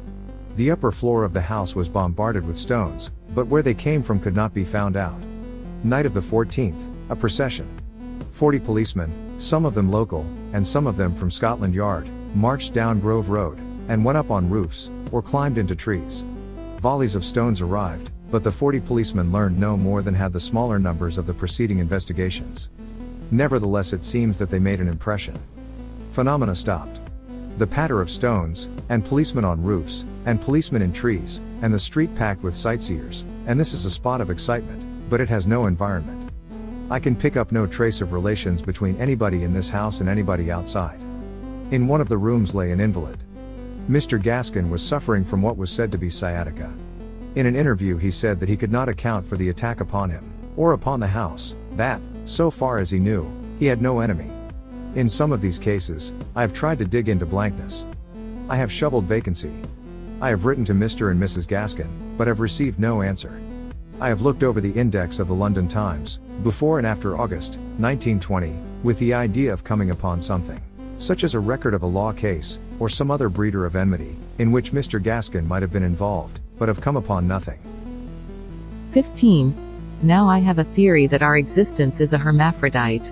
or the unproductivity of it, in the sense that the beings, and seas, and houses, and trees, and the fruits of trees, its immortal truths, and rocks of ages, that it seems to produce are only flutters that seem to be real productions to us, because we see them very slow-motioned. My interpretation of theology is that though mythologically much confused, it is an awareness of the wholeness of one existence, perhaps one of countless existences in the cosmos, and that its distortions are founded upon intuitive knowledge of the unproductive state of this one existence, as a whole, and so its visions of a divine sterility, which are illustrated with figures of blonde hermaphrodites. Of course there are stray legends of male angels, but such stories are symbols of the inconsistency that coexists with the consistency of all things phenomenal, or that parthenogenesis is the essential principle of all things, beings, thoughts, states, phenomenal. I'd be queried, if I should say, of the consummation of any human romance, that it is parthenogenetic, but humanity, regarded as a whole, is sustained by self-fertilization. Except for occasional, vague stories of external enrichments, there are no records of invigorations imparted to the humankind from gorillas, hyenas, or swine. Elephants fertilize elephants. I conceive of no bizarre, little love story, with a fruitful outcome, of the attractions of a rhinoceros to a hummingbird, though I have a venerable, little story, account sent to me by Mr. Ernest Dorfeller, Bronx, NY, of an 18th-century scientist, whose theory it was that human females can be pollinated, and who experimented, by exposing a buxom female to the incidence of the east wind, and of course was successful in establishing his theory.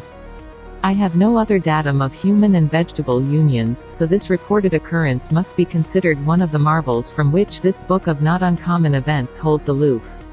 The parthenogenetic triumphs of the human intellect are circular stupidities. The mathematicians, in their intuitions of the state of a whole, have represented what to the devout is divinity, with the circle, which, to them the perfect figure, symbolizes getting nowhere. Much of the argument in this book will depend upon our acceptance that nothing in our existence is real. The whole may be realness. Out of its phenomena, it may be non-phenomenally producing offspring realnesses. That is not our present subject. But up comes the question, if nothing phenomenal is real, is everything phenomenal really unreal? But, if I accept that nothing is real, in phenomenal existence, I cannot accept that anything, therein, is really unreal. So my acceptance, in accordance with our general philosophy of the hyphen, is that all things perceptible to us are real-unreal, varying from the direction of one extreme to the other, according to whatever may be the degree of their appearance of individuality. If anybody has the notion that he is a real being, and by realness I mean individuality, or call it entity, or unrelatedness, let him try to tell why he thinks he exists, in a real sense. Recall the most celebrated of the parthenogenetic attempts to make this demonstration, I think, therefore I am. We have to accept that in order to think, the thinker must be of existence, prior to the thought. Why do I think? Because I am. Why am I? Because I think. The noblest triumphs of the human intellect are about as sublime as would be the description of a house in terms of its roof, whereas the description would be equally sublime, if in terms of the cellar, or the bathroom. That is Newtonism, or a description of things in terms of one of their aspects, or gravitation. It is Darwinism, a description of all life in terms of selection, one of its aspects. Gravitation is only another name for attraction. Sir Isaac Newton's contribution to the glories of human knowledge is that an apple falls because it drops. All living things are selected by environment, said Darwin. Then, according to him, when he shifted aspects, all things constituting living environment are selected. Darwinism, that selection selects. The materialists explain all things, except what they deny, or disregard, in terms of the material.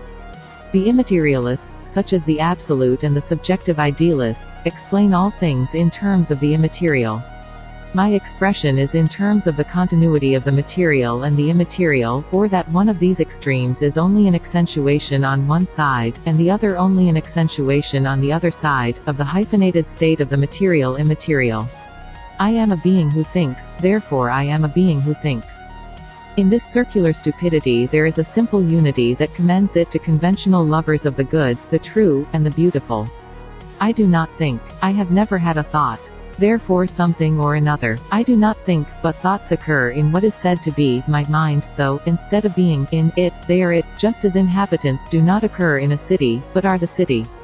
There is a governing tendency among these thoughts, just as there is among people in any community, or as there is in the movements of the planets, or in the arrangements of cells constituting a plant, or an animal. So far as goes any awareness of mine, I have no soul, no self, no entity, though at times of something like a harmonization of my elements, I approximate to a state of unified being. When I see, as for convenience, I shall say, even though there is no I that is other than a very imperfectly coordinated aggregation of experience states, sometimes ferociously antagonizing one another, but mostly maintaining a kind of civilization, but when I see that my thoughts are ruled by tendencies, such as to harmonize, organize, or coordinate, that they tend to integrate, segregate, nucleate, equilibrate, I am conscious of mere mechanical processes that mean no more in the arrangements of my ideas than they mean in the arrangements of my bones. I'd no more think of offering my ideas as immortal truth than I'd think of publishing X-ray photographs of my bones as eternal. But the organizing tendency implicit in all things, along with the disorganizing tendency implicit in all things, has admirably expressed itself in the design that is my skeleton. I think so. I have no reason to think that my skeleton is in any way inferior to anybody else's skeleton. I feel that if I could arrange my ideas with the art that has arranged my bones, I'd have, for writing a book, the justification that all writers feel the need of, trying to excuse themselves for writing books. But I do not think that mechanism is all that there is in our existence. Only the old-fashioned absolutist conceives, or says he conceives, of our existence as absolutely mechanical. There is an individuality in things that is not of mechanical relations, because individuality is unrelatedness. I conceive of our existence as positive-negative, or as mechanical-a-mechanical. But my methods are the largely mechanical methods of everybody, and of everything, that harmonizes, or organizes. One of these methods is classification. I am impelled to arrange my materials under headings, quite as a wind arranges fallen leaves, of various sizes, into groups, as a magnet makes selections from a pile of various things. So, again, when I see that my thoughts are coerced by conventional processes, I can think of my thoughts as nothing but the products of coercions. I'd not do these slaves the honor of believing them. They impose upon me only to the degree of temporary acceptance of some of them. Merely thoughtfully, or only intellectually, I have made a collection of notes, under the classification of explosions. Some of the occurrences look as if explosive attacks, of an occult order, have been made upon human beings, or as if psychic bombs have been thrown invisibly at people, or at their property. In the New York Tribune, January 7, 1900, there is an account of poltergeist disturbances in a house, in Hyde Park, Chicago. According to the now well-known ways of chairs and tables, at times, these things hopped about, or moved with more dignity. It was as if into this house stole an invisible but futile assassin. See back to accounts of visible but futile bullets. Time after time there was a sound like the discharge of a revolver. It was noted that this firing always occurred, at about the height of a man's shoulder. In a booklet, A Disturbed House and Its Relief, Ada M. Sharp tells of a seeming psychic bombardment of her home in Tackley, Oxon, England. Beginning upon April 24, 1905, and continuing 3 years, at times, detonations, as if of exploding bombs, were heard in this house. Upon the 1st of May, 1911, Lloyd's Weekly News, July 30, Wandsworth Borough News, July 21, unaccountable fires broke out in the house of Mr. J. A. Harvey, 356 York Road, Wandsworth, London. Preceding one of these fires, there were 3 explosions of unknown origin. In January, 1892, Peterborough Advertiser, January 10, 1892, a house in Peterborough, England, occupied by a family named Rhymes, was repeatedly shaken, as if bombed, and as if bombed futilely. Nobody was injured, and there was no damage. In the Religio-Philosophical Journal, December 25, 1880, copied from the Owatonna, Min. Review, there is a story maybe of a psychic bomb that was tossed through the wall of a house, in Owatonna, penetrating the wall, without leaving a sign of its passage through the material. It was in a house occupied by a family named Dumont. There had been petty persecutions by an uncatchable, such as persistent ringing of the doorbell. One evening, members of this family were in one of the rooms, when something exploded. Mrs. Dumont was knocked insensible. Fragments of a cylindrical glass object were found. But no window had been open, and there had been no other way by which, by known means, this object could have entered this house. I note something of agreement between notions that are now developing, notions that will be called various names, one of which is not practical, and experiments by inventors that are attempts to be very practical. It is said that by means of rays, inventors have been able to set off distant explosives. If by other means, or by subtler rays, explosions at a distance can be made to occur, whatever the practical ones are trying to do may be far more effectively accomplished. If the data of this chapter do mean that there have been explosions that were the products of means, or powers, that are at present mysterious. There are stories of brilliantly luminous things that are called globe lightning that have appeared in houses, and have moved about before exploding, as if guided by intelligence of their own, or as if directed by a distant control. These stories are easily findable in books treating of lightning and the freaks of lightning. I pick out an account from a periodical. There seems to be no relation with lightning. In the English Mechanic, 90-140, Call G.T. Plunkett tells of an experience, in July 1909, in his home, in Wimbledon, London. He and his wife were sitting in one of their rooms. When his wife saw a luminous thing moving toward them, it went to a chair, upon the back of which it seemed to rest, for a moment. It exploded. Colonel Plunkett did not see this thing, but he heard the explosion. As to the lightning explanation, he writes that it was a fine evening. London Daily Mail, July 23, 1925, Explosion Riddle, Mystery of a Boy's Wounds. Injured by a mysterious explosion, which occurred in his mother's house, at Riverhall Street, South Lambeth, SW, yesterday morning, Charlie Orchard, 5, was conveyed to hospital in a serious condition. He was hurt on the face and chest, and some of his fingers were blown away. His mother had just called him to breakfast when the explosion occurred. Neighbors who heard the report of the explosion thought there was an outbreak of fire and summoned the fire brigade. An all-day search failed to discover the cause of the explosion. The London newspapers, September 26, 1910, told of a tremendous, unexplained explosion in a house in Willesden, London. I take from the local newspaper, the Willesden Chronicle, September 30th, a fire of a most mysterious character, absolutely no cause can be assigned for the outbreak, which was followed by a terrific explosion, completely wrecking the premises. But in no account is it made clear that first there was a fire, and that the explosion followed. A policeman, standing on a nearby corner, saw this house, 71 Walm Lane, Willesden, flame and burst apart. Windows and doors in the back of the house were blown a distance of 60 feet. On examination of the premises, it was found that the 2 gas meters under the stairs had been shut off, so it was evident that the explosion was not caused by gas. Representatives of the Salvage Corps and of the Home Office investigated, but could conclude nothing except that chemicals, or petrol, might have exploded. The occupants of this house, named Rees, were out of town, week ending. Mr. Rees was communicated with. And it was his statement that there had been nothing in the house that could have exploded. Willesden Chronicle, October 7, mystery cleared up. A charred sofa in the drawing room and other evidence reveal the cause of the outbreak. Before leaving the house, Saturday morning, September 24, Mr. Rees, while smoking a pipe, had leaned over this sofa, and sparks from his pipe had fallen upon it. For 36 hours a fire, so caused, had smoldered, before bursting into flames. There were 2 standard spirit lamps in the room. In the fire, they must have exploded simultaneously. The writer of this explanation picked the remains of a sofa out of a wreck of charred furniture. He leaned Rees over the sofa, because that would make his explanation work out as it should work out. Rees made no such statement, and he was not quoted. The explosion of 2 spirit lamps could do much damage, but this explosion was tremendous. The house was wrecked. The walls that remained standing were in such a toppling condition that the ruins were roped off. The jagged walls of this wrecked house are more of our protrusions from vacancy. We visualize them in an environment of blankness. Somewhere there may have been a witch or a wizard. Upon June 13, 1885, a resident of Pondicherry, Madras, India, was sitting in a closed room, when a mist appeared near him. At the same time there was a violent explosion. This man, M. André, sent an account to the French Academy.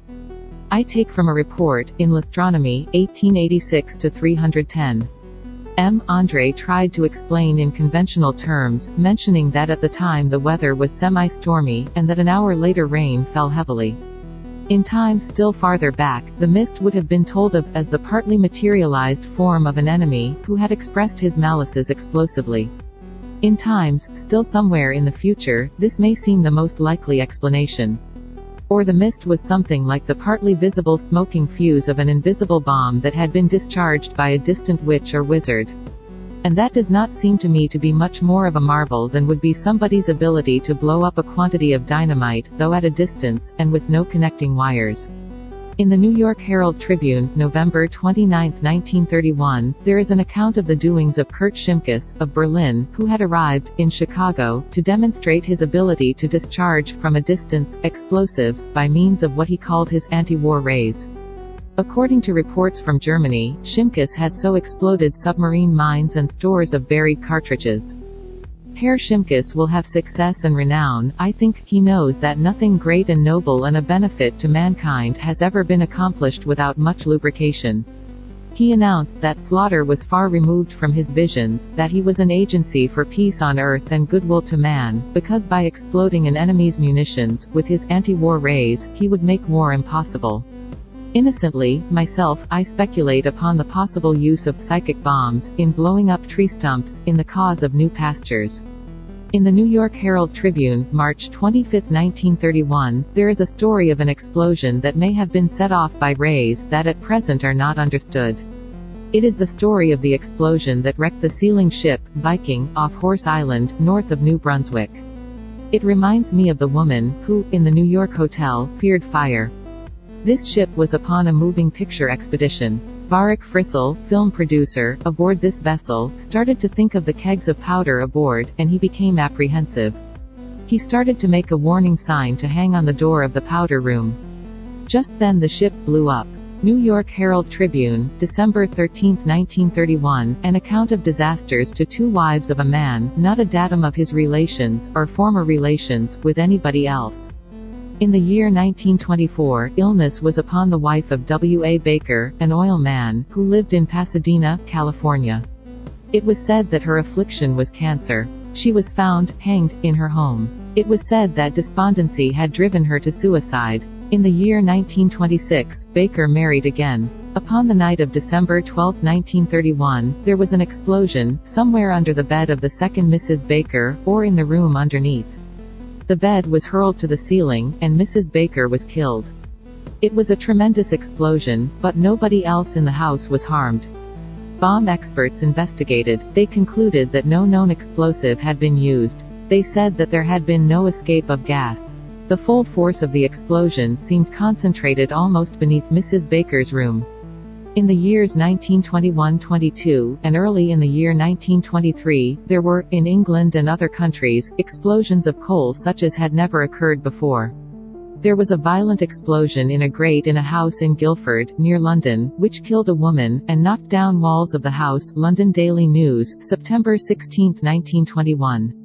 There were other explosions of coal, during this year, but in 1922 attention was attracted by many instances. In this period there was much disaffection among British coal miners. There was a suspicion that miners were mixing dynamite into coal. But, whether we think that the miners had anything to do with these explosions, or not, suspicions against them, in England, were checked by the circumstances that no case of the finding of dynamite in coal was reported, and that there were no explosions of coal in the rough processes of shipments. There came reports from France. Then stoves, in which was burned British coal, were blowing up in France, Belgium, and Switzerland. The climax came about the 1st of January, 1923, when in one day there were several of these explosions in Paris, and explosions in 3 towns in England.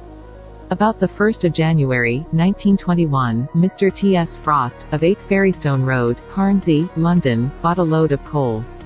In his home were 3 children, Gordon, Bertie, and Muriel. I take data from the London newspapers, but especially from the local newspapers, the Hornsey Journal, and the North Middlesex Chronicle. In the grates of this house, coal exploded. Also, coal in buckets exploded. A policeman was called in. He made his report upon coal that not only exploded, but hopped out of grates, and sauntered along floors, so remarkable that an inspector of police investigated. According to a newspaper, it was this inspector's statement that he had picked up a piece of coal, which had broken into 3 parts, and had then vanished from his hands. It was said that burning coals leapt from grates, and fell in showers in other rooms, having passed through walls, without leaving signs of this passage. Flat irons, coal buckets, other objects danced. Ornaments were dislodged, but fell to the floor without breaking. A pot on a tripod swung, though nobody was near it. The phenomena occurred in the presence of one of the boys, especially, and sometimes in the presence of the other boy. There has been no poltergeist case better investigated. I know of no denial of the phenomena by any investigator. One of the witnesses was the Reverend A. L. Gardiner, vicar of St. Gabriel's, Wood Green, London. There can be no doubt of the phenomena. I have seen them, myself. Another witness was Dr. Herbert Lemmerly, of Harnsey. Dr. Lemmerly told of a clock that mysteriously vanished. Upon the 8th of May, a public meeting was held in Harnsey, to discuss the phenomena. In the newspapers there was a tendency to explain it all as mischief by the children of this household. The child, Muriel, terrified by the doings, died upon April 1st Street. The boy, Gordon, frightened into a nervous breakdown, was taken to the Lewisham Hospital. The coal in all these cases was coal from British coal mines. The newspapers that told of these explosions told of the bitterness and vengefulness of British coal miners, enraged by hardships and reduced wages, uncommon in even their harsh experiences. Or see back, There's a Shout of Vengefulness, in Hyde Park, London. Far away, in Gloucestershire, an ancient mansion bursts into flames.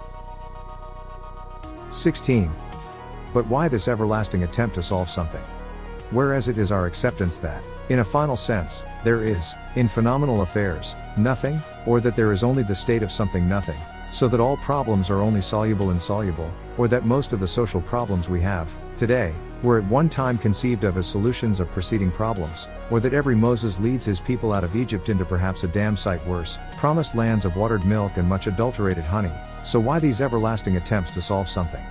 But to take surgical operations upon warders of Sing Sing prison, and the loss of rectitude by lace curtains, and the vanishing man of Berlin, Typhoid Mary, and a Chinese hair clipper, and explosions of coal, and bodies on benches in a Harlem park, Robert Browning's conception was to take 3 sounds, and make, not a 4th, but a star.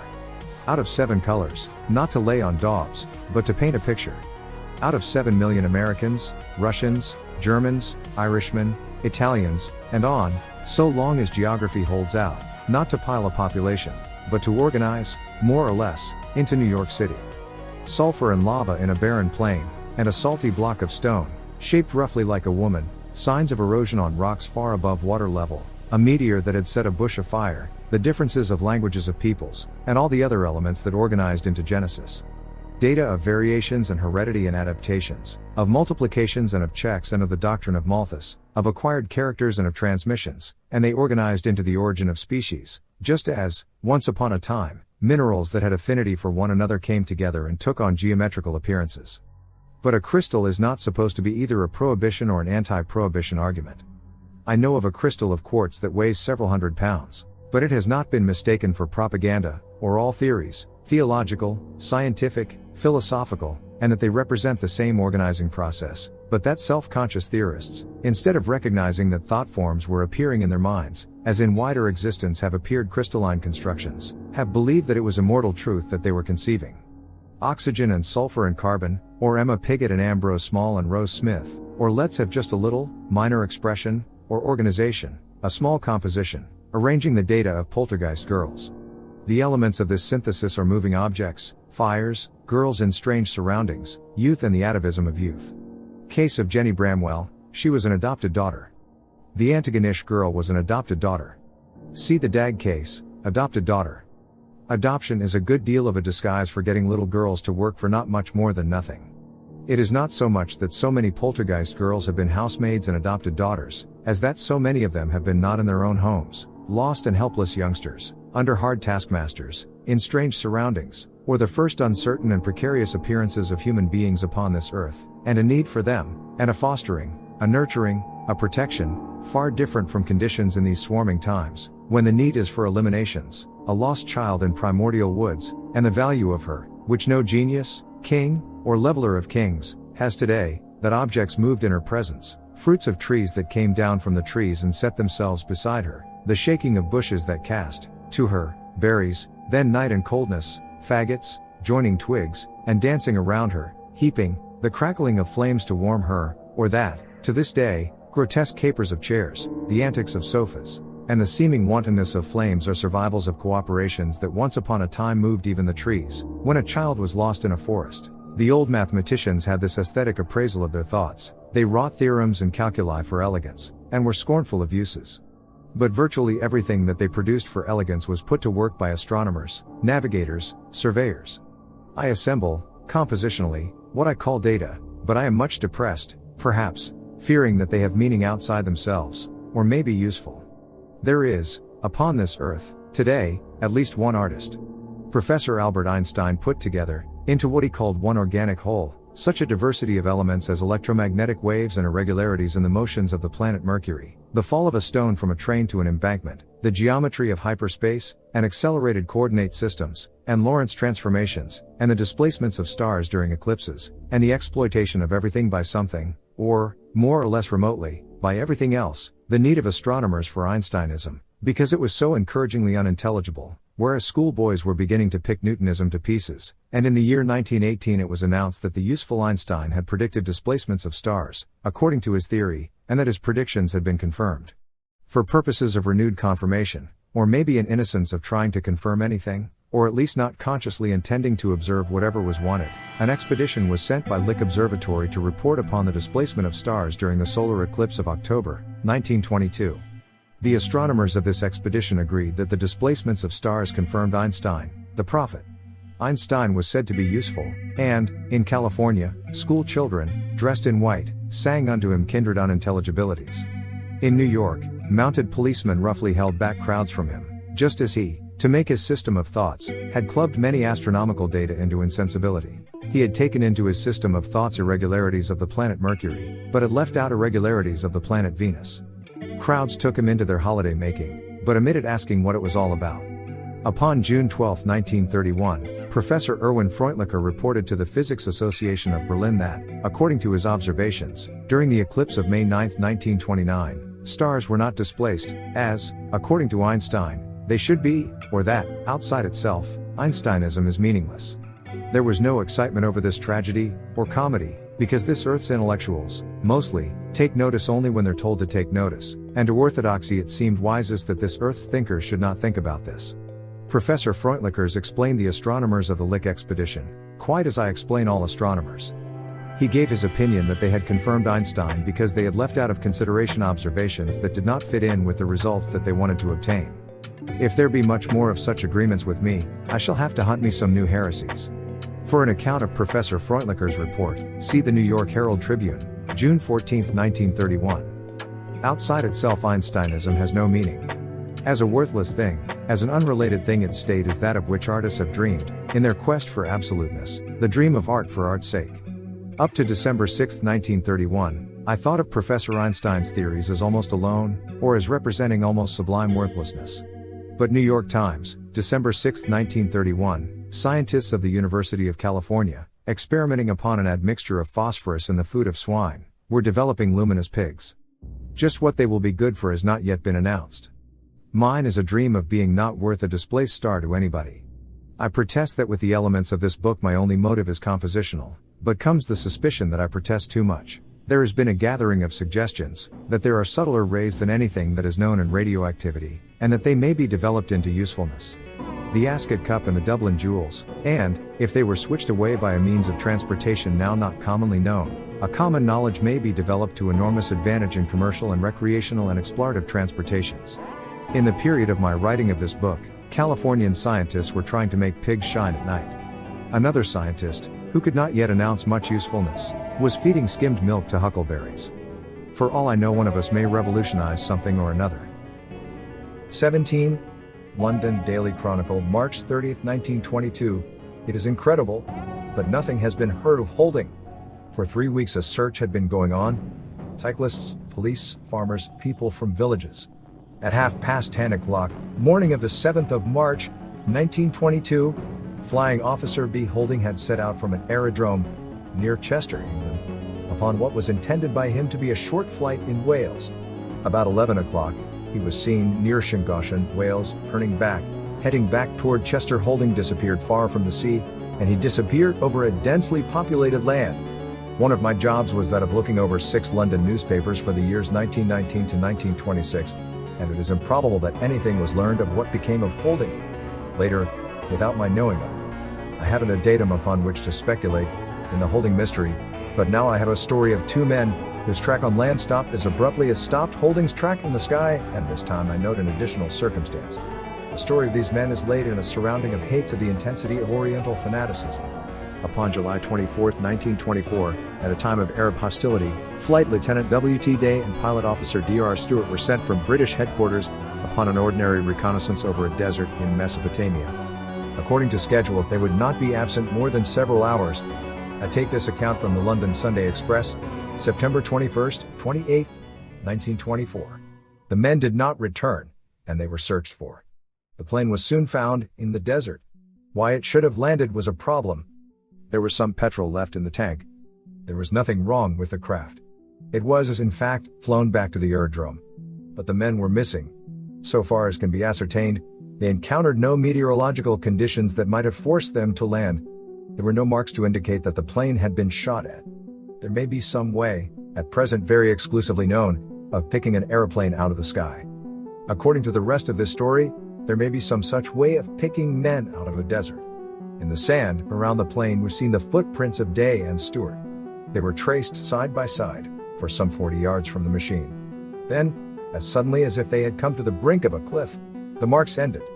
The landing of the plane was unaccountable. But, accepting that as a minor mystery, the suggested explanation of the abrupt ending of the footprints was that Day and Stewart had been captured by hostile Bedouins, who had brushed away all trails in the sand, starting at the point 40 yards from the plane. But hostile Bedouins could not be thought of as keeping on brushing indefinitely, and a search was made for a renewal of traces. Aeroplanes, armored cars, and mounted police searched. Rewards were offered.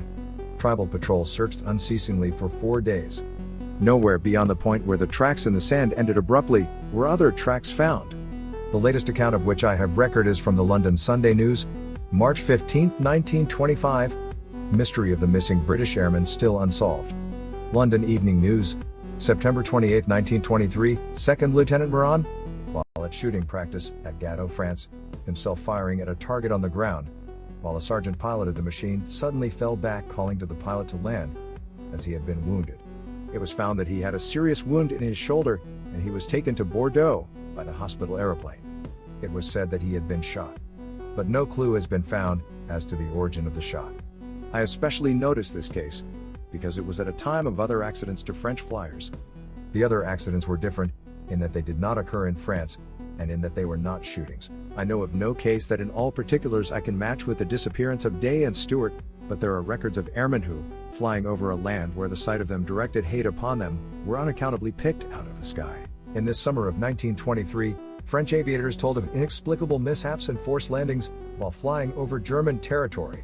The instances were so frequent that there arose a belief that, with secret rays, the Germans were practicing upon French airplanes. From a general impression of an existence of rationality, we can conceive that the Germans were practicing upon French airplanes something that they were most particularly endeavoring to keep secret from France, if they had any such powers. But I think that they had not, or that officially they had not. There may have been a hidden experimenter, unknown to the German authorities.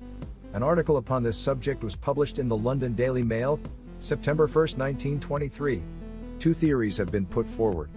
One is that by a concentration of wireless rays the magneto of the aeroplane may be affected, and another is that a new ray, which will melt certain metals, has been discovered. In this connection, it is notable that most of the forced landings of the French aeroplanes, when flying from Strasbourg to Prague, have taken place in the vicinity of a German aerodrome, near Fürth. It was said that for some time at the German wireless station at Nauen, there had been experiments upon directional wireless, with the object of sending out rays, concentrated along a certain path, as the beams of a searchlight are directed. The authorities at Nauen denied that they had knowledge of anything that could have affected the French aeroplanes in ways reported or supposed. Automobiles can be stopped, By wireless control, they be provided with special magnetos, otherwise not. Sir Oliver Lodge was quoted by the Daily Mail as saying that he knew of no rays that could stop a motor unless specially equipped. Professor A.M. Lowe's opinion was that someday distant motors may be stopped. I feel confident that, in 50 or 60 years' time, such a thing will be possible. Professor Lowe said that he knew of laboratory experiments in which, over a distance of 2 feet, rays of sufficient power to melt a small coil of wire had been transmitted. But, as to the reported accidents in Germany, Professor Lowe said, there is a wide difference between transmitting such a power over a distance of a foot or two, and a distance of 1 or 2,000 yards. In the Daily Mail, April 5, 1924, was an account of invisible rays, which had been discovered by Mr. H. Grindle Matthews, powerful enough, under laboratory conditions, to stop the engine of a motorcycle at a distance of 50 feet. Of course, high among virtues are the honorable lies of governments. Whether virtuously said, or accurately reported, I don't know, but it is said, or reported, that, in the year 1929 the British government spent $500,000 investigating alleged long-distance death rays, and developed nothing that was effective. It is said, or reported, that the Italian Navy gave opportunity to an inventor to demonstrate what he could do with death rays, but that his demonstrations came to nothing. We have no data for thinking that, in the year 1929, any government was in possession of a secret of long-distance death rays. The forced landings of French airplanes, in the summer of 1923, remain unexplained. There may be powerful rays that are not electromagnetic. French aviators may have been brought to Earth by no power that is called physical, though I know of no real demarcation between what is called physical and what is called mental. See back to the series of mysterious attacks in England in April and May 1927. 3 times as if acted upon by an unknown influence, automobiles behaved unaccountably.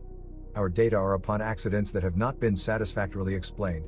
There have been occurrences that were similar to effects that inventors are, by mechanical means, striving for, in the cause of military efficiencies. And these experimenters are practical persons. It may be that we are on the track of a subtler slaughter. It looks as if a lonely possessor of a secret, such as is called a cult, operated wantonly, or in the malicious exercise of a power upon automobiles, in England, in the months of April and May 1927. He was a criminal, but I am a practical thinker, and a useful citizen, on the track of much efficiency, which will be at the disposal of God's second choice of people, which I think we must be, judging by the afflictions that are upon us, at this time of writing, a power that would by this great nation, be used only righteously, if anybody could ever distinguish between righteousness and exploitation and tyranny. One of the engaging paradoxes of our existence, which strip mathematics of meaning, is that 1,000,000 times a crime is patriotism. I am unable to conceive that a power to pick planes out of the sky would be so terrible as to stop war, because up comes the notion that counter-operations would pick the pickers. If we could have new abominations so unmistakably abominable as to hush the lubricators, who plan murder to stop slaughter, but that is only dreamery, here in our existence of the hyphen, which is the symbol of hypocrisy.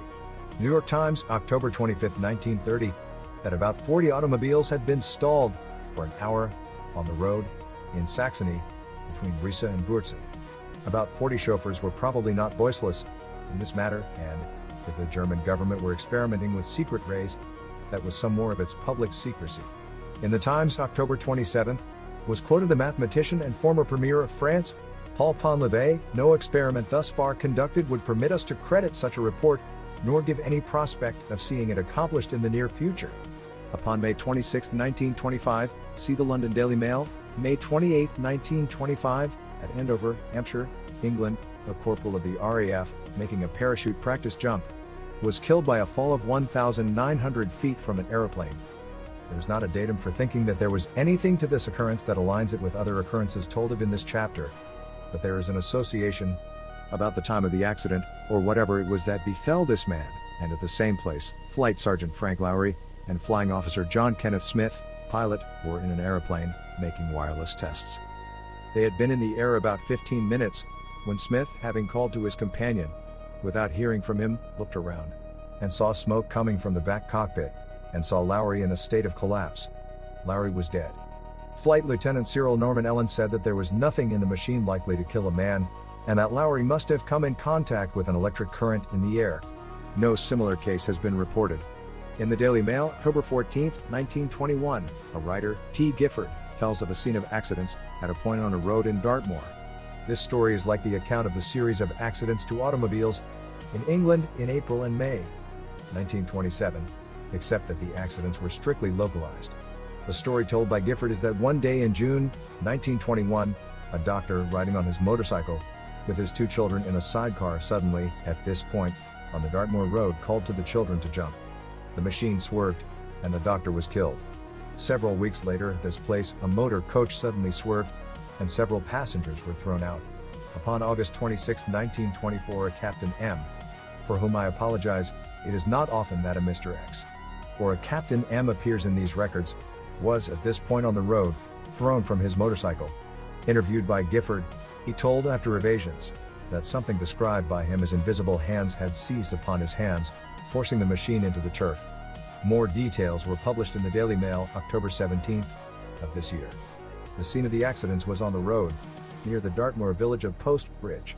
In the first instance, the victim was Dr. E.H. Helby, medical officer of Princetown Prison.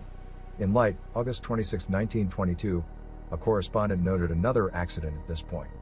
Details of the fourth accident were told in the London Sunday Express, September 12, 1926. The victim was traveling on his motorcycle. He was suddenly and violently unseated from his mount, and knew no more until he regained consciousness in a cottage, to which he had been carried, after a collapse. The injured man could not explain. 18. I record that, once upon a time, down from the sky came a shower of virgins. Of course they weren't really virgins. I can't accept the reality of anything, in such an indeterminate existence as ours. See the English Mechanic, 87 to 436. A shower of large hailstones, at Remiremont, France, May 26, 1907. Definitely upon some of these objects were printed representations of the Virgin of the Hermits. It used to be the fashion, simply and brusquely to deny such a story, and call it a device of priestcraft. But the tendency of disbelievers, today, is not to be so free and monotonous with accusations, and to think that very likely unusual hailstones did fall, at Remiremont, and that out of irregularities or discolorations upon them, pious inhabitants imagined pictorial representations. I think, myself, that the imprints upon these hailstones were of imaginative origin, but in the sense that illustrations in a book are, and were not simply imagined by the inhabitants of Remiremont, any more than are some of the illustrations of some books only smudges that are so imaginatively interpreted by readers that they are taken as pictures. The story of the hailstones of Remiremont is unique in my records, and a statement of mine has been that our data are of the not extremely uncommon. But, early in this book, I pointed out that any 2 discordant colors may be harmonized by means of other colors, and there are no data, thinkable by me, that cannot be more or less suavely coordinated, if smoothly doctored, or that cannot be aligned with the ordinary, if that be desirable. I am a Jesuit. I shift aspects from hailstones with pictures on them, to pictures on hailstones, and go on with stories of pictures on other unlikely materials. According to accounts, copied from newspapers, in the Spiritual Magazine, N.S. 7 to 360, and in the Religio-Philosophical Journal, March 29, 1873. There was more excitement in Baden-Baden, upon March 12, 1872. Than at Remiremont. Upon the morning of this day, people saw pictures that in some unaccountable way had been printed upon window panes of houses, with no knowledge by occupants as to how they got there. At first the representations were crosses, but then other figures appeared. The authorities of Baden ordered the windows to be washed, but the pictures were indelible. Acids were used, without effect. 2 days later, crosses and death's heads appeared upon window glass, at Rastatt. The epidemic broke out at Bully, 5 leagues from Metz. Here, because of feeling, still intense from the Franco-Prussian War, the authorities were alarmed. Crosses and other religious emblems appeared upon window panes, pictures of many kinds, death's heads, eagles, rainbows. A detail of Prussian soldiers was sent to one house to smash a window, upon which was pictured a band of French zouaves and their flags. It was said that at night the pictures were invisible. But the soldiers did not miss their chance. They smashed a lot of windows, anyway. Next morning it looked as if there had been a battle. In the midst of havoc, the zouaves were still flying their colors. This story, I should say, then became a standardized newspaper yarn.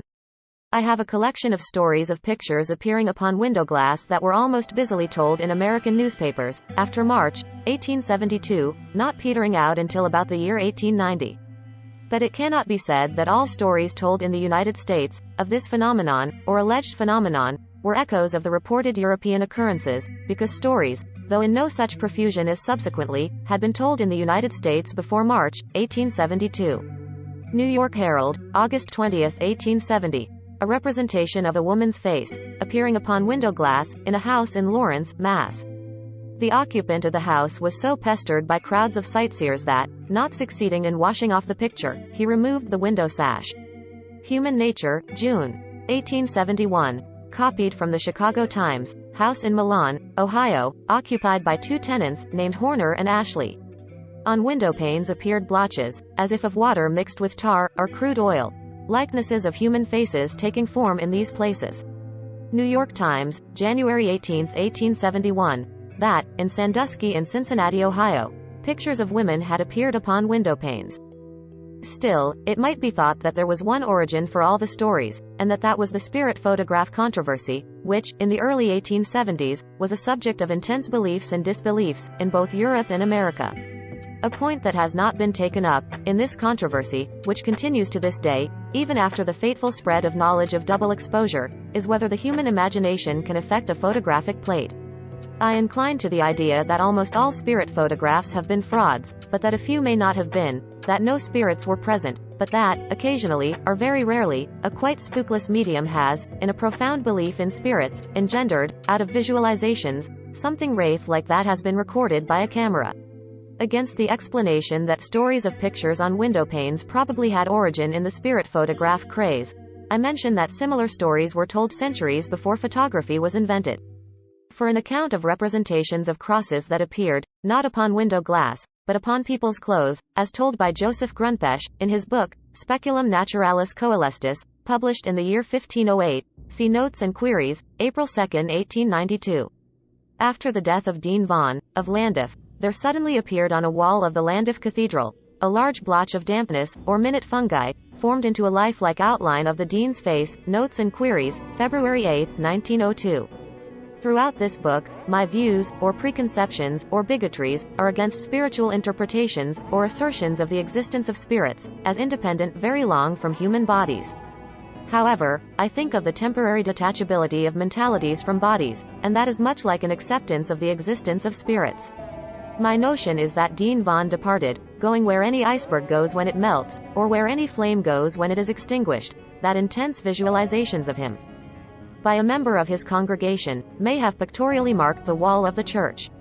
According to reports, in the London Daily Express, July 17 and 30, and in the Sunday Express, August 12, 1923, it may be thought, by anybody so inclined to think, that, in England, in the summer of 1923, an artistic magician was traveling, and exercising his talents. Somebody, or something, was perhaps impressing pictures upon walls and pillars of churches. The first report was that, on the wall of Christ Church, Oxford, had appeared a portrait of the famous Oxford cleric, Dean Liddell, long dead. Other reports came from Bath, Bristol, and Uphill, Somerset. At Bath, in the old Abbey of Bath, the picture was of a soldier, carrying a pack. The Abbey authorities scraped off this picture, but the portrait, at Oxford, was not touched. There is a description, in T.P.'s and Cassell's Weekly, London, September 11, 1926, of the portrait on the wall of Christ Church, Oxford, as seen 3 years later. It is described as a faithful and unmistakable likeness of the late Dean Liddell, who died in the year 1898. One does not need to call in play any imaginative faculty to reconstruct the head. It is set perfectly straight upon the wall, as it might have been drawn by the hand of a master artist.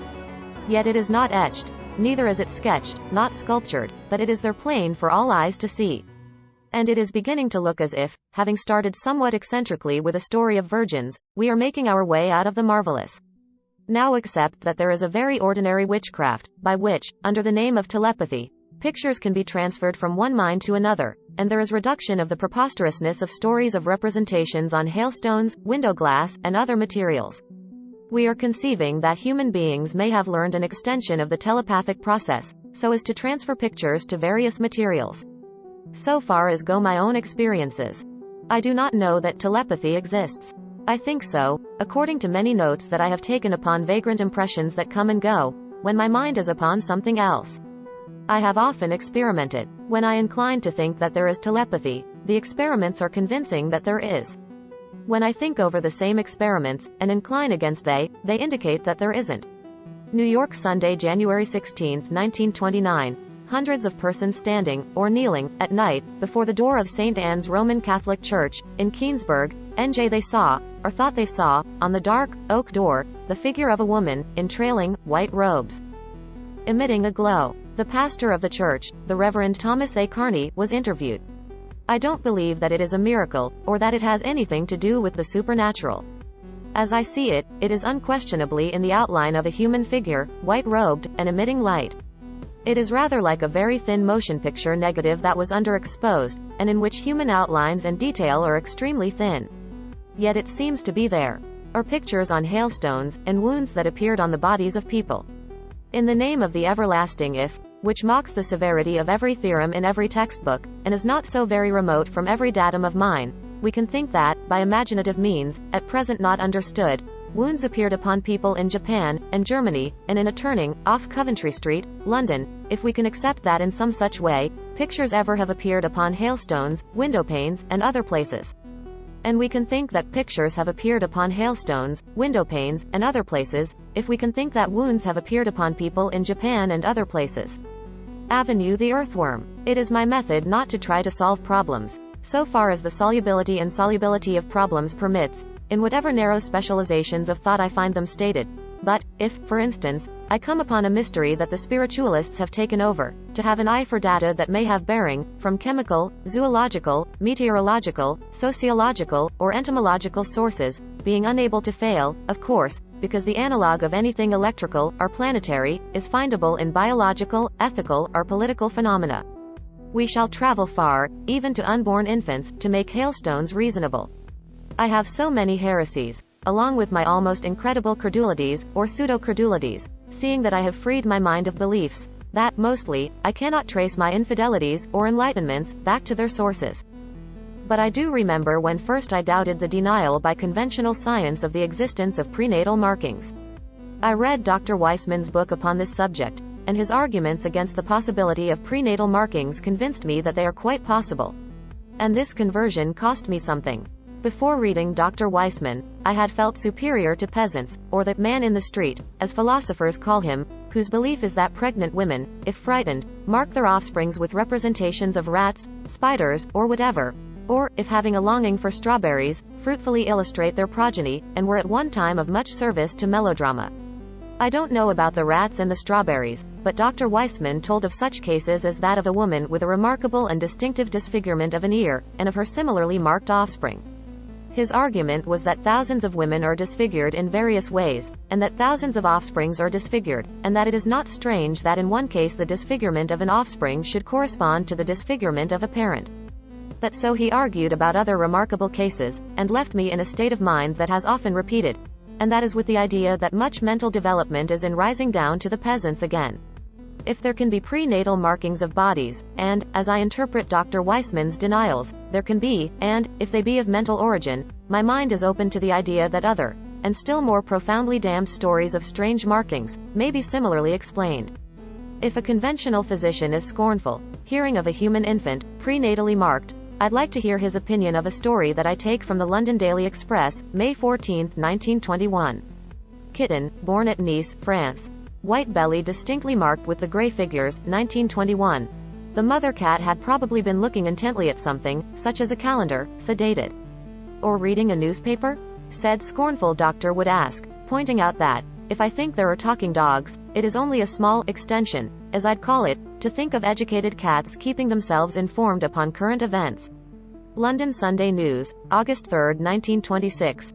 Dorothy Parrott, 4-year-old child of R.S. Parrott, of Wingate Mill, Georgia, was marked by a red spot on her body. Out of this spot formed 3 letters, RIC doctors cannot explain. London Daily Express, November 17, 1913. Phenomena of a girl, aged 12, of the village of Busses-Bus-Soul, near Abbeville, France.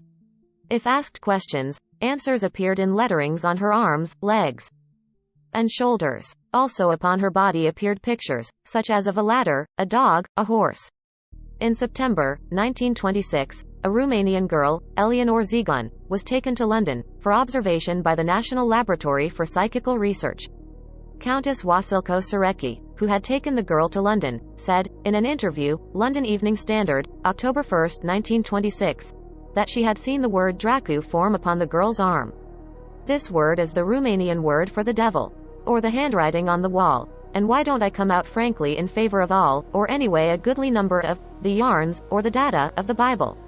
The defender of some of the faith is clearly becoming my title. In recent years I have noted much that has impressed upon my mind the thought that religionists have taken over many phenomena, as exclusively their own, have colored and discredited with their emotional explanations, but that someday some of these occurrences will be rescued from theological interpretations and exploitations, and will be the subject matter of new enlightenments and new dogmas, new progresses, delusions, freedoms, and tyrannies. I incline to the acceptance of many stories of miracles, but think that these miracles would have occurred, if this earth had been inhabited by atheists. To me, the Bible is folklore, and therefore is not pure fantasy, but comprises much that will be rehabilitated. But also to me the Bible is non-existent. This is in the sense that, except in my earlier writings, I have drawn a deadline, for data, at the year 1800. I may, upon rare occasions, dip farther back, but my notes start in the year 1800. I shall probably raise this limit to 1850, or maybe 1900. I take for a principle that our concern is not in marvels. It is in repetitions, or sometimes in almost the commonplace. There is no desirability in going back to antiquity for data, because, unless phenomena be appearing now, they are of only historical interest. At present, there is too much history. Handwritings on walls. I have several accounts. But, if anybody should be interested enough to look up this phenomenon for himself, he will find the most nearly acceptable record in the case of Esther Cox, of Amherst, Nova Scotia. This case was of wide notoriety, and, of it could be said that it was well investigated, if it can be supposed that there ever has been a case of anything that has been more than glanced at, or more than painstakingly and profoundly studied, simply to confirm somebody's theory. If I should tell of a woman, who, by mental picturings, not only marked the body of her unborn infant, but transformed herself into the appearance of a tiger, or a lamppost, or became a were-tiger, or a were-lamppost, or of a magician, who, beginning with depicting forest scenes on window glass, had learned to transform himself into a were-deer, or a were-tree, I'd tell of a kind of sorcery that used to be of somewhat common occurrence. I have a specimen. It is a Ceylon leaf insect. It is a were-leaf. The leaf insect's likeness to a leaf is too strikingly detailed to permit any explanation of accidental resemblance. There are butterflies, which, with wings closed, look so much like dried leaves that at a distance of a few feet they are indistinguishable from dried leaves. There are tree hoppers with the appearance of thorns, stick insects, cinder beetles, spiders that look like buds of flowers. In all instances these are highly realistic portraitures, such as the writer, who described the portrait of Dean Liddell, on the church wall, would call the handiwork of a master artist. There have been so many instances of this miracle that I now have a theory that, of themselves, men never did evolve from lower animals, but that, in early and plastic times, a human being from somewhere else appeared upon this earth, and that many kinds of animals took him for a model, and rudely and grotesquely imitated his appearance, so that, today, though the gorillas of the Congo, and of Chicago, are only caricatures, some of the rest of us are somewhat passable imitations of human beings.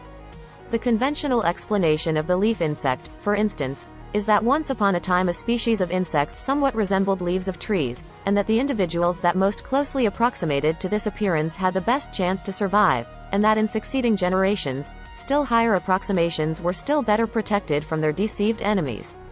An intelligence from somewhere else, not well acquainted with human beings, or whatever we are, but knowing of the picture galleries of this earth, might, in Darwinian terms, just as logically explain the origin of those pictures, that canvases that were daubed on, without purpose, appeared, and that the daubs that more clearly represented something recognizable were protected, and that still higher approximations had a still better chance, and that so appeared, finally, highly realistic pictures, though the painters had been purposeless, and with no consciousness of what they were doing, which contrasts with anybody's experience with painters, who are not only conscious of what they're doing, but are likely to make everybody else conscious of what they're so conscious of. It is not merely that hands of artists have painted pictures upon canvas. It is that, upon canvas, artists have realized their imaginings. But, without hands of artists, strikingly realistic pictures and exquisite modelings have appeared. It may be that for crosses on window panes, emblems on hailstones, faces on church walls, prenatal markings, the stigmata, telepathic transferences of pictures, and leaf insects, we shall conceive of one expression. To the clergyman who told the story of the hailstones of Remiremont, the most important circumstance was that, a few days before the occurrence, the town council had forbidden a religious procession, and that, at the time of the fall of the hailstones, there was much religious excitement in Remiremont. English Mechanic, 87-436. Story told by Abbé Gueniot, of Remiremont. That, upon the afternoon of the 26th of May, 1907, the abbé was in his library, aware of a hailstorm, but paying no attention to it, when a woman of his household called to him to see the extraordinary hailstones that were falling. She told him that images of Our Lady of the Treasures were printed on them. In order to satisfy her, I glanced carelessly at the hailstones, which she held in her hand. But, since I did not want to see anything, and moreover could not do so, without my spectacles, I turned to go back to my book. She urged, "I beg of you to put on your glasses." I did so, and saw very distinctly on the front of the hailstones, which were slightly convex in the center, although the edges were somewhat worn, the bust of a woman, with a robe that was turned up at the bottom, like a priest's cope. I should, perhaps, describe it more exactly by saying that it was like the Virgin of the Hermits. The outline of the images was slightly hollow, as if they had been formed with a punch, but were very boldly drawn. Mashal, André asked me to notice certain details of the costume, but I refused to look at it any longer. I was ashamed of my credulity, feeling sure that the Blessed Virgin would hardly concern herself with instantaneous photographs on hailstones. I said, "But do you not see that these hailstones have fallen on vegetables, and received these impressions? Take them away. They are no good to me." I returned to my book, without giving further thought to what had happened. But my mind was disturbed by the singular formation of these hailstones. I picked up 3 in order to weigh them, without looking closely. They weighed between 6 and 7 ounces. One of them was perfectly round, like balls with which children play, and had a seam all around it, as though it had been cast in a mold. Then the abbé's conclusions. Savants, though you may try your hardest to explain these facts by natural causes, you will not succeed. He thinks that the artillery of heaven had been directed against the impious town council. However, people with cabbages suffered more than people with impieties. What appeared most worthy of notice was that the hailstones, which should have been precipitated to the ground, in accordance with the laws of acceleration of falling bodies, appeared to have fallen from a height of but a few yards. But other, or unmarked, hailstones, in this storm, did considerable damage. The abbé says that many persons had seen the images. He collected the signatures of 50 persons who asserted that they had been witnesses. I notice several details. One is the matter of a hailstone with a seam around it, as if it had been cast in a mold.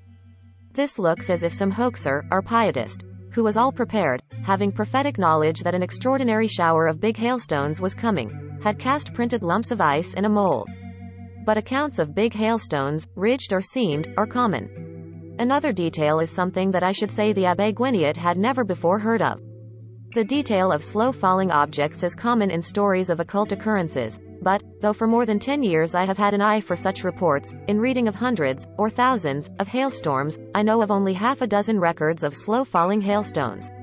In the English Mechanic, 87-507, there is more upon this subject. It is said that, according to the newspapers of Remiremont, these prints were inside the hailstones, and were found on surfaces of hailstones that had been split, that 107 persons had given testimony to the Bishop of Saint-Dié, and that several scientists, one of whom was M. de Laparent, the secretary of the French Academy, had been consulted. The opinion of M. de Laparent was that lightning might have struck a medal of the Virgin, and might have reproduced the image upon the hailstones. I have never come upon any other supposition that there can be manifold reproductions of images, or prints, by lightning. The stories of lightning pictures are mostly unsatisfactory, because most of them are of alleged pictures of leaves of trees, and, when investigated, turn out to be simply forked veinings, not very leaf-like. There is no other record, findable by me, of hailstones said to be pictorially marked by lightning, or by anything else. It would be much of coincidence, if, at a time of religious excitement in Remiremont, lightning should make its only known, or reported, pictures on hailstones, and make those pictures religious emblems. But that the religious excitement did have much to do with the religious pictures on hailstones, is thinkable by me. 19. The astronomers are issuing pronouncements upon what can't be seen with telescopes. The physicists are announcing discoveries that can't be seen with microscopes. I wonder whether anybody can see any meaning in an accusation that my stories are about invisibles. I am a sensationalist. and it is supposed that modern science, which is supposed to be my chief opposition, is remote from me and my methods. In December 1931, Dr. Humason, of Mount Wilson Observatory, announced his discovery of 2 nebulae that are speeding away from this Earth, at a rate of 15,000 miles a second. There was a race. Professor Hubble started it in the year 1930, with announced discoveries of nebulae rushing away at, a mere 2 or 3,000 miles a second. In March 1931, somebody held the record with an 8,000-mile nebula. At this time of writing, Dr. Humason is ahead. When a tabloid newspaper reporter announces speedy doings by more or less nebulous citizens, as ascertained by him, by methods that did not necessarily indicate anything of the kind, his performance is called sensationalism. It is my statement that Dr. Hubble and Dr. Humason are making their announcements, as inferences from a method that does not necessarily indicate anything of the kind. In the New York Herald Tribune, January 6, 1932, Dr. Charles B. Davenport, of the Department of Genetics, in Carnegie Institution, received only 4 inches of space for one of those scares that used to be spread-headed, unknown disease that may wipe out all humanity. Sometime in the future our boasted skyscrapers may become inhabited by bats, and the safe deposit vaults of our cities become the caves of wild animals. The unknown disease is antiquated sensationalism. I look back at my own notion of the appearance of things in the streets of New York. I now have a little story that pleases me, not so much because I think that I at least hold my own with my professorial rivals, but because, with it, I exercise some of those detective abilities that all of us, even professional detectives, possibly, are so sure we have. I reconstruct, according to my abilities, an incident that occurred somewhere near the city of Wolverhampton, England, about the 1st of December, 1890. The part of the story of which I have no record, that is the hypothetical part, is that, at this time, somewhere near Wolverhampton, lived a tormented young man. He was a good young man. Not really, of course, if nothing's real. But he approximated. Though for months he had not gone traveling, he was obsessed with a vividly detailed scene of himself, behaving in an unseemly manner to a female, in a railway compartment. There was another mystery. Somebody had asked him to account for his absence, somewhere, about the 1st of December, whereas he was convinced that he had not been absent, and yet, but he could make nothing of these 2 mysteries.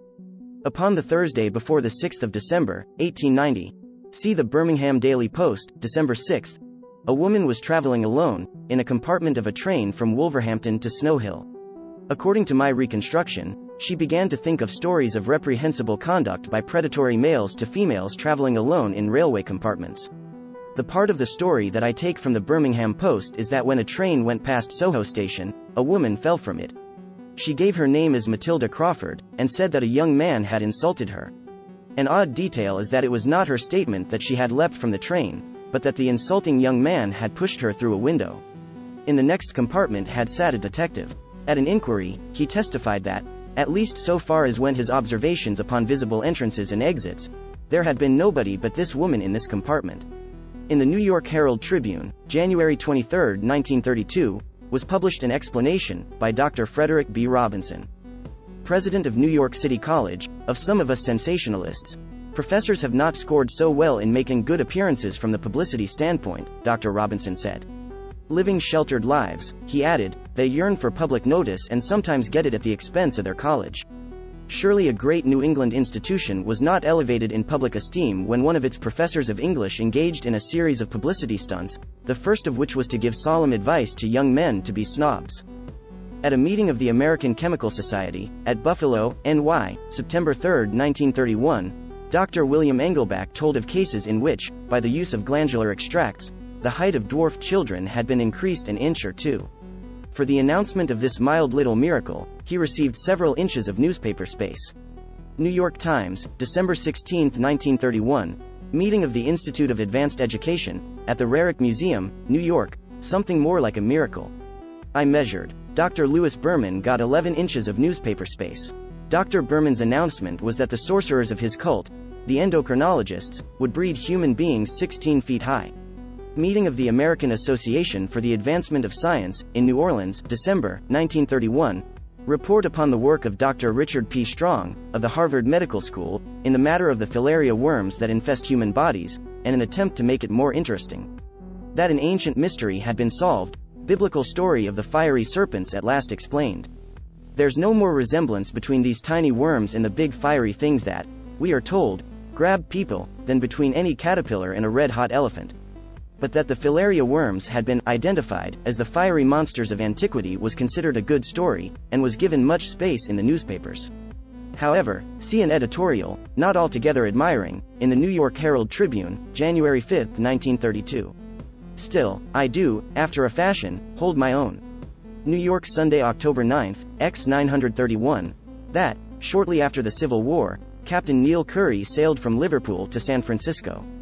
The vessel caught fire, about 1,500 miles off the west coast of Mexico. The captain, his wife, and 2 children, and 32 members of the crew took to 3 small boats, and headed for the mainland. Then details of suffering for water. Talk of miracles. In the midst of the ocean, they found themselves in a volume of fresh water. I note the statement that Captain Curry discovered fresh water around the boats, not by a disturbance of any kind, but because of the green color of it, contrasting with the blue of the salt water. I wrote to Captain Curry, who at the time of my writing was living in Emporia, Kansas, and received an answer from him, dated October 21, 1931, saying that the story in the Sun was accurate except as to the time, that the occurrence had been in the year 1881. Here is something, both very different and strikingly similar, which I take from Dr. Richardson's journal, as quoted by Sir John Franklin, in his narrative of a journey to the Polar Sea, page 157, a story of a young Chippewan Indian. His wife had died, and he was trying to save his newborn child. To still its cries, he applied it to his breast, praying earnestly to the great Master of life, to assist him. The force of the powerful passion by which he was actuated produced the same effect in his case, as it has done in some others, which are recorded. A flow of milk actually took place from his breast. Intensest of need for water, and it may be that, to persons so suffering, water has been responsively transported. But there have been cases of extremist need for water to die by. One can think of situations in which more frenziedly have there been prayers for water, for death, than ever for water to live by. New York Sunday, February 4, 1892, that, after the burial of Frances Burke, of Dunkirk, NY, her relatives, suspecting that she had been in a trance, had her body exhumed. The girl was found dead in a coffin that was full of water. It was the coroner's opinion that she had been buried alive, and had been drowned in her coffin. No opinion as to the origin of the water was published. 20. The importance of the invisible, that I'd starve to death, in the midst of eatables, were it not for the invisible means of locomotion by which I go and get them, and the untouchable and unseeable processes by which I digest them, that every stout and determined materialist, arguing his rejection of the unseeable and the untouchable, lives in a phantom existence, from which he would fade away were it not for his support by invisibles, the heat of his body, and heat has never been seen. His own unseeable thoughts, by which he argues against the existence of the invisible. Nobody has ever seen steam. Electricity is invisible. The science of physics is occultism. Experts in the uses of steam and electricity are sorcerers. Mostly we do not think of their practices as witchcraft, but we have an opinion upon what would have been thought of them in earlier stages of the dark age we're living in, or by the occult, or by what is called the supernatural. I mean something like an experience that I once saw occur to some acquaintances of mine. A neighbor had pigeons, and the pigeons loafed on my windowsill. They were tempted to come in, but for weeks, stretched necks, fearing to enter. I wished they would come in. I went 4 blocks to get them sunflower seeds. Though I will go thousands of miles for data, it is most unusual for me to go 4 blocks, it's 8 blocks, counting both ways, for anybody. One time I found 3 of them, who had flown through an open window, and were upon the frame of a closed window. I went to them slowly, so as not to alarm them. It seems that I am of a romantic disposition, and, if I take a liking to anybody, who seems female, like almost all birds, I want her to perch on my finger. So I put out a finger. But all 3 birds tried to fly through the glass. They could not learn, by rebuffs, but kept on trying to escape through the glass. If, back in the coop, these pigeons could have told their story, it would have been that they were perched somewhere, when suddenly the air hardened. Everything in front was as clearly visible as before, but the air had suddenly turned impenetrable. Most likely the other pigeons would have said, "Oh, go tell that to the sparrows." There is a moral in this, and it applies to a great deal in this book, which is upon the realization of wishes. I had wished for pigeons. I got them. After the investigation by the 3 pioneers, all of them came in. There were 9 of them. It was the unusually warm summer of 1931, and the windows had to be kept open. Pigeons on the backs of chairs. They came up on the table, and inspected what I had for dinner. Other times they spent on the rug, in stately groups and processions, except every now and then, when they were not so dignified. I could not shoo them out, because I had invited them. Finally, I did get screens, but it takes weeks to be so intelligent. So the moral is in the observation that, if you wish for something, you had better look out, because you may be so unfortunate as to get it. It is better to be humble and contented with almost nothing, because there's no knowing what something may do to you. Much is said of the cruelty of nature, but, when a man is denied his heart's desire, that is mercy. But I am suspicious of all this wisdom, because it makes for humility and contentment. These thoughts are community thoughts, and tend to suppress the individual. They are corollaries of mechanistic philosophy, and I represent revolt against mechanistic philosophy, not as applying to a great deal, but as absolute. Nevertheless, by the occult, or the supernatural, I do not mean that I think that it is altogether exemplified by the experience of the pigeons. In our existence of lawlessness, I conceive of 2 magics, one as representing a known law, and the other as expressing lawlessness, or that a man may fall from a roof, and alight unharmed, because of anti-gravitational law, and that another man may fall from a roof, and alight unharmed, as an expression of the exceptional, of the defiance of gravitation, of universal inconsistency, of defiance of everything. London Times, October. Oh, well, just as an exception of our own. Never mind the data, this time, take my word for it that I could cite instances of remarkable falls, if I wanted to. It looks to me as if, for instance, some fishes climb trees, as an expression of lawlessness, by which there is somewhere an exception to the generalization that fishes must be aquatic. I think that "Thou shalt not" was written on high, addressed to fishes, whereupon a fish climbed a tree. Or that it is law that hybrids shall be sterile, and that, not 2, but 3, animals went into a conspiracy, out of which came the okapi. There is a law of specialization. Evolutionists make much of it. Stores specialize, so that dealers in pants do not sell prunes. But then appear drugstores, which sell drugs, books, soups, and mousetraps. I have had what I think is about the average experience with magic.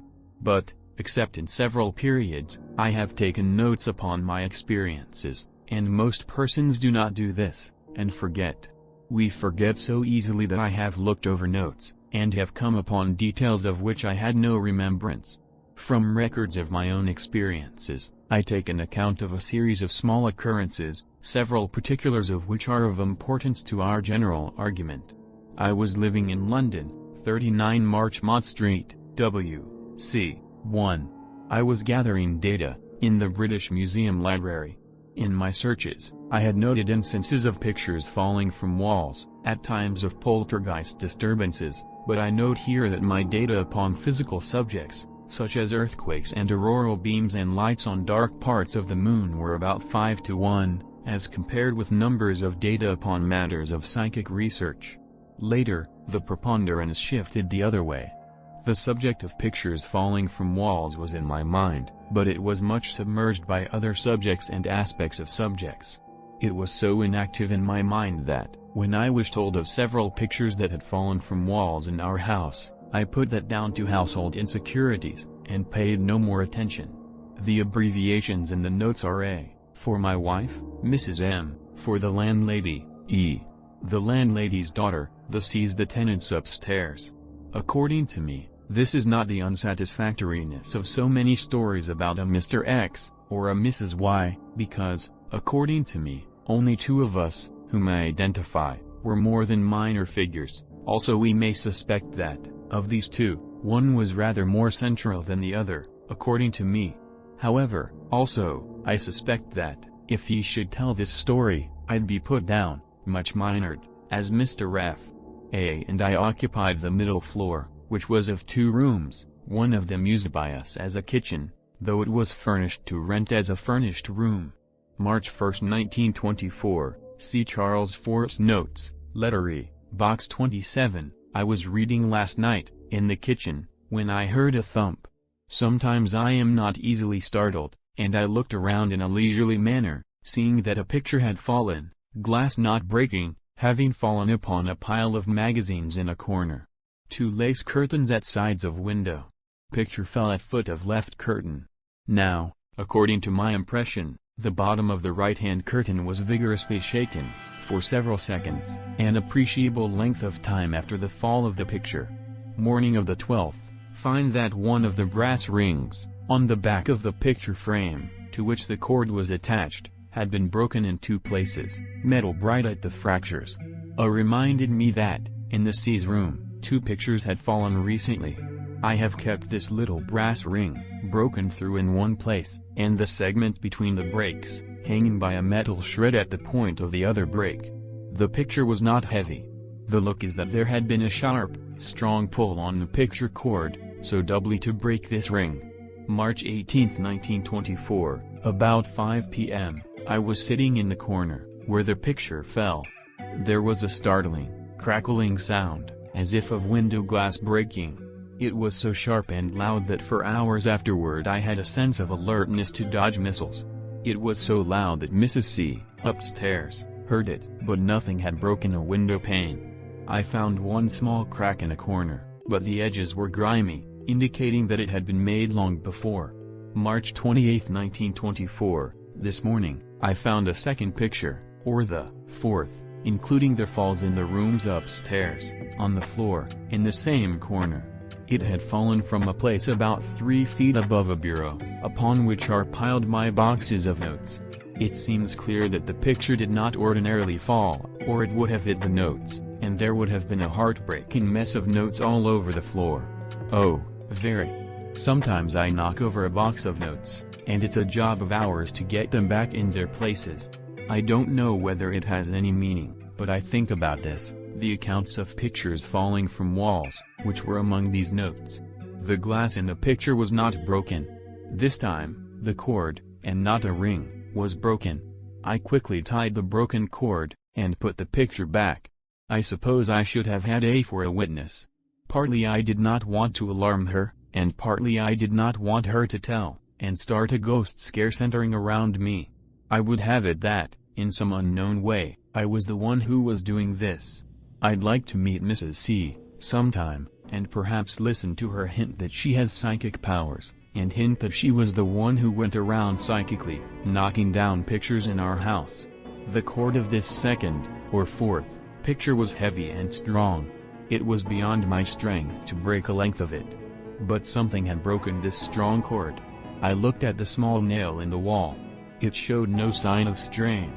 Of course I was reasoning about all this. Said I, if, when this house was furnished, all the pictures were put up about the same time, their cords may all weaken about the same time. But a ring broke, one of the times. Upstairs, one of the pictures had fallen in a kitchen, and the other in a living room, where conditions were different. Smoke in a kitchen has chemical effects upon picture cords. April 18, 1924, I took a picture down from the kitchen wall, to wash the glass, London smoke. The picture seemed to fall from the wall into her hands. I said, another picture cord rotten. Then, no, the nail came out. But the cord had not broken, and the nail was in the wall. Later, that day, I said, I don't understand how that picture came down. There was nothing resembling a scare in the house. There were no discussions. I think that there was an occasional laughing suggestion, must be spooks around. I had 3 or 4 reasons for saying nothing about the matter to anybody. July 26, 1924, heard a sound downstairs. Then Fanny called up, Mrs. Ford, did you hear that? A picture fell right off the wall. I go on with my account, or with the mistake that I am making. Just so long as I gave the New York something or another, or the Tasmanian whatever, for reference, that was all very well. But now I tell a story of my own. And everybody who hasn't had pictures dropped from walls, in his presence, will resent pictures falling from walls, because of my occult powers. There are several notes that may indicate a relation between my thoughts upon falling pictures, and then, later, a falling picture. October 22, 1924, yesterday, I was in the front room, thinking casually of the pictures that fell from the walls. This evening, my eyes bad, unable to read, was sitting, staring at the kitchen wall, fiddling with a piece of string. Anything to pass away time. I was staring right at a picture above corner of bureau, where the notes are, but having no consciousness of the picture. It fell. It hit boxes of notes, dropped to floor, frame at a corner broken, glass broken. There was another circumstance. I remember nothing about it.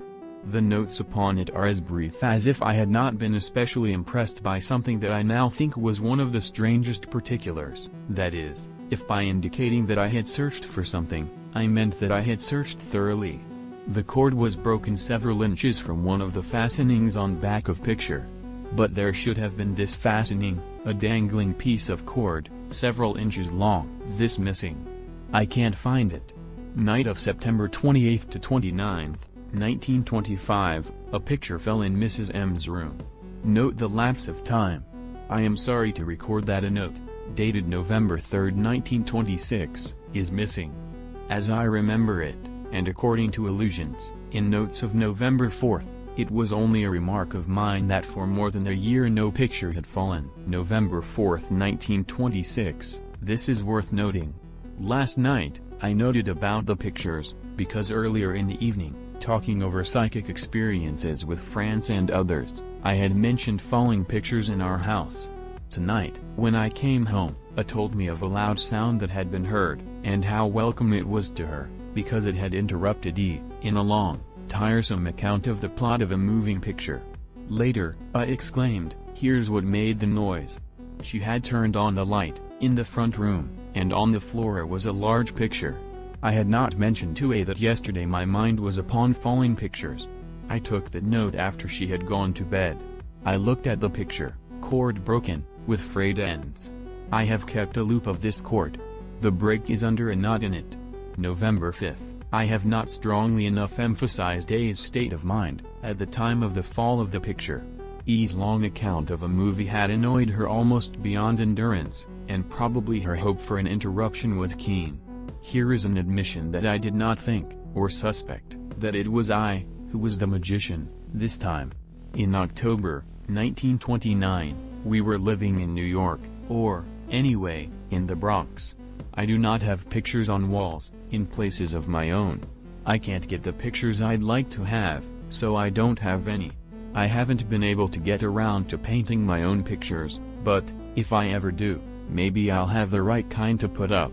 October 15, 1929, I was looking over these notes, and I called A from the kitchen to discuss them. I note that A had been doing nothing in the kitchen. She had just come in, had gone to the kitchen to see what the birds were doing. While discussing those falling pictures, we heard a loud sound. Ran back, and found on the kitchen floor a pan that had fallen from a pile of utensils in a closet. October 18, 1930, I made an experiment. I read these notes aloud to A, to see whether there would be a repetition of the experience of October 15, 1929. Nothing fell. November 19, 1931, tried that again. Nothing moved. Well, then, if I'm not a wizard, I'm not going to let anybody else tell me that he's a wizard. 21. I looked at a picture, and it fell from a wall. The diabolical thought of usefulness rises in my mind. If ever I can make up my mind to declare myself the enemy of all mankind, then shall I turn altruist, and devote my life to being of use and of benefit to my fellow beings. Everything that is of slavery, ancient and modern, is a phenomenon of usefulness. The prisons are filled with unconventional interpreters of uses. If it were not for uses, we'd be free of lawyers. Give up the idea of improvements, and that is an escape from politicians. Do unto others as you would that others should do unto you, and you may make the litter of their circumstances that you have made of your own. The Good Samaritan binds up wounds with poison ivy. If I give anybody a coin, I hand him good and evil, just as truly as I hand him head and tail. Whoever discovered the uses of coal was a benefactor of all mankind, and most damnably something else, automobiles, and their seemingly indispensable services. But automobiles and crime and a million exasperations, there are persons who think they see clear advantages in the use of a telephone, then the telephone rings. If, by looking at it, a picture can be taken down from a wall, why could not a house be pulled down, by still intently staring at it? If, occultly, mentally, physically, however, a house could be pulled down, why could not a house be put up, by concentrating upon its materials? Now visions of the era of witchcraft, miracles of invisible bricklaying, and marvels of masonry without masons, subtle uses and advantages that will merge both AD and BC into one period of barbarism, known as BW, but the factories and laborers, everything else that is now employed in primitive ways of buildings, houses, unemployment and starvation and charity, political disturbances, the outcry against putting the machines out of work, there is no understanding any messiah, inventor, discoverer, or anybody else who is working for betterment, except by recognizing him as partly a fiend. And yet, in one respect, I am suspicious of all this wisdom. The only reason that it is not conventional mechanistic philosophy is that the conventionalist is more subdued. But, if to every action there is reaction that is equal and opposite, there is to every advantage, or betterment, an equal disadvantage, worsement. This view, except as quantitatively expressed, seems to me to be in full agreement with my experiences with advantages and uses and betterments, but, as quantitatively expressed, it is without authority to me, because I cannot accept that ever has any action-reaction been cut in two, its parts separated, and isolated, so that it could be determined what either part was equal to. I looked at a picture, it fell from a wall. Once upon a time, Dr. Gilbert waved a wand he had rubbed with the skin of a cat, and bits of paper rose from a table. This was in the year 1, of our Lord, electricity, who was born as a parlor stunt.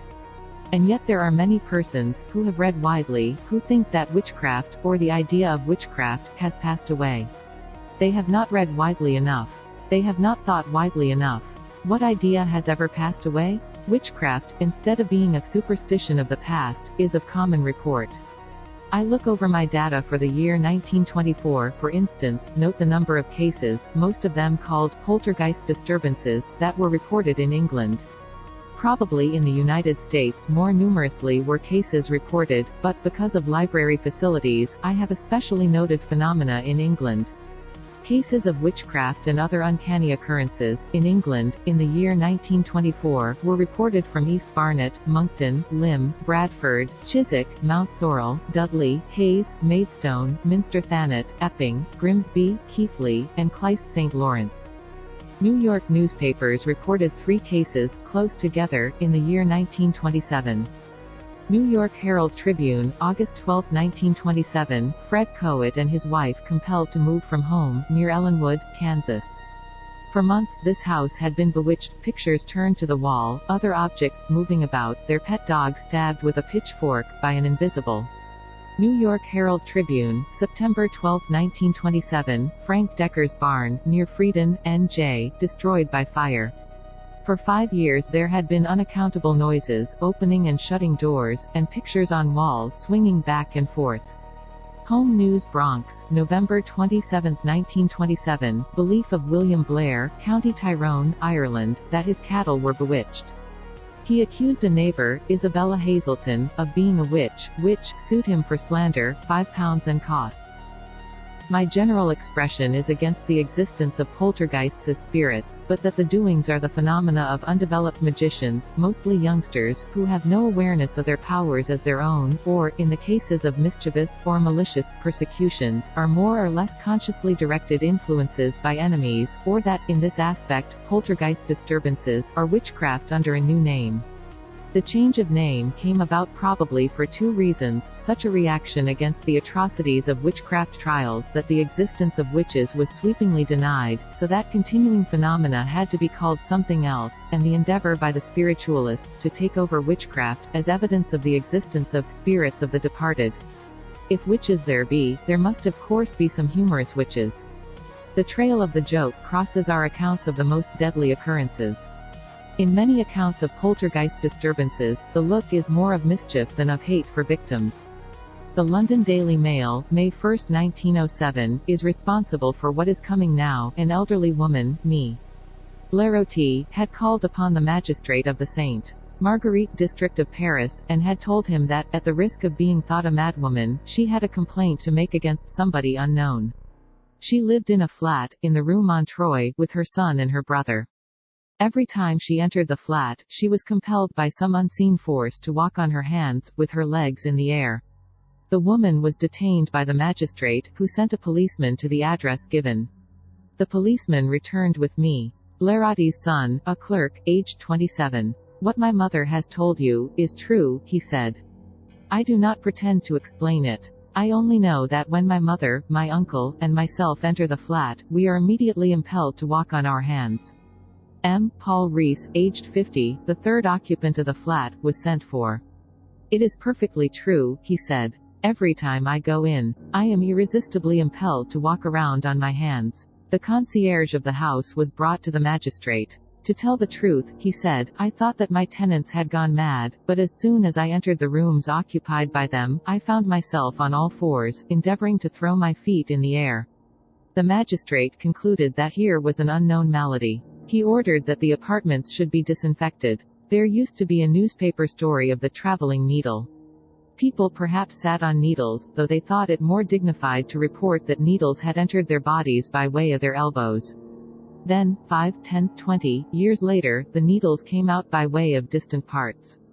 We seldom hear of the traveling needle nowadays, so I think that most, not all, of these old stories were newspaper yarns. I was interested in these stories, as told back in the 1880s and 90s, but never came upon one that seemed to me to be authentic, or to offer material much to speculate upon.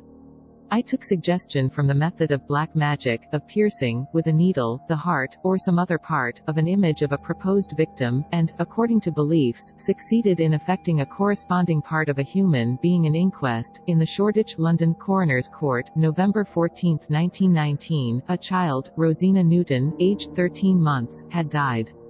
A needle was found in her heart. There was no skin wound to show where it had entered the body. It was the short life of this child that attracted my attention.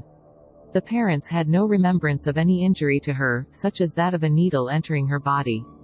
It seems unlikely that anybody so intensely hated this infant as to concentrate upon a desire for her death, but I have stories that may indicate the doing of harm to children as vengeance upon parents. And in the annals of black magic, often appears the sorcerer, who obtains something of the belongings, or of the body, of a victim, to secure a contact. Or a sense of contact. Parings of fingernails are recommended, but the procuring of a lock of the victim's hair is supposed to be most effective. There may be psychic hounds, who, from a belonging, pick up a scent, and then maintain, and operate along, a path, or a current, between themselves and their victims. In such terms, of harm, or of possession, may be understandable the hair clippers of our records. There is a strange story, in the Times of India, Bombay, August 30, 1928. A part of this story that does not seem so very strange to me is that 3 times a new-born infant of a Muslim woman, of Banghar, had been, mysteriously and supernaturally, snatched away from her. The strange part is that the police, though they had explained that these disappearances were only ordinary, or natural, kidnappings, had gone to the trouble of taking this woman, who for the 4th time was in a state of expectation, to the Victoria Zanana Hospital, at Secunderabad, and that the hospital authorities had gone to the trouble and expense of assigning her to a special ward, where special nurses watched her, night and day. The 4th infant arrived, and this one, so surrounded by test conditions, did not mysteriously vanish, so it was supposed to be demonstrated that the 3 disappearances were ordinary kidnappings. The explanation that occurs to one is that though it was not mentioned in the Times of India, there was probably a scare, at Banghar, and that this demonstration was made to allay it. Just how, by ordinary, or natural, means, anybody could, time after time, without being seen, snatch a newborn infant from a woman, was not inquired into. All such demonstrations start with the implied assumption that there is not witchcraft, and then show that there is not witchcraft. That is, there is no consideration for the thought that a witch might exist and might fear to practice so publicly as in a hospital ward. The demonstration was that there was not witchcraft in a hospital ward, and that therefore there is not witchcraft. Many of our data are of most public, are daring, are defiant occurrences, but it is notable that they stop, mostly, though not invariably, when public attention is aroused. Sometimes they stop, and then renew periodically. About the 1st of May, 1922, Pauline Picard, a Breton child, aged 12, disappeared from her home on a farm near Brest, France. I take this account from various issues of the Journal des Débats, Paris, May and June, 1922. Upon May 26, a cyclist, passing Picard's farm, saw something in a field, not far from the road. He investigated. He came upon Pauline's naked and headless body. At the roadside were found her clothes. It was noted that they were neatly folded. The body was decomposed. Hands and feet, as well as head, were missing. This body, visible from the road, was found at a point half a mile from the Picard farmhouse. It seems most likely that, if it was seen by a passing cyclist, it could not long have been lying so conspicuous, but unseen, by members of the Picard family. Nevertheless, that it had so lain was the opinion that was accepted at the inquest. It was said that the child must have wandered from home, and, returning, must have died of exhaustion, and that the body had been defaced by rats and foxes. This story of the wandering child, dying of exhaustion, half a mile from her home, was given plausibility by the circumstances that once before Pauline had wandered far, and that she had been affected mentally. At least, she had disappeared, and had been found far away. Upon April 6 of this year 1922, Pauline disappeared. Several days later, a child was found wandering in the streets of Cherbourg. The Picards were notified, and, going to Cherbourg, identified this child as Pauline, who, however, did not recognize them, being in a state of lapsed consciousness, or amnesia. If Pauline Picard, aged 12, had made this journey afoot, or by means that are called natural, between a farm near Brest and Cherbourg, in a state of amnesia, which it seems would somewhere be noted, but had not been reported, she had gone unreported, a distance by land of about 230 miles. Twice Pauline Picard disappeared. The first disappearance was not an ordinary runaway. Or was not an ordinary kidnapping, because something had profoundly affected this child mentally. I have notes upon more than a few cases of persons who have appeared, as if they had been occultly transported, or at any rate have page 987 appeared in places so far from their homes that they were untraceable, and were amnesiatics. An expression for which I should like to find material is that 3 times, in distant parts of India, wolf children were reported, after the times of disappearance of the infants of Bangar. The official explanation of the second disappearance and the death of Pauline Picard bears the marks of dictation by taboo. If the body of this child had been also otherwise mutilated, the explanation of defacement by rats and foxes would be more nearly convincing, but something, or somebody, had, as if to prevent identification, removed, without other mutilations, hands and feet and head, and also, contradictorily, had placed the body in a conspicuous position, as if planning to have it found. The verdict at the inquest required belief that this decomposed body had lain, conspicuous, but unseen, for several weeks, in this field. There is a small particular that adds to the improbability. It seems that the clothes, also conspicuous by the roadside, had not been lying there, for several weeks, subject to the disturbing effects of rains and wind. They were neatly folded. It is as if somebody had removed head, hands, and feet from this body, and had stripped the clothes from it, so that it could not be identified, and had placed the clothes nearby, so that it could be identified. A field, the dismembered body of a child, a farmhouse nearby. But I can pick up no knowledge of relations with environment. Friendly neighbors, or a neighbor with a grudge, all around is vacancy. A case that was called Unparalleled was told of in the New York newspapers, April 30, 1931. Here, too, the surroundings are blankness, in the usual way the story was told. As an unrelated thing, perhaps, somewhere nearby, brooding over a crystal globe, or some other concentration device, was the origin of a series of misfortunes. Early in April, 1931, Valentine Minder, of Hauppauge, Long Island, NY, was suffering with what was said to be mastoiditis. His 8 children were stricken with what was said to be measles, and then, one after another, in a period of 8 days, the 8 children were taken ill with mastoiditis, and were removed to a hospital. The circumstance, because of which these cases were called unparalleled, is that mastoiditis was supposed to be not contagious. These cases, which, if unparalleled, were mysterious, were a culmination of a series of misfortunes. About 2 years before, Minder's home had burned down. Then came his illness, a loss of vitality, the loss of his job, and a state of destitution. Toward the end of 1930, Mrs. Minder was stricken with an indefinable illness, and became an invalid. So far as was known, mastoiditis is not contagious. Out of many cases of family maladies, misfortunes, and fatalities, I pick one in which it seems that even more decidedly there is no place for the idea of contagion. Of course there is a place for the idea of coincidence. That is one square peg that fits into round holes and octagonal holes, dodecagonal holes, cracks, slits, gaps, or seems to, so long as whether it does or doesn't is not inquired into. London Daily Chronicle, November 3, 1926, that Mr. A. C. Peckover, the well-known violinist, one of the examiners to the Royal College of Music, had at the home of his sister, in Skipton, awakened one morning, to find himself blind. He was taken to the Bradford Eye and Ear Hospital. Here was his father, who, almost simultaneously, had been stricken with blindness.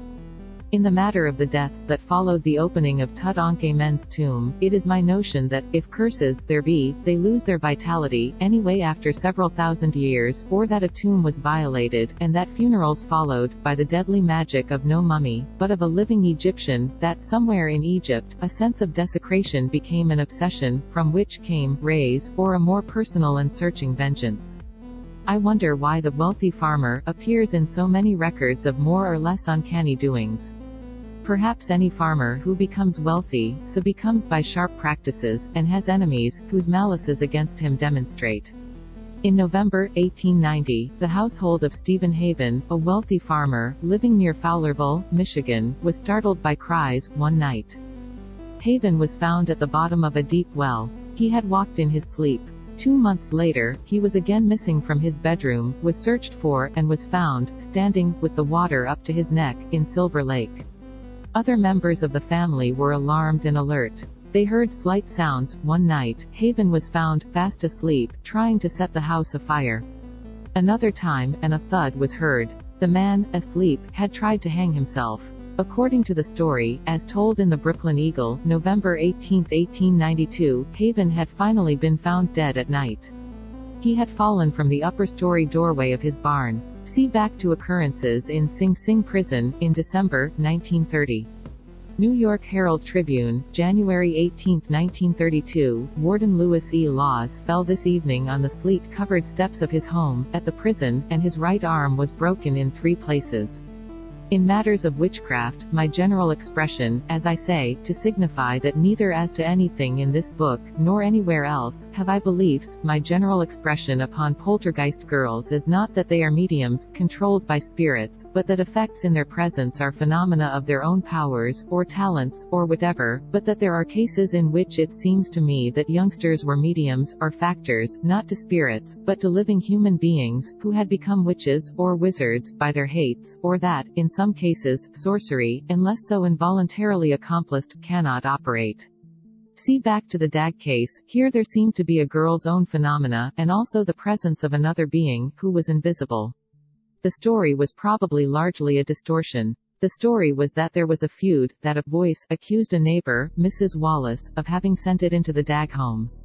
If this woman could invisibly transport herself into somebody else's home, for purposes of malice and persecution, we'd not expect her to accuse herself, but there is such an element in a hate as a sense of dissatisfaction with injuring an enemy, unless the victim knows who's doing it. Also the accusation was soon confused into an acquittal. I have noted a case of occurrences in a shop, in London, which I tell of, mostly because it has highly the look of authenticity. Not a girl but a boy was present. I think that the doings were his own phenomena, were it not for the circumstance of timing. By timing, in this case, I mean the occurrence of phenomena upon the same days of weeks. The phenomenon of timing, or the occurrences of doings, about the same time each day, appears in many accounts of persecutions by invisibles, for which I have found no room, in this book. London Weekly Dispatch, August 18, 1907, disturbances in the stationery shop of Arthur Herbert George, 20 Bute Street, South Kensington, London, according to Mr. George's sworn statement, before the Commissioner for Oaths, at 85 Gloucester Road, South Kensington. George and his assistant, a boy, or a young man, aged 17, saw books and piles of stationery slide unaccountably from shelves. Everything that they replaced fell again, so that they could make no progress, trying to restore order. No vibration, no force of any kind, was felt. 2 electric lamps in the window toppled over. Then there was livelier action. Packages of note paper flew around, striking George and his assistant several times. George shut the door, so that customers should not come in and be injured. The next day boxes of stationery and bottles of ink were flying around, and 4 persons were struck. To this statement was appended an affidavit by an antique dealer, Sidney Guy Adams, 23 Butte Street, testifying that he had seen heavy packages of note paper flying around, and that he had been struck by one of them. In the Weekly Dispatch, September 1, it was said that there had been a repetition of the disturbances, upon the same days of the week, Wednesday, Thursday, and Friday, as the days of former phenomena. The damage to goods amounted to about £10. Upon May 31, 1905, Englishmen, in a land where reported witchcraft is of common occurrence, were startled.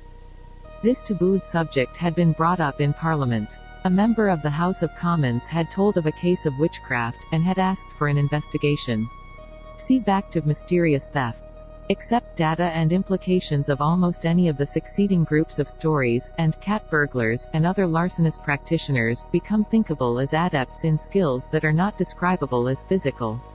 Dean Forest Mercury, May 26, 1905, that £50 had been stolen from a drawer in the home of John Markey near Blakeney, Dean Forest. The disappearance of this money was considered unaccountable. Just why, I could not find out, because the influence of taboo smothered much, in this case. The members of this household could not explain how this money could have vanished, and brooding over the mystery made them superstitious. They asked a woman, who, according to her reputation, had much knowledge of witchcraft, to investigate. Then came occurrences that made them extremely, hysterically, insanely superstitious. It was as if an invisible resented the interference. Soon after the arrival of this woman, Ellen Haywood, something went through this house, smashing windows, crockery, and other breakables. That is about all that I can pick up from the local newspaper, and from other newspapers published in the neighborhood. Markey's daughter broke down, with terror. There is only this record, no particulars of her experiences. Without detail, or comment, it is told that Markey's granddaughter became insane. Both women were removed, one to a hospital, and the other to an asylum. Markey's wife ran screaming from the house, and hid in the forest. A police inspector came from Gloucester, and organized a search for her, but she was not found. For 3 days, without food or shelter, she hid. Then she returned, telling that she had seen the searchers, but had been in such a state of terror, by whatever was censored out of the records, that she had been afraid to come out of hiding. Markey's son became violently insane, smashing furniture, and seriously injuring himself, crying out that the whole family was bewitched. He, too, was taken to an asylum. There was a demand for an inquiry into this case, and it was voiced in the House of Commons. It was voiced against taboo. There is no more to tell. I have notes upon another case that looks like resentment against an intrusion, if a woman died, but not in an epileptic fit, as alleged. There were accounts in the London newspapers, but I take from a local newspaper, the Wisbech Advertiser, February 27, 1923, home of Mr. Scrimshaw, at Gorefield, near Wisbech. Other members of Scrimshaw's household were his mother, aged 82, and his daughter, Olive, aged 16. The phenomena were in the presence of this girl. First, Mrs. Scrimshaw's lace cap rose from her head. Then a washstand crashed to the floor. Objects, such as books, dishes, a water filter, fell to the floor. There was much smashing of furniture and crockery. Names of neighbors, who witnessed these unconventionalities, are John Fenelon, T. Merrick, W. Maxey, and G. T. Ward. A piano that weighed 400 pounds moved from place to place. Police Constable Hudson was a witness of some of the phenomena. As to a suggestion that, for any reason of notoriety, or hoaxing, Scrimshaw could be implicated, it was noted that the damage to furniture amounted to about 140 pounds. A woman, Mrs. J. T. Holmes, who, some time before, had been accused of witchcraft, went to this house, and practiced various incantations to exorcise the witch, or the evil spirit, or whatever. She died suddenly. It was said that she was subject to fits, and had died in one of her convulsions. Whether his decision related to taboo, or not, the coroner decided not to hold an inquest. Upon December 12, 1930, see the Home News, Bronx, December 22, 1930, a resident of the Bronx, Elisha Shamray, who had changed his name from Rayesky, opened a pharmaceutical laboratory, in Jackson Street, Lower East Side, New York. During the night he died. His brother, Dr. Charles Rayesky, came from Liberty, NY, to arrange for the funeral. He died a week later. The next night, the third of these brothers, Michael Shamray, Tremont Avenue, Bronx, was on his way to arrange for the second funeral. He was struck by an automobile, and was killed. In August 1927, Wayne B. Wheeler was the general counsel of the Anti-Saloon League of America. Upon August 13, an oil stove exploded, in his home, and his wife was killed. Later, his father dropped dead. Upon the 5th of September, Wheeler died. New York, Sunday, February 3, 1932, Mount Vernon, Ohio, February 3, fear that the mysterious illness which has killed 3 young brothers may strike again in the same family gripped surviving members of the household, today. Upon the 24th of January, Stanley Pozig, aged 9, died in the home of his parents, on a farm, near Mount Vernon. Upon the 31 Stone, Raymond, aged 8, died. Marion, aged 6, died, February 2. The State Health Department had been unable to identify the malady. Chemists spent 24 hours making tests of the youngest victim's blood, without finding a trace of poison. 22. Belief in God, in nothing, in Einstein, a matter of fashion, or that college professors are mannequins, who doll up in the latest proper things to believe, and guide their young customers modishly. Fashions often revert, but to be popular they modify. It could be that a redressed doctrine of witchcraft will be the proper acceptance. Come unto me, and maybe I'll make you stylish.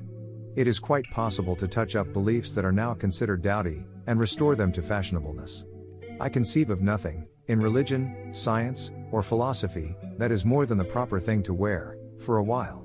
Typhoid Mary, I doubt her germs, or I suspect that she was more malicious than germy. But nobody else, at least so far as go the published accounts, which could not be expected to go very far back in the years 1906 to 14, thought of ignoring her germs, and of bottling her rays. For my own suspicion that this was a case of witchcraft, I shall, for a while, probably be persecuted, by an amused tolerance, but, if back in the year 1906, anybody had given his opinion that Typhoid Mary was a witch, he'd have been laughed at outright. Nobody accused Typhoid Mary, except properly. According to the demonology of her era, she was distributing billions of little devils. Her case is framed with the unrecorded.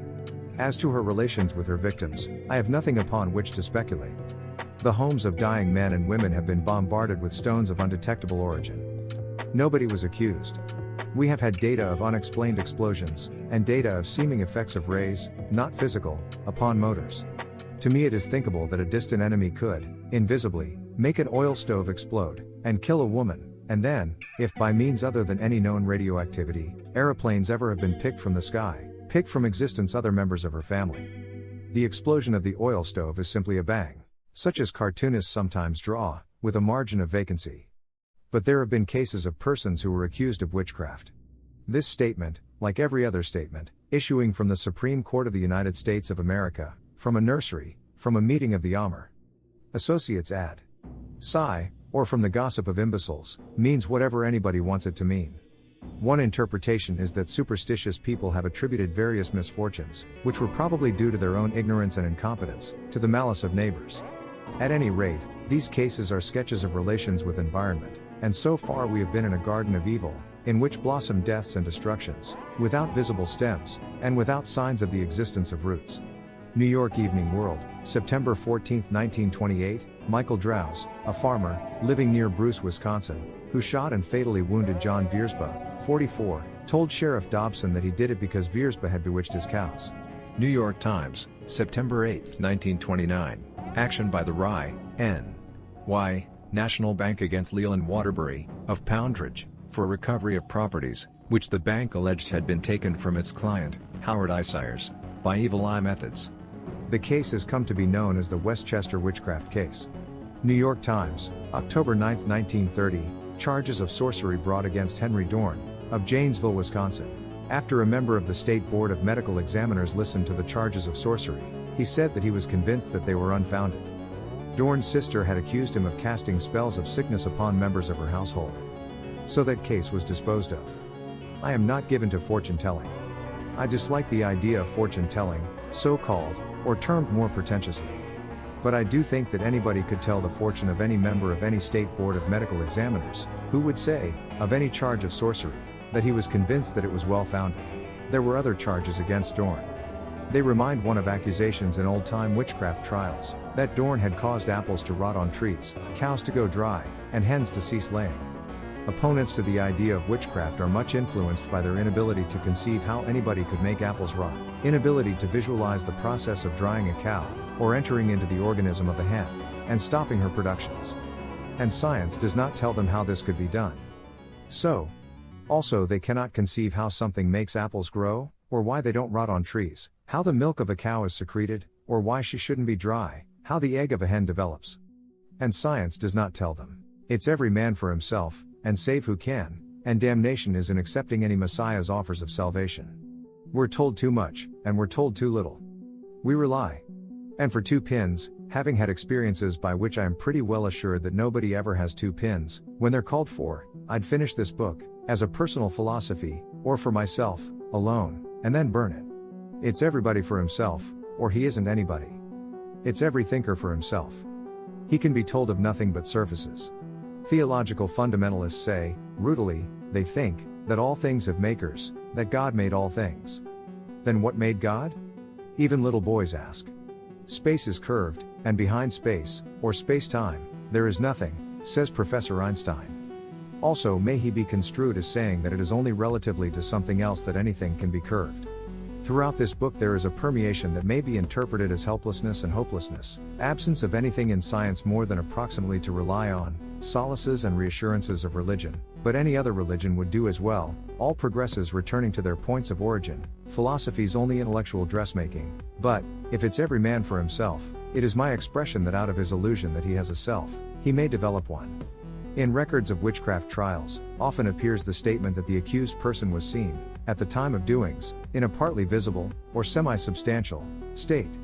In June, 1880, at High Easter, Essex, England, London Times, June 24, 1880, there were poltergeist disturbances p. 996 in the home of a family named Brewster. Furniture wandered. A bed rocked.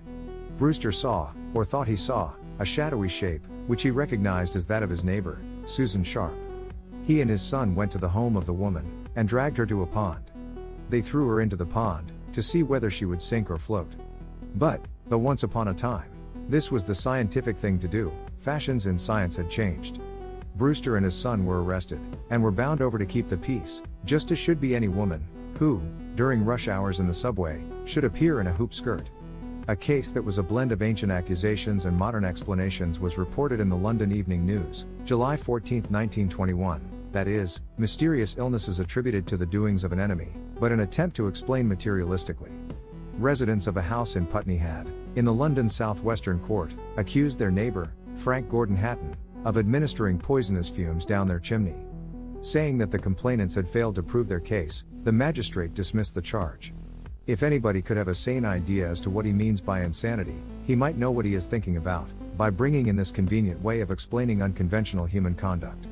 Whatever insanity is supposed to be, it cannot so satisfactorily be applied as the explanation of 2 persons' beliefs relatively to one set of circumstances. According to newspaper accounts of a murder, in July, 1929, Eugene Burgess, and his wife, Pearl, went insane together, upon the same subject. It was their belief that, when Burgess's mother died, in the year 1927, she had been willed to death by a neighbor, Mrs. Etta Fairchild. It was their belief that this woman had cast illness upon their daughter. They killed Mrs. Fairchild. In an account, in the New York Sunday, October 16, 1929, Mrs. Burgess is described, belying the comparison to the ignorant peasant women, who have stood for trial for similar crimes, for hundreds of years. Mrs. Burgess looks like a prosperous clubwoman. These are accounts of accusations of witchcraft, by persons, against other persons, according to their superstitions, or perceptions. Now there will be accounts of cases in which there are suggestions of witchcraft to me, according to my ignorance, or enlightenment. Chicago Tribune, October 14, 1892, marvelous, though not at all extraordinary, doings in the home of Jerry Myers, a farmer, living near Hazelwood, Ohio. Myers had been absent from his home, driving his wife to the railroad station. When he returned, he heard a hysterical story from his niece, Ann Avery, of Middletown, Ohio, who was visiting him. Soon after he and Mrs. Myers had left the house, stones were thrown at her, or fell around her. Objects in the house moved toward her. Mr. Myers was probably astonished to hear this, but what he wanted was his dinner. The girl went to the barn to gather eggs. On her way back, stones fell around her. Whether Myers got his dinner, or not, he got a gun. Neighbors had heard of the doings. Stationed around the house were men with shotguns, but stones of unknown origin continued to bombard the house. And Avery fled back to her home in Middletown. Phenomena stopped. In this case of the girl who was driven from her uncle's home, the circumstance that I pick out as significant is that assailments by stones began soon after Mrs. Myers left the house. It was said that she had gone to visit friends, in the village of Lockland. Of course, hospitalities often are queer, but there is a good deal of queerness in the hospitality of somebody who would go visiting somewhere else, while her husband's niece was visiting in her home. About the last of November, 1892, in the town of Hamilton, Ontario, a man was on his way to a railroad station. In a cell, in a prison, in Fall River, Massachusetts, sat a woman. Henry G. Trickey was, in Hamilton, on his way to a railroad station. In the Fall River jail was Lizzie Borden, who was accused of having murdered her parents. In August, 1892, Trickey, a reporter of the Boston Globe, had written what was described as a scandalous article about Lizzie Borden. The Globe learned that the story was false, and apologized. Trickey was indicted. He went to Canada. This looks as if he had fled from prosecution. Lizzie Borden sat in her cell. There may have been something more deadly than an indictment, from which there was no escape for Trickey. While boarding a train, at Hamilton, he fell, and was killed. In the town of Eastbourne, Sussex, England, in April, 1922, John Blackman, a well-known labor leader, was committed to prison, under a maintenance order, for arrears due to his wife. The judge who committed him died suddenly. When Blackman was released, he still refused to pay, so back he went to prison. The judge who sent him back died suddenly, he continued to refuse to pay, and twice again was recommitted to prison, and each time the judge in his case died suddenly. See Lloyd's Sunday News, London, October 14, 1923. Upon November 29, 1931, there was an amateur theatrical performance in the home of Miss Phoebe Bradshaw, 106 Bedford Street, New York City. Villain, Clarence Hitchcock, 23 Grove Street, New York. Wronged husband, John L. Tilker, 1976 Belmont Avenue, Bronx. Tilker was given a cap pistol. Also, he carried a loaded revolver of his own, for which he had a permit. When the time came, Tilker, with his own revolver, fired at Hitchcock, shooting him in the neck. He was apparently new at play acting, and in his excitement fired his own revolver, instead of the dummy. Hitchcock lay dying in St. Vincent's Hospital. Soon something occurred to Tilker. He was taken to the Willard Parker Hospital, suffering from what was said to be scarlet fever. Hitchcock died, January 17, 1932. See the New York Herald Tribune, January 18, 1932. New York Evening Journal, February 6, 1930, two bitter women enemies are teetering on the verge of death, today, one of them doing satisfactorily, while the other is weaker, and in a highly critical condition. Both are sufferers from cancer. They are Mrs. Frances Stevens Hall and her most hated opponent, in the famed Hall Mills trial, Jane Gibson, whose testimony was used in an effort to send Mrs. Hall to the electric chair. Upon the 8th of February, Jane Gibson died. In the fall of 1922, Mrs. Jane Gibson was a sturdy woman farmer. It was her accusation that, upon the night of the murder of Dr. Edward Hall and Eleanor Mills, September 14, 1922, she had seen Mrs. Hall bending over the bodies. So she testified. She returned to her home, and soon afterward was stricken. At the retrial, in November, 1926, she repeated the accusation, though she had to be carried on a cot into the courtroom. Most of her days since that time were spent in the hospital. 23. Dead men in a Harlem park, and houses are torn by explosions of unknown origin. The sneak of an invisible clipper of hair, vampires and murder. Theatrically, a girl is stabbed on a staircase. In the presence of a large audience, the internal organs of a woman are burned into unrecognizability, and the stoutest opponents of witchcraft, one with persecutions and the other with denials, have been religion and science, and more power to them for it, except that witchcraft is appalling. In our existence of the hyphen, the appalling can be only one view of a state that combines the direst and the most desirable. Religion is belief in a supreme being. Science is belief in a supreme generalization. Essentially they are the same. Both are the suppressors of witchcraft, and I shall take up these oppositions together. But, in a state of realness-unrealness, there cannot be real opposition. In our existence of the hyphen, what is called opposition is only one view of the state of opposition stimulation. There is no way of judging anything, except by its manifestations. Just as much as it has been light, religion has been darkness. Today it is twilight. In the past it was mercy and charity and persecution and bloody, maniacal, sadistic hatred, hymns from chapels and screams from holy slaughterhouses, aspirations going up from this earth, with smoke from burning bodies. I can say that from religion we have never had opposition, because there never has been religion, that is that religion never has existed, as apart from all other virtues and vices and blessings and scourges, that, like all other alleged things, beings, or institutions, religion never has, in a final sense, had identity. An atheist of zeal may be thought of as religious. Or, paragraph continues, I can take the unmonistic view and accept that there is, or used to be, religion, just as, practically, I ignore that all things and beings of my daily experiences are so bound up with one another that they have not identities, and go about my daily affairs as if things and beings really were entities. New York, Sunday, March 26, 1910, eruption of Mount Etna, people of Bareilly praying, the oncoming lava. The molten flood moved onward toward a shrine. Here the praying ones concentrated. The lava reached the shrine, and suddenly changed its course.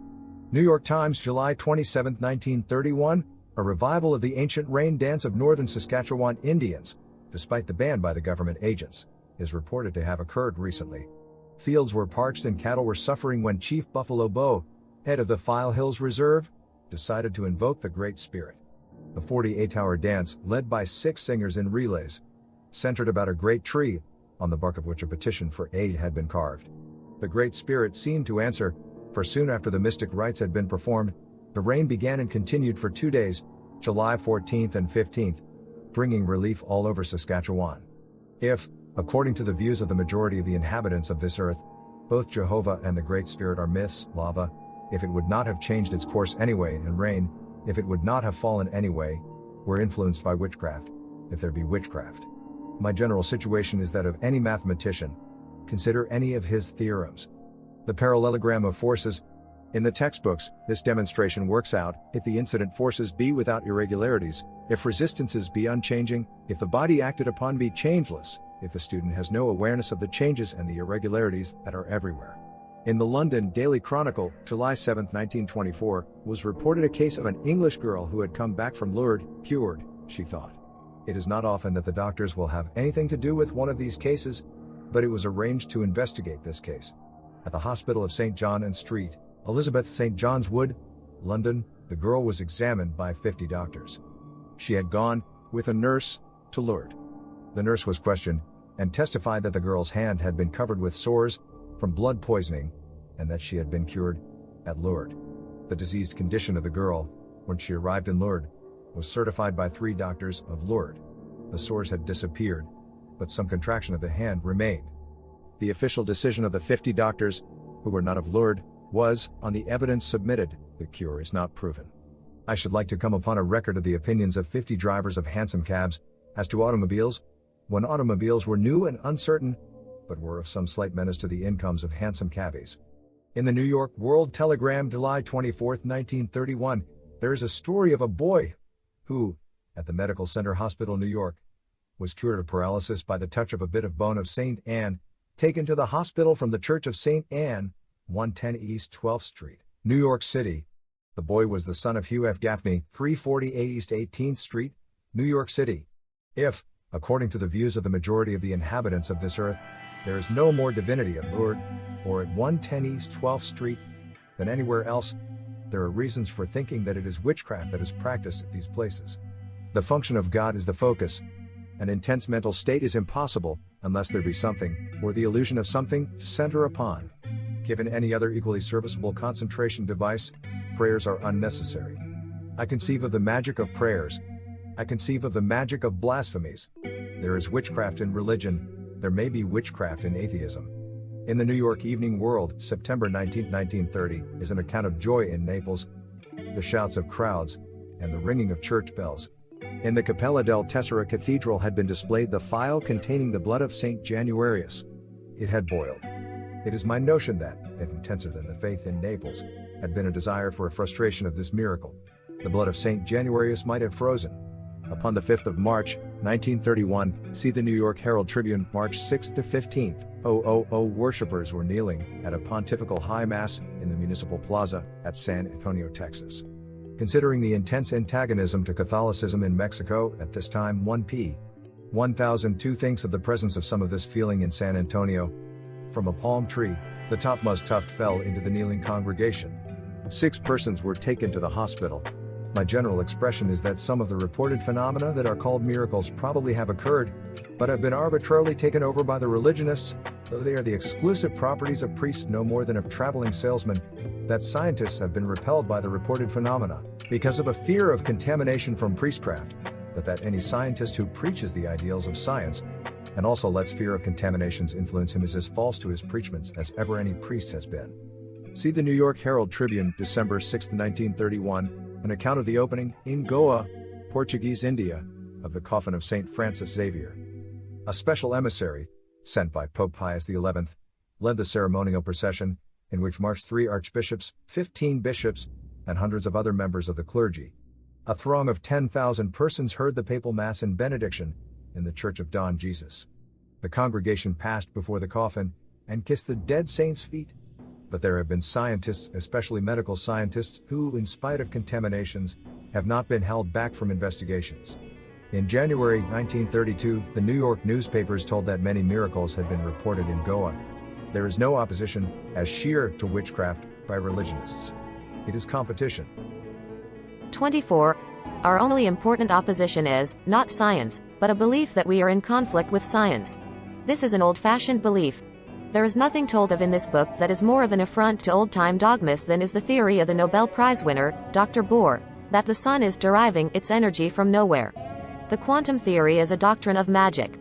The idea of playing leapfrog, without having to leap over the other frog, is simply another representation of the idea of entering a closed room without passing through the walls. But there is a big difference between authoritative pronouncements and my expressions. It is the difference between subatomic events and occurrences in boarding houses. The difference is in many minds, unlike my mind, to which all things are phenomena, and to which all records are, or may be, data, in which electrons and protons are dignified little things, whereas boarders and tramps on park benches can't be taken solemnly. Charles Darwin was similarly received when, in the place of academic speculations upon evolution, he treated a bugs and bones and insides of animals. Not, of course, that I mean anything by anything. Quantum magic is a doctrine of discontinuity. So it seems to be opposed to my expressions upon hyphenation, which seem to be altogether a philosophy of continuity. But I have indicated that also I hyphenate in another dimension. I conceive of all phenomena as representing continuity in one dimension, and as representing discontinuity in another dimension. That is, all phenomena as interdependent and bound up with one another, are continuous, and at the same time so individualized that nothing is exactly like anything else, or that everything is alone, are discontinuous. I conceive of our existence as one organic state, or being, that is an individual, or that is unrelated to anything else, such as other existences, in the cosmos. Its state of oneness expressing in the continuity of its internal phenomena, and its state of individuality, or apartness from everything else in the cosmos, expressing in a permeation of that individuality, or discontinuity, throughout its phenomena. Of course, if the word cosmos means organized universality, I misuse the word here. For various reasons I let it stand. There are hosts of persons, who consider themselves up to date, or ahead of that, who bandy arguments in the latest, scientific lingo, and believe anything that they're told to believe of electrons, but would be incapable of extending an idea from electrons to boarders, even though they argue that every boarder is only a composition of electrons, and go right on thinking of affairs, in general, in old-fashioned, materialistic terms. Well, then, in old-fashioned terms, what had I this morning for breakfast? I think. Therefore I had breakfast.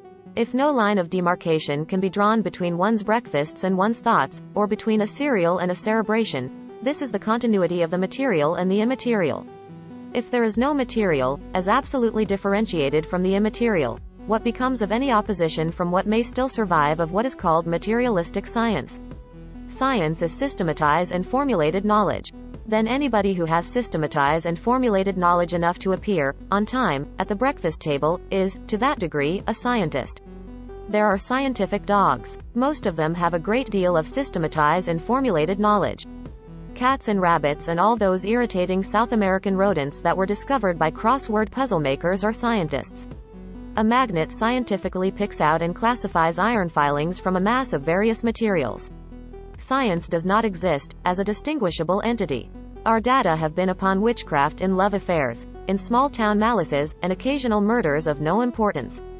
According to the phantom, materialistic science, there is no witchcraft. In the monistic sense, I agree. Witchcraft is so bound up with other natural forces that it cannot be picked out as having independent existence. But, in terms of common illusions, I accept that there is witchcraft. And, just for the sake of seeming to have opposition, which makes for more interest, I pretend that there is science. Stars and planets and ultraviolet radiations from the sun, Paleolithic and Neolithic interrelationships, and zymotic multiplications, and tetrahedronic equilaterality. And the little Colwell girl, who kept the fireman busy, and a kid named Rena, got a haircut. There was a house in which a pan of soft soap wandered from room to room. A woman alone in a compartment of a railway train, and then maybe she wasn't alone. The disdain of any academic scientist, if among the sensationalists of today, there survive an academic scientist, for what I call the data of witchcraft, and now my subject is witchcraft in science. In the year 1913, the German scientist, Emil Abderhalden, announced his discovery of the synthesis of inorganic materials into edible substances. It was said that to avoid all uncertainties, this back in those supreme old days when all scientists were certain, this announcement had been long delayed. But experiments had been successes. Dogs fed upon synthetic foods had gained weight astonishingly, as compared with dogs that had been fed ordinary meals. Reports were much tabulated, statistics, very statistical. Then came the war. If Dr. Abderhalden, or anybody else in Germany, could out of muds of various kinds have produced those alleged meals, perhaps we'd all be fighting to this day. As it is, we have had a rest, and can do the necessary breeding, before again starting up atrocities. So, at least for the sake of vigorous new abominations, it seems to be just as well that some of the widely advertised scientific successes aren't so successful. But the dogs got fat. There is scarcely an annual meeting of any prominent scientific association at which are not made, by eminent doctors and professors, announcements of great discoveries that, by long and careful experimentation, constructive and eliminative tests, and guards against all possible sources of error, have been established. A year or so later, these boons to suffering humanity are forgotten. Almost always these announcements are not especially questioned, and bring no confusion upon their sponsors. There is much scientific caution. A scientist doesn't know but that he may make an announcement, himself, someday.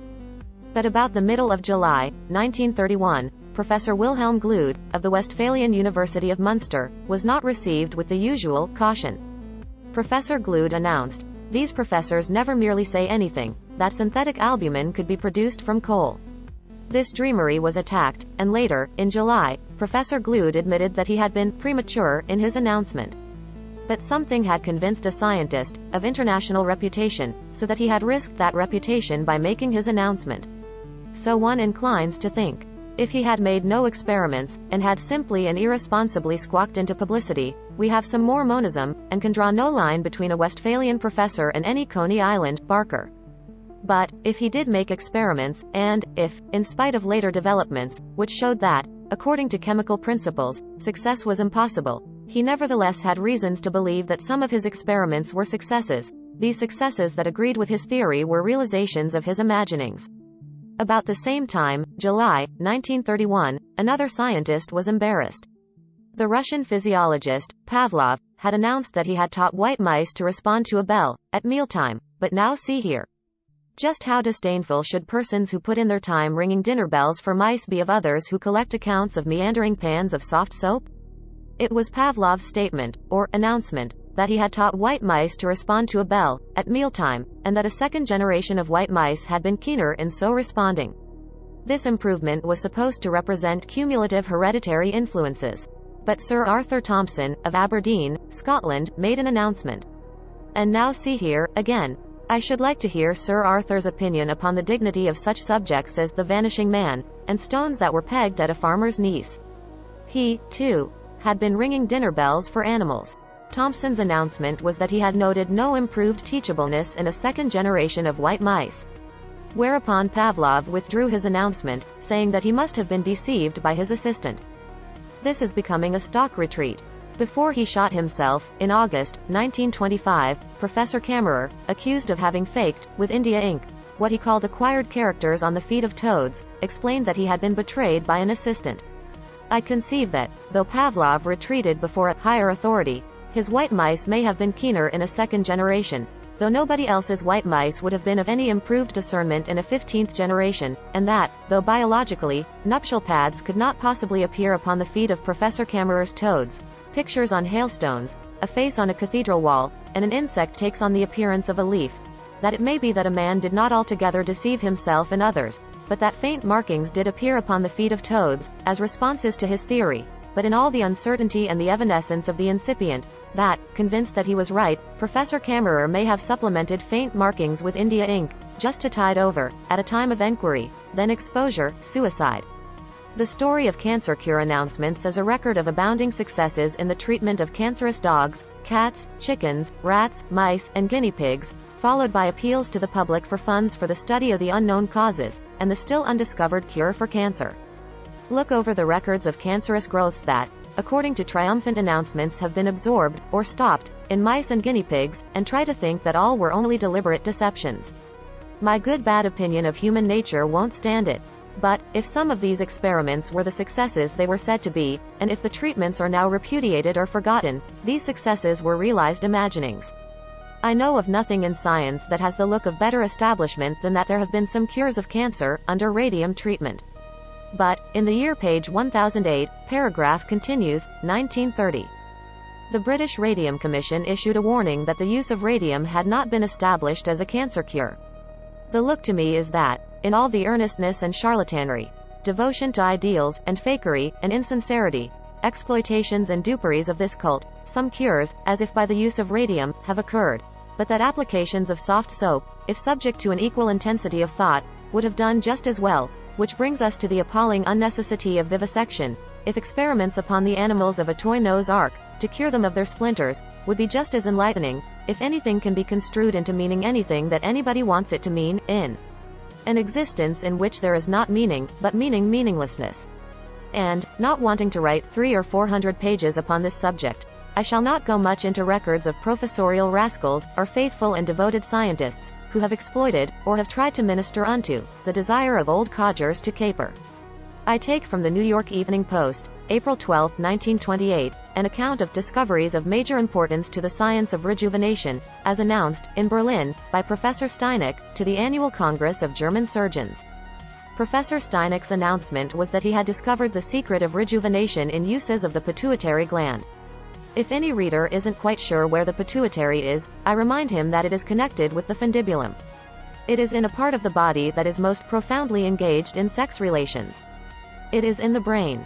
Dr. Steineck announced that, with 12 injections of pituitary serum, in senile rats, he had restored their failing appetites, induced a new growth of hair, rejuvenated all bodily functions, and had generally transformed ailing, or half-dead, creatures into youthful animals. There is witchcraft in science, if bald old rats have turned young and hairy, if dogs, fed on coal products, have astonishingly fattened, if tens of thousands of mice and guinea pigs have magically gone fat, or gone thin, in the presence of experimenters, if, in not all these cases has the treacherous, or perhaps kind-hearted, assistant slipped, say, a brisk and hairy young rat into the place of a decrepit old codger, or has not, in secret rascality, or benevolence, meedily supplemented the fare of dogs supposed to be thriving upon coal products, if not in all these cases have eminent trappers lied the snares for dollars.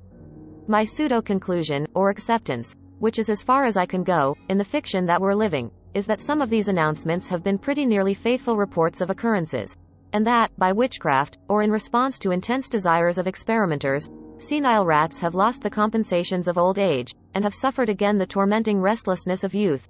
All this by witchcraft, and not by injections that in themselves could have no more of a rejuvenating effect upon either rats or humans than upon mummies. But, if Professor Steineck, by witchcraft, or by the effects of belief, did grow hair upon the bald skin of a rat, to say nothing of the more frolicsome effects of his practices, how comes it that he was not equally successful with the human subjects of his sorcery? Today the Steineck treatment stands discredited. Especially destructive have been Dr. Alexis Carrel's attacks upon it.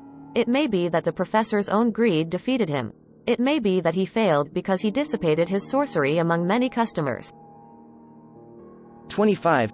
If I can bridge a gap, then that, in a moment of religious excitation, an inhabitant of Remiremont, focusing upon a point in the sky, transferred a pictorial representation from his mind to hailstones, the turning, off Coventry Street, streets in Japan, Kiel, Berlin, New York City, other places, and that wounds, as imagined by haters of people, have appeared upon the bodies of people, or the story of the sailor aboard the steamship Bresci, in December, 1931, and that it was during a storm, and that in the mind of somebody else aboard this vessel a hate pictured this man, as struck by lightning, and that upon his head appeared a wound, as pictured.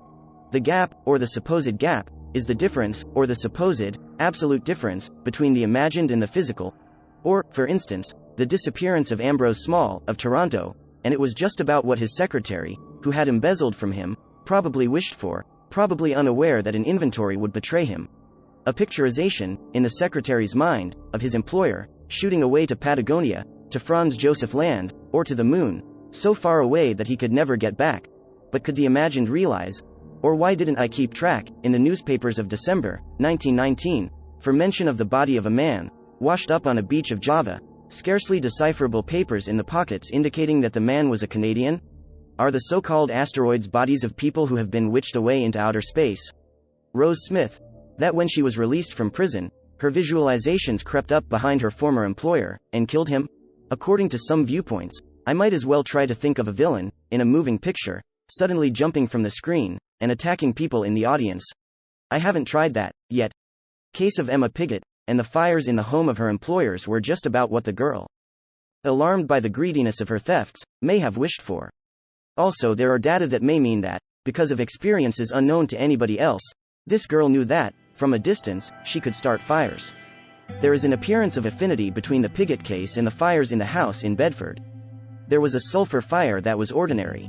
It was followed by a series of fires that were, at least according to impressions in Bedford, extraordinary. In no terms of physics, nor of chemistry, was an explanation possible, yet investigators felt that a relationship of some kind did exist. The relationship may have existed in the mind of Anne Fenimore. After the sulfur fire had been put out, she may have started fearing fires, especially in the absence of the only male member of the household. Her fear may have realized. Story of the Colwell girl. Here, too, fires in a house seem to have related to a girl's mental state, or that the fires were related to her desire to move to another house. Having the not uncommon experience of learning how persuasive are police captains, she listened to advice and confessed to effects, in terms of ordinary incendiarism, though, according to reports by firemen and policemen, some of the fires could not have been produced by flipping lighted matches. In the case of Jenny Bramwell, there is no knowing what were the feelings of this girl, who had been adopted, probably to do hard farm work.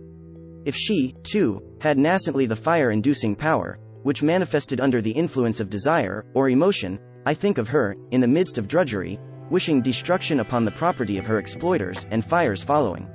At any rate, the story of the little Barnes girl, which quite equals anything from the annals of demonology, is very suggestive, or the smolder of hate, in the mind of a child, for an exploiter, and flames leapt upon a woman. There is a particular in the case of Emma Piggott that makes it different from the other cases. In the other cases, fires broke out in the presence of girls. But, according to evidence, Emma Piggott was not in the house wherein started the fires for which she was accused. Then this seems to be a case of distance ignition, or of distance witchcraft. I'd not say that invisibly starting a fire, at a distance, by means of mental rays, is any more mysterious than is the shooting off of distant explosives by means of rays called physical, which nobody understands. I am bringing out that, as a natural force, there is a fire-inducing power. That, mostly, it appears, independently of wishes, or of the knowledge, of the subjects, but that sometimes, conformably to wishes, it is used, that everything that I call witchcraft is only some special manifestation of transformations, or transportations, that, in various manifestations, are general throughout nature. The accidents on the Dartmoor Road, or that somewhere near this road lived a cripple. That his mind had shaped to his body, or that somewhere near this road lived somebody who had been injured by a motor car, and lay on his bed, or sat in his invalid's chair, and radiated against the nearby road a hate for all motorists, sometimes with a ferocity, or with a directness, that knocked cars to destruction. Or Brooklyn, April to 1893, see back to the supposed series of coincidences, man after man injured by falling from a high place, or being struck by a falling object, or that somewhere in Brooklyn was somebody who had been crippled by a fall, and, brooding over what he considered a monstrous injustice that had so singled him out, radiated influences that similarly injured others. See back to the account of what occurred to French aeroplanes, flying over German territory. Tracks in the sands of a desert. Occurrences, about Christmas Day, 1930, in Sing Sing and Dannemora prisons, or a prisoner in a punishment cell, and nothing to do in the dark, except to concentrate upon vengefulness. I think that sometimes, coming from dungeons, there are stinks of hates that can be smelled. It was a time that for almost everybody else was a holiday. Tracks that stopped, in a desert, or the tracks of a child that stopped, on a farm, in Brittany, the story of Pauline Picard, or the hate of a neighbor for the Picards, and vengeance by teleporting their offspring, the finding of Pauline in Cherbourg, again her disappearance, that this time the body of the child was mutilated and stripped, so that it could not be identified, and was transported to some lonely place, where it decomposed, but a change of purpose, or a vengefulness that required that the parents should know, transportation to the field, of this body, which probably could not be identified, transportation of the neatly folded clothes, so that it could be identified. In the matter of the two bodies on benches in a Harlem park, I have another datum. I think I have. The dates of June 14th and June 16th are close together, and Mount Morris Park and Morningside Park are not far apart, or a man who lived in Harlem, in June, 1931, and that he was a park bencher, about whom I can say nothing except that his trousers were blue, and that his hat was gray. Something may have sapped him, pursued him, driven him into vagrancy, but that he probably had the sense of localization, as to benches, that everybody has in so many ways, such as going to the same seat, or as near as possible to the same seat, upon every visit to a moving picture theater, that every morning he had sat on a particular bench, in Mount Morris Park, but that, upon the morning of June 14th, because of a whim, suspicion, or intuitive fear, he went to Morningside Park instead, that somebody else sat on his particular bench, that there occurred something that was an intensification of the experiences of John Harding and another man, when crossing Fifth Avenue, at 33rd Street, to the man who was sitting on this particular bench, and to another man upon a nearby bench, but that, 2 days later, the trail of the intended victim was picked up. Home News, Bronx, June 17, 1931, that, in Morningside Park, morning of the 16th, a policeman noticed a man, blue trousers and gray hat, seemingly asleep on a bench. The man was dead, heart failure. At a time of intensely bitter revolts by coal miners against their hardships, there were many coal explosions, but in grates and stoves, and not in shipments. No finding of dynamite in coal was reported. If in coal there is storage of radiations from the sun, coal may be absorbent to other kinds of radiations, or a savagely vengeful miner's hope for future harm in every lump he handled. If, in the house in Harnsey, there were not only coal explosions, but also poltergeist doings, we note that these phenomena occurred only in the presence of the two boys of the household, or especially one of these boys. Between the occultism of adolescence and the occultism of lumps of coal, surcharged with hatreds, there may have been rapport. That, somewhere near the town of Saltine, Sussex, September, 1924, somebody hated a shepherd, and stopped the life of him, as have been stopped the motions of motors, and that the place remained surcharged with malign vibrations that affected somebody else, who came along, in a sidecar. The wedding party at Bradford, and the gaiety of weddings is sometimes the bubbling of vitriol, or that, from a witch, or a wizard, so made by jealousy, mental fumes played upon this house, and spread to other houses. At the same time, there are data that make me think that volumes of deadly gases may be occultly transported. And a young couple, walking along a shore of the Isle of Man, that, from a state of jealousy, witchery flung them into the harbor, and that somebody who stepped into the area of this influence was knocked after them. See back to the story of a room in a house in Newton, Massachusetts. See other cases of mass psychology. See a general clearing up. If I can bridge the gap between the subjective and the objective, between what is called the real and what is called the unreal, or between the imaginary and the physical. When, in our philosophy of the hyphen, we think of neither the material nor the immaterial, but of the material immaterial, accentuated one way or the other in all phenomena, when we think of the imaginary, as deriving from material sustenance, or, instead of transforming absolutely, only shifting accentuation, we accept that there is continuity between what is called the real and what is called the unreal, so that a passage from one state to the other is across no real gap, or is no absolute jump. If there is no realness that can be finally set apart from unrealness, in phenomenal being, my term of the realization of the imaginary, though a convenience, is a misnomer. Maybe the word transmediumization, meaning the passage of phenomena from one medium of existence to another, is not altogether too awkward. and is long and important enough looking to give me the appearance of really saying something. I mean the imposition of the imaginary upon the physical. I mean, not the action of mind upon matter, but the action of mind-matter upon matter-mind. Theoretically there is no gap, but very much mine are inductive methods. We shall have data, not that I can more than really unreally mean anything by that. The interpretations will be mine, but the data will be for anybody to form his own opinions upon. Granting that the gap has not been disposed of, inductively, I reduce it to two questions. Can one's mind, as I shall call it, affect one's own body, as I shall call it? If so, that is personal witchcraft, or internal witchcraft. Can one's mind affect the bodies of other persons and other things outside? If so, that is what I shall call external witchcraft. 26. Hates and malices, murderous radiations from human minds, or the flashes and roars of a thunderstorm, and there has been the equivalence of picking strokes of lightning out of the sky, and harnessing them to a job. A house afire, or somebody boils an egg. Devastation or convenience, or what of it, if I bridge a gap? I take it that the story of Marjorie Quirk is only an extreme instance of cases of internal, or personal, witchcraft that, today, are commonly accepted. London Daily Express, October 3, 1911, inquest upon the body of Marjorie Quirk, daughter of the Bishop of Sheffield. The girl had been ill of melancholia. In a suicidal impulse she drank, from a cup, what she believed to be paraffin. She was violently sick. She died. There had been no paraffin in the cup. There was no trace of it in her mouth or throat. New York Herald Tribune, January 30, 1932, Boston, January 29. Nearly 100 students and physicians living in Vanderbilt Hall of the Harvard Medical School have experienced mild cases of what apparently was paratyphoid, it was learned today. The first 30 of the group fell ill 2 weeks ago, following a fraternity dinner, at which Dr. George H. Bigelow, State Health Commissioner, discussed food poisoning. A few days later 20 more men reported themselves ill. The food was prepared at the hall. Today state health officers started an examination of kitchen help in the belief that one of the employees may be a typhoid carrier. College authorities said they did not believe the food itself was at fault, but were inclined to think the subject of Dr. Bigelow's address may have influenced some of the diners to diagnose mere gastronomic disturbances more seriously. All of the students have recovered. To say that 50 young men had gastronomic disturbances is to say much against conditions of health in the Harvard Medical School. To say that the subject of illness may have induced illness is to say that there was personal, or internal, witchcraft, usually called autosuggestion. See back to Typhoid Mary and other probable victims of carrier finders.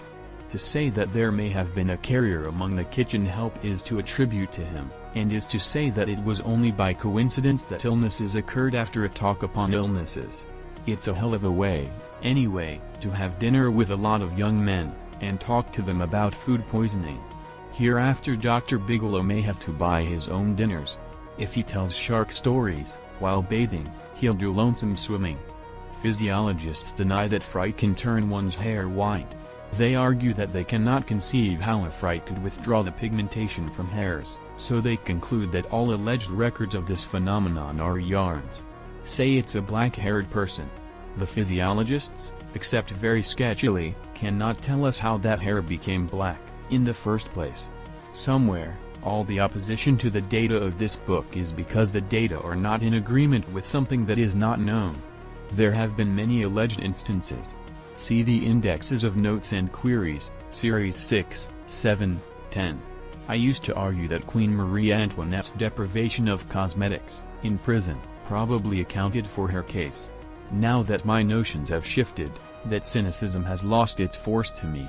Mostly the instances of hair turning white, because of fright, are antiques, and can't be investigated now. But see the New York Times, February 8, 1932. Story of the sinking of a fishing schooner, by the Belgian steamship, Jean Jadot. 21 members of the crew drowned, 6 of them saved, among them Arthur Burke, aged 52. Arthur Burke's hair was streaked with gray before the collision, but was quite gray when Burke landed yesterday, at Pier 2, Erie Basin. It may be that there have been thousands, or hundreds of thousands, of cases in which human beings have died in violent convulsions that were the products of beliefs, and that, also, merciful, but expensive, science has saved a multitude of lives, with a serum that has induced contrary beliefs, just as that serum, if injected into the veins of somebody, suffering under the oppressive pronouncement that twice two are four, could be his salvation by inducing a belief that twice two are purple, if he should want so to be affected, or what has become of hydrophobia. In the New York Telegram, November 26, 1929, was published a letter from Gustav Stryker, quoting Dr. Matthew Woods, of Philadelphia, a member of the Philadelphia County Medical Society. Dr. Woods had better look out, unless he's aiming at cutting down expenses, such as dues to societies. Said Dr. Woods, "We have observed with regret numerous sensational stories concerning alleged mad dogs and the terrible results to human beings bitten by them, which are published from time to time in the newspapers. Such accounts frighten people into various disorders, and cause brutal treatment of animals suspected of madness, and yet there is on record a great mass of testimony from physicians asserting the great rarity of hydrophobia even in the dog, while many medical men of wide experience are of the opinion that if it develops in human beings at all it is only upon extremely rare occasions, and that the condition of hysterical excitement in man, described by newspapers as hydrophobia, is merely a series of symptoms due usually to the dread of the disease, such a dread being caused by realistic newspapers and other reports, acting upon the imaginations of persons scratched or bitten by animals suspected of rabies. At the Philadelphia Dog Pound, where on an average more than 6,000 vagrant dogs are taken annually, and where the catchers and keepers are frequently bitten while handling them, not one case of hydrophobia has occurred during its entire history of 25 years, in which time, about 150,000 have been handled. My own attention was first attracted, long ago, when I noticed, going over files of newspapers, the frequency of reported cases of hydrophobia, a generation or so ago, and the fewness of such reports in the newspapers of later times. Dogs are muzzled, now, in streets, in houses they are not. Vaccines, or powdered toads, caught at midnight, in graveyards, would probably cure many cases, but would not reduce the number of cases in dogs, if there ever have been cases of hydrophobia in dogs.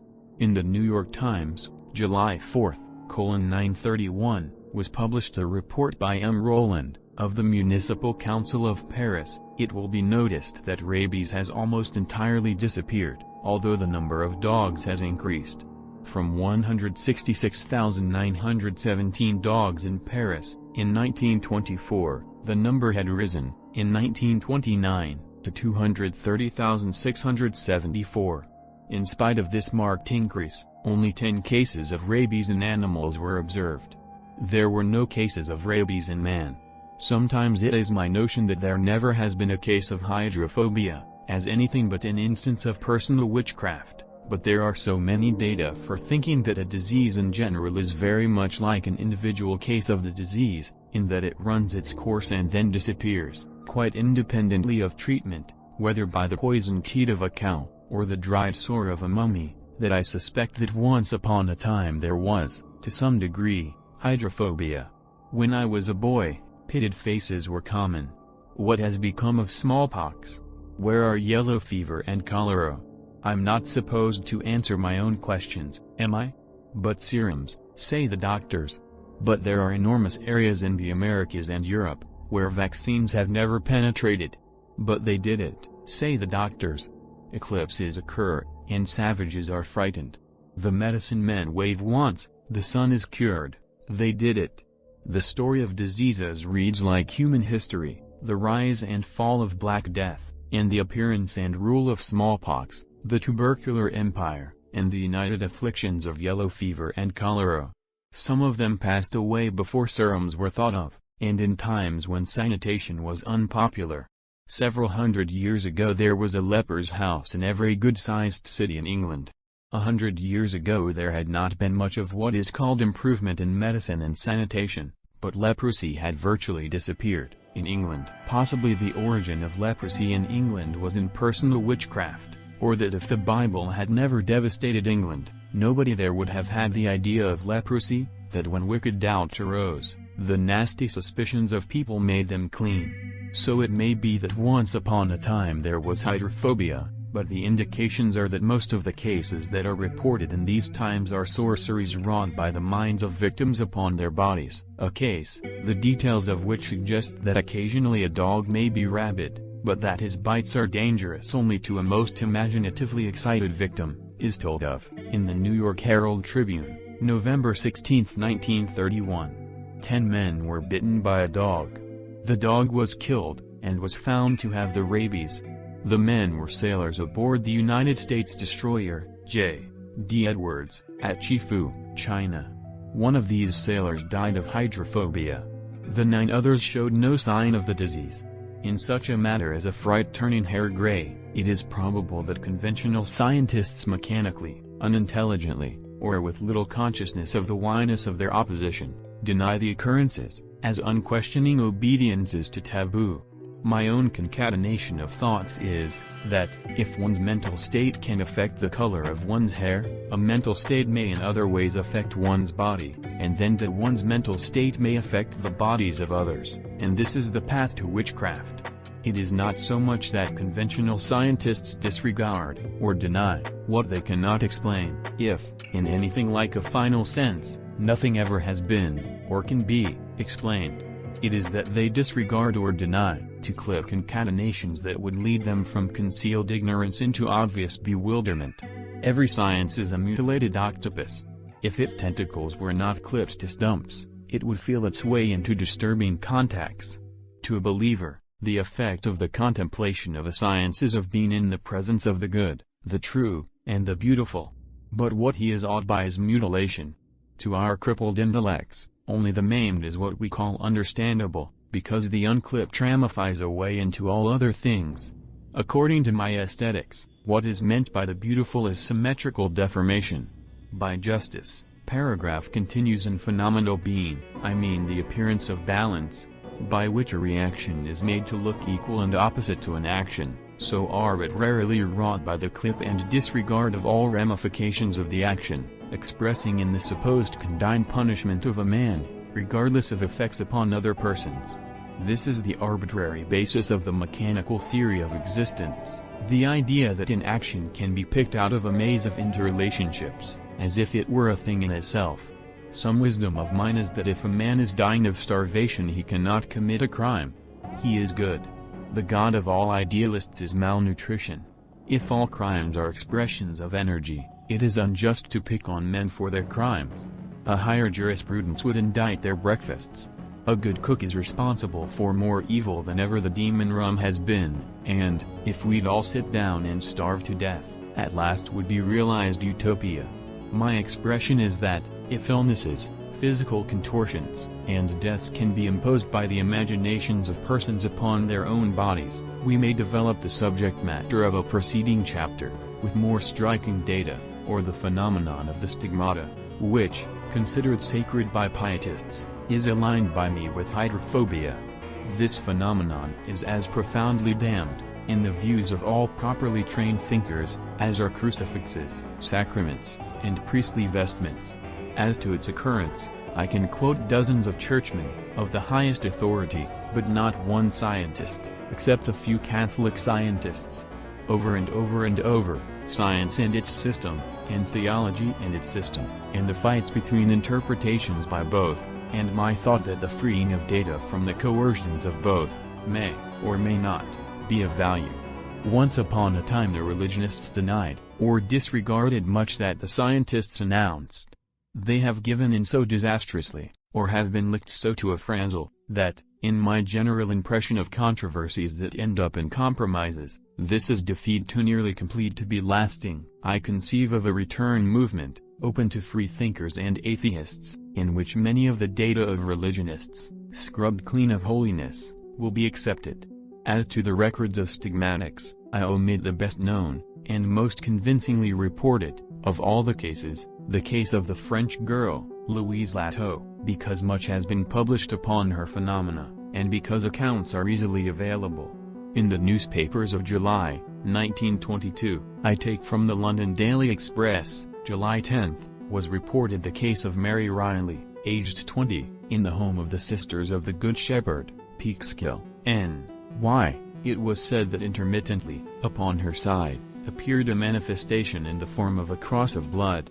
Mostly the appearances are of the 5 wounds of Christ, or 6, including marks on the forehead. For an account of the case of Rose Farron, see the New York Herald Tribune, March 25, 1928. According to this story, Rose Farron, aged 25, of 86 Asylum Street, Woonsocket, R.I., had, since March 17, 1916, been astigmatic, wounds appearing upon her hands, feet, and forehead. The hysterical condition of this girl, in both the common and the medical meaning of the term, is indicated by the circumstance that for 3 years she had been strapped to her bed, with only her right arm free. At this time of writing, I have, for 4 years, been keeping track of the case of Therese Neumann, the stigmatic girl of Konnersreuth, Germany, and, up to this time, there has been no exposure of imposture. See the New York Times, April 8, 1928, roads leading to her home jammed with automobiles, carriages, motorcycles, vans, and pilgrims on foot. Considering the facilities, if nothing goes wrong, of modern travel, it is probable that no other miracle has been so multitudinously witnessed. A girl in bed, and all day long, the tramp of thousands passed her. Whether admission was charged, I do not know. The story of this girl agrees with the stories of other stigmatics, flows of blood, from quick-healing wounds, and phenomena on Fridays. It was said that medical men had become interested, and had demanded Therese's removal to a clinic, where she could be subjected to a prolonged examination, but that the church authorities had objected. This is about what would be expected of church authorities, and that the medical men, unable to have their own way, then disregarded the case as something else that is about what would be expected. My expression is that, upon stigmatic girls have appeared wounds, similar to the alleged wounds of a historical, and therefore doubtful, character, because this melodrama is most strikingly stimulative to the imagination, but that an atheistic girl, if there could be anything for an atheistic girl to be equally imaginatively hysterical about, might reproduce other representations upon her body. In the month 134 to 249, is an account of Marie-Julie Jaini, of the village of La Fraudaise, Loire-Inférieure, France, who, upon March 21, 1873, became astigmatic. Upon her body appeared the 5 wounds. Then, upon her breast appeared the picture of a flower. It is said that for 20 years this picture of a flower remained visible. According to the story, it was in the mind of the girl before it appeared upon her body, because she predicted that it would appear. One has notions of the possible use of indelible ink, or of tattooing. That is very good. One should have notions. If a girl drinks a liquid that would harm nobody else, and dies, can a man inflict upon himself injuries that would kill anybody else, and be unharmed? There is a kind of stigmatism that differs from the foregoing cases, in that weapons are used to bring on effects, but the wounds are similar to the wounds of stigmatic girls, or simply are not wounds, in an ordinary, physical sense. There is an account, in the Sphinx, March, 1893, of a fakir, Solomon Ben Isa, who was exhibiting in Germany, who stabbed daggers into his cheeks and tongue, and into his abdomen, harmlessly, and with quick-healing wounds. Such magicians are of rare occurrence, anyway in the United States and Europe, but the minor ones who eat glass and swallow nails are not uncommon. But, if in Germany, or anywhere else, in countries that are said to be Christian, any man ever did savagely stab himself in the abdomen, and be unhurt, and repeat his performances, how is it that the phenomenon is not well known and generally accepted? The question is like another: if, in the theological era, a man went around blaspheming, during thunderstorms, and was unhurt, though churches were struck by lightning, how long would he remain well known? In March, 1920, a band of Arab dervishes exhibited in the London music halls. In the London Daily News, March 12, 1920, are reproduced photographs of these magicians, showing them with skewers that they had thrust through their flesh, painlessly and bloodlessly. Taboo. The censors stopped the show. For an account of phenomena, or alleged phenomena, of the Silesian cobbler, Paul Diebel, who exhibited in Berlin. In December 1927, see the New York Times, December 18, 1927. Blood flows from his eyes, and open wounds appear on his chest. After he has concentrated mentally for 6 minutes, it is declared, he drives daggers through his arms and legs, and even permits himself to be nailed to a cross, without any suffering, it is said. His manager asserts that he can remain thus for 10 hours. His self-inflicted wounds, it is declared, bleed or not, as he wishes, and a few minutes after the knife or nails are withdrawn all evidence of incisions vanishes. The only thing that can be said against this story is that it is unbelievable. New York Herald Tribune, February 6, 1928, that, in Vienna, the police had interfered with Diebel, and had forbidden him to perform. It was explained that this was because he would not give them a free exhibition, to prove the genuineness of his exhibitions. In Munich, recently, he remained nailed to a cross several hours, smoking cigarettes and joking with his audience. After April 8, 1928, see the New York Times of this date, I lose track of Paul Diebel. The story ends with an explanation. Nothing is said of the alleged crucifixions. The explanation is a retreat to statements that are supposed to be understandable in commonplace terms. I do not think that they are so understandable. Diebel has disclosed his secret to the public, saying that shortly before his appearance, he scratched his flesh with his fingernails, or a sharp instrument, being careful not to cut it. On the stage, by contracting his muscles, those formerly invisible lines assumed blood-red hue and often bled.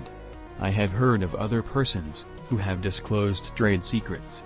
Upon March 2, 1931, a man lay, most publicly, upon a bed of nails. See the New York Herald Tribune, March 3, 1931. In Union Square, New York City, an unoriental magician, named Brahman, from the unmystical region of Pelham Bay, in the Bronx, gave an exhibition that was staged by the magazine, Science and Invention. This fakir from the Bronx lay upon a bed of 1,200 nails. In response to his invitation, 10 men walked on his body, pressing the points of the nails into his back. He stood up, showing deep, red marks made by the nails. These marks soon faded away. I have thought of leaf insects as pictorial representations wrought in the bodies of insects, by their imaginations, or by the imaginative qualities of the substances of their bodies. Back in classic times, when insects were probably not so set in their ways as they now are. The conventional explanation of protective colorations and formations has, as to some of these insects, considerable reasonableness. But there is one of these creatures, the Tasmanian leaf insect, that represents an artistry that so transcends utility that I considered the specimen that I saw, in the American Museum of Natural History, misplaced. It should have been in the Metropolitan Museum of Art. This leaf insect has reproduced the appearance of a leaf down to such tiny details as serrated edges. The deception of enemies, or survival value, has had nothing thinkable to do with some of the making of this remarkable likeness, because such minute particulars as serrations would be invisible to any bird, unless so close that the undisguisable insect characteristics would be apparent. I now have a case of what I consider a stigmatic bird. It is most unprotectively marked. Upon its breast it bears betrayal, or it is so conspicuously marked that one doubts that there is much for the theory of protective coloration to base upon. If conspicuously marked forms of life survive everywhere, and if many of them cannot be explained away, as Darwin explained away some of them, in terms of warnings, it is a story of the sensitiveness of pigeons. I have told of the pigeons with whom I was acquainted. One day a boy shot one, and the body lay where the other saw it. They were so nervous that they flew, hearing trifling sounds that, before, they'd not have noticed. They were so suspicious that they kept away from the window sills. For a month they remembered. The bleeding hard pigeon of the Philippines, the spot of red on its breast, or that its breast remembered, or once upon a time, back in classic times when the forms and plumages of birds were not so fixed, or established, as they now are, an ancestral pigeon and her mate. The swoop of a hawk, a wound on his breast, and that sentiment in her plumage was so sympathetically moved that it stigmatized her, or reproduced on offsprings, and is to this day the recorded impression of an ancient little tragedy. A simple red spot on the breast of a bird would not be conceived of, by me, as having any such significance.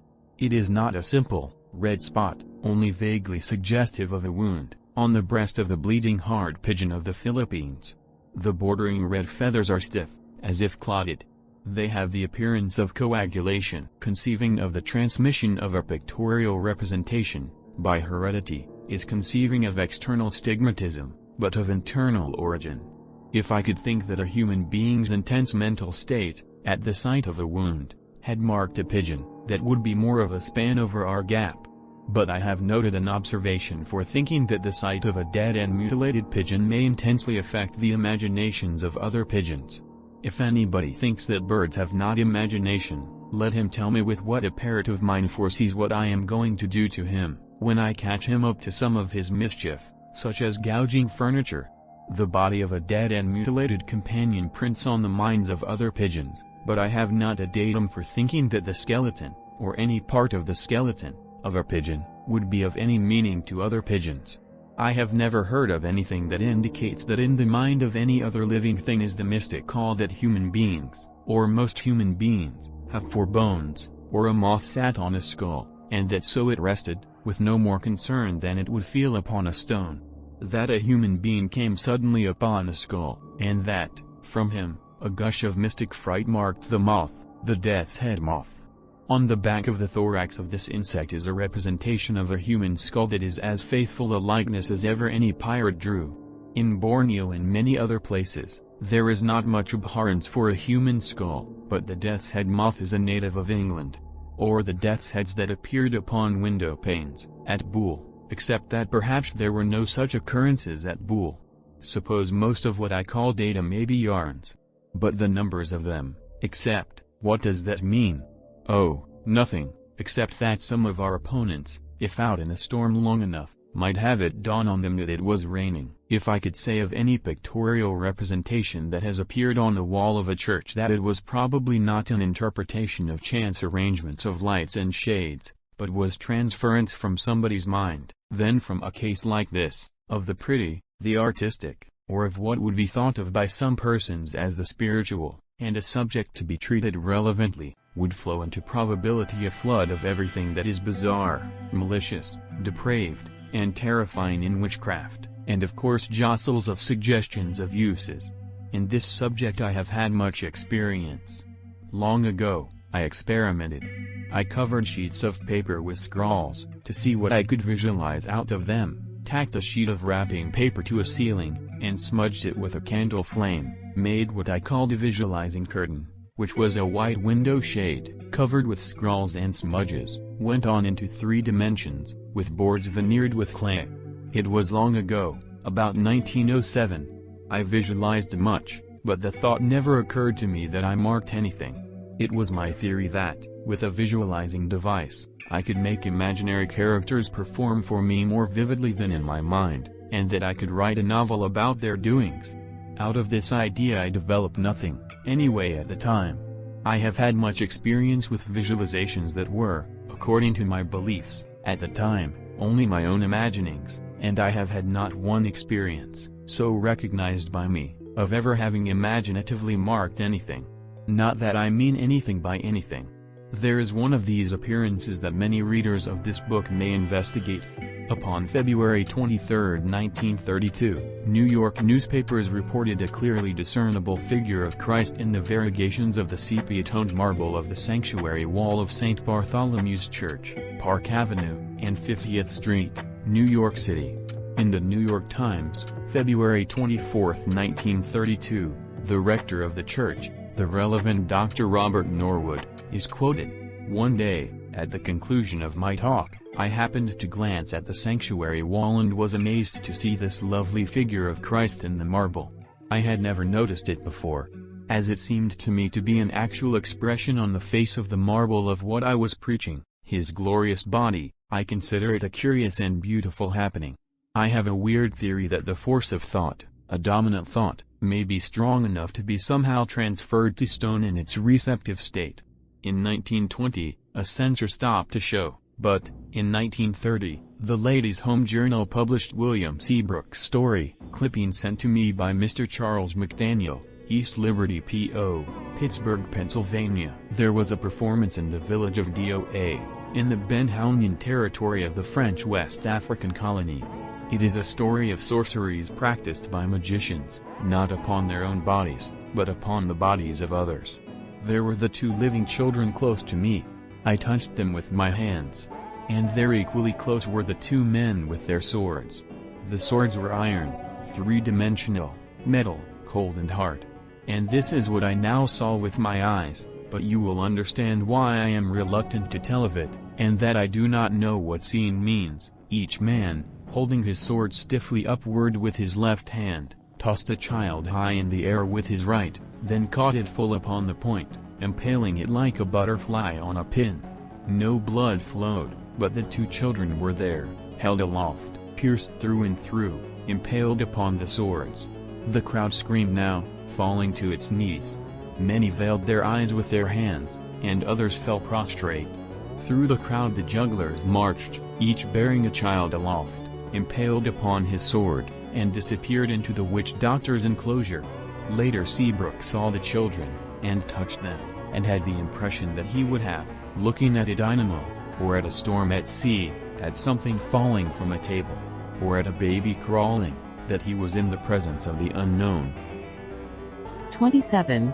The twitch of the legs of a frog, and Emma Piggott swiped a powder puff, the mysterious twitchings of electrified legs, and unutterable flutterings in the mind of Galvani, his travail of mental miscarriages, or ideas that could not be born properly, the twitch of trivialities that were faint and fantastic germinations in the mind of Galvani, the uninterpretable meanings of far-distant hums of motors, these prenatal stirrings of aeroplanes and transportation systems and the lighting operations of cities, twitch of the legs of a frog, a woman, from Brewster, NY, annoyed a hotel clerk. My general expression is that all human beings who can do anything, and dogs that track unseen quarry, and homing pigeons, and bird-charming snakes, and caterpillars who transform into butterflies, are magicians, in the lower, or quite as truly the higher, considering them the more aristocratic and established, forms of being. The miracles are standardized and limited, but human affairs are still developing, and sports, as the biologists call them, are of far more frequent occurrence among humans, but their development depends very much upon a sense of sureness of reward for the pains, travail, and discouragements of the long, little paid period of apprenticeship, which makes questionable whether it is ever worthwhile to learn anything. Reward depends upon harmonization with the dominant spirit of an era. Considering modern data, it is likely that many of the fakirs of the past, who are now known as saints, did, or to some degree did, perform the miracles that have been attributed to them. Miracles, or stunts, that were in accord with the dominant power of the period were fostered, and miracles that conflicted with, or that did not contribute to, the glory of the Church, were discouraged, or were savagely suppressed. There could be no development of mechanical, chemical, or electric miracles, and that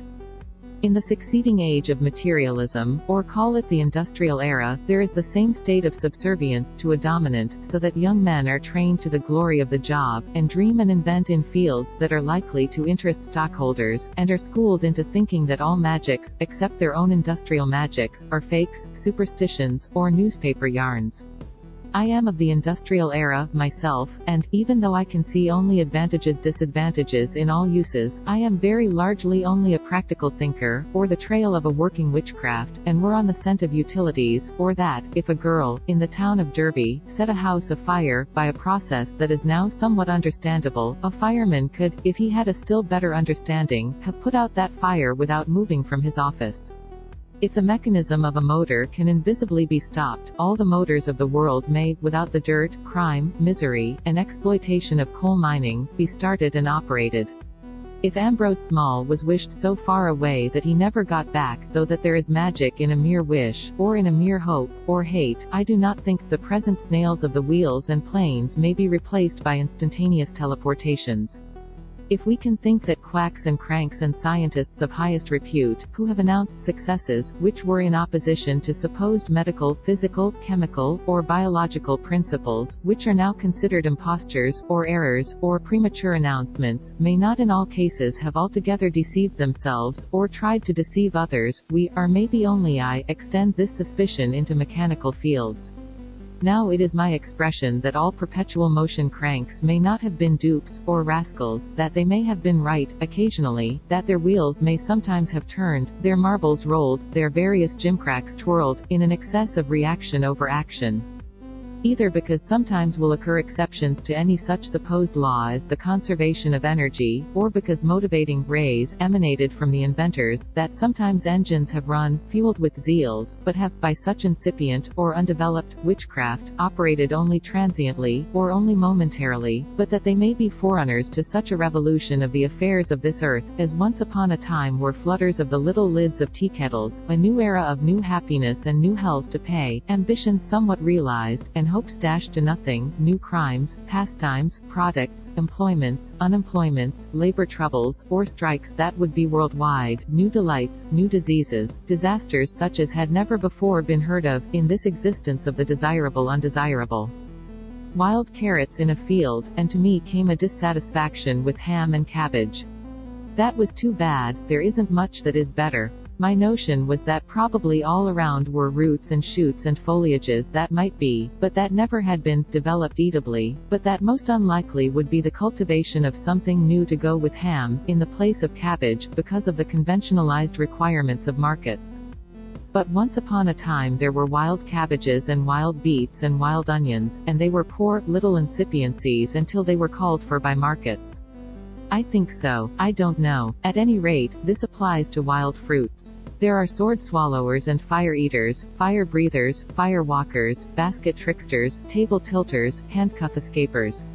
There is no knowing what development could do with these wild talents, but help wanted if for reasonable and confidential ACCNTNTS, Comptometer OPRS, Fire Re-ins, EXP, Christian, Sekis, Credit EXP, Advance, Chris, P and SEXPR, Fast Sandwich Men, Reception Men, 35 to 45, Good Educ, AP.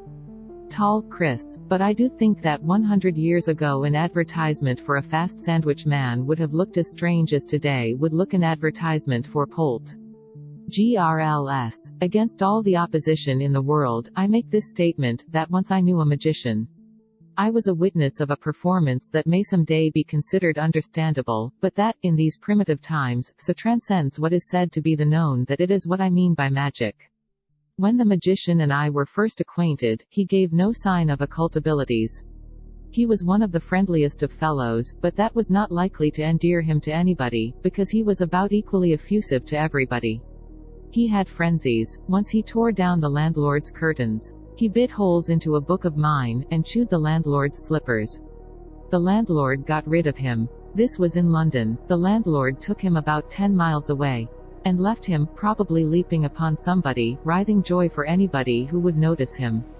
He was young. It was about 2 weeks later. Looking out a front window, I saw the magician coming along, on the other side of the street. He was sniffing his way along, but went right on past our house, without recognizing it.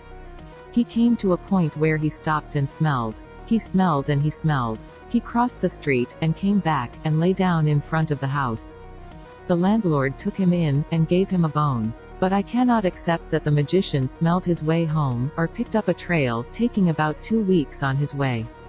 The smelling played a part, and was useful in a final recognition, but smelling indiscriminately, he could have nosed his way, for years, through the streets of London, before coming to the right scent. New York, Sunday, April 24, 1931, an account, by Adolphe Pizalt, of Allentown, Pennsylvania, of a large, mongrel magician, who had been taken in a baggage car, a distance of 340 miles, and had found his way back home, in a week or so. New York Herald Tribune, July 4, 1931, a curly magician, who, in Canada, had found his way back home, over a distance of 400 miles. New York Herald Tribune, August 13, 1931, The Man They Could Not Drown, Hartford, Connecticut, August 12, Angelo Faticoni, known as the Human Cork, because he could stay afloat in water for 15 hours with 20 pounds of lead tied to his ankles, died on August 2 in Jacksonville, Florida. It became known here today. He was 72 years old. Faticoni could sleep in water, roll up into a ball, lie on his side, or assume any position asked of him. Once he was sewn into a bag and then thrown headforemost into the water, with a 20-pound cannonball lashed to his legs. His head reappeared on the surface soon afterward, and he remained motionless in that position for 8 hours. Another time he swam across the Hudson tied to a chair weighted with lead. Some years ago he went to Harvard to perform for the students and faculty. He had been examined by medical authorities who failed to find support for their theory that he was able to float at such great lengths by the nature of his internal organs, which they believed were different from those of most men. Faticoni had often promised to reveal the secret of how he became the human cork, but he never did. There are many accounts of poltergeist phenomena that are so obscured by the preconceptions of witnesses that one can't tell whether they are stories of girls who had occult powers, or of invisible beings, who, in the presence of girl mediums, manifested. But the story of Angelique Cotton is an account of a girl, who, by an unknown influence of her own, acted upon objects in ways like those that have been attributed to spirits. The phenomena of Angelique Cotton, of the town of La Perrière, France, began upon January 15, 1846, and lasted 10 weeks. Anybody who would like to read an account of this wild, or undeveloped, talent, that is free from interpretations by spiritualists and anti-spiritualists, should go to the contemporaneous story, published in the Journal des Débats, Paris, February, 1846. Here are accounts by M. Arago and other scientists. When Angelique Cotton went near objects, they bounded away. She could have made a perpetual motion machine whiz. She was known as the Electric Girl, so called, because nobody knew what to call her. When she tried to sit in a chair, there was low comedy. The chair was pulled away, or, rather, was invisibly pushed away. There was such force here that a strong man could not hold the chair. A table, weighing 60 pounds, rose from the floor, when she touched it. When she went to bed, the bed rocked, and I suppose that, in early times of magnetic investigations, people who heard of objects that moved in the presence of a magnet, said, "But what of it?" Faraday showed them. A table, weighing 60 pounds, rises a few feet from the floor. Well, then, it's some time, far ahead, in the witchcraft era, and a multicellular formation of poltergeist girls is assembled in the presence of building materials. Stone blocks and steel girders rise a mile or so into their assigned positions in the latest sky prodder. Maybe, tall buildings will have their day, but first there will have to be a show-off of what could be done. I now have a theory that the pyramids were built by poltergeist girls. The Chinese wall is no longer mysterious. Every now and then I reconstruct a science. I may take up neo-archaeology sometime. Old archaeology, with its fakes and guesses, and conflicting pedantries, holds out an invitation for a ferocious and joyous holiday. Human hopes, wishes, ambitions, prayers and hates, and the futility of them, the waste of millions of trickles of vibrations, today, unorganized forces that are doing nothing but put them to work together, or concentrate mental ripples into torrents, and gather these torrents into Niagara Falls of emotions, and, if there isn't any happiness, except in being of use, I am conceiving of cataractuous happiness, or sometime in the witchcraft era, and every morning, promptly at 9 o'clock, crowds of human wishers, dignified under the name of transmediumizers, arrive at their wishing stations, or mental powerhouses, and in an organization of what are now only scattered and wasted hopes and hates concentrate upon the running of all motors of all cities. Just as they're all nicely organized and pretty nearly satisfied, it will be learned that motors aren't necessary. In one way, witchcraft has been put to work, that is that wild talents have been exhibited, and so have been sources of incomes. But here is only the incipiency of the stunt. In August, 1883, in the home of Lulu Hurst, aged 15, at Cedarville, Georgia, there were poltergeist disturbances. Pebbles moved in the presence of the girl, things vanished, crockery was smashed, and if the girl thought of a tune, it would be heard, rapping at the head of her bed. In February, 1884, Lulu was giving public performances. In New York City, she appeared in Wallack's Theater. It could be that a girl, aged 15, if competently managed, was able to deceive everybody who went up on the stage.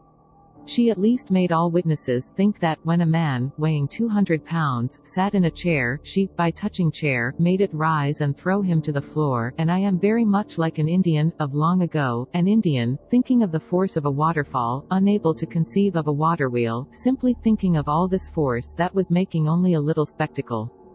Or the state of melancholy into which I am perhaps cast, thinking that a little poltergeist girl, if properly trained, could make all witnesses believe that she raised building materials 40 or 80 stories, by simply touching them, thinking that nobody is doing anything about this, except that I am not clear that anything would be gained by it, or by anything else.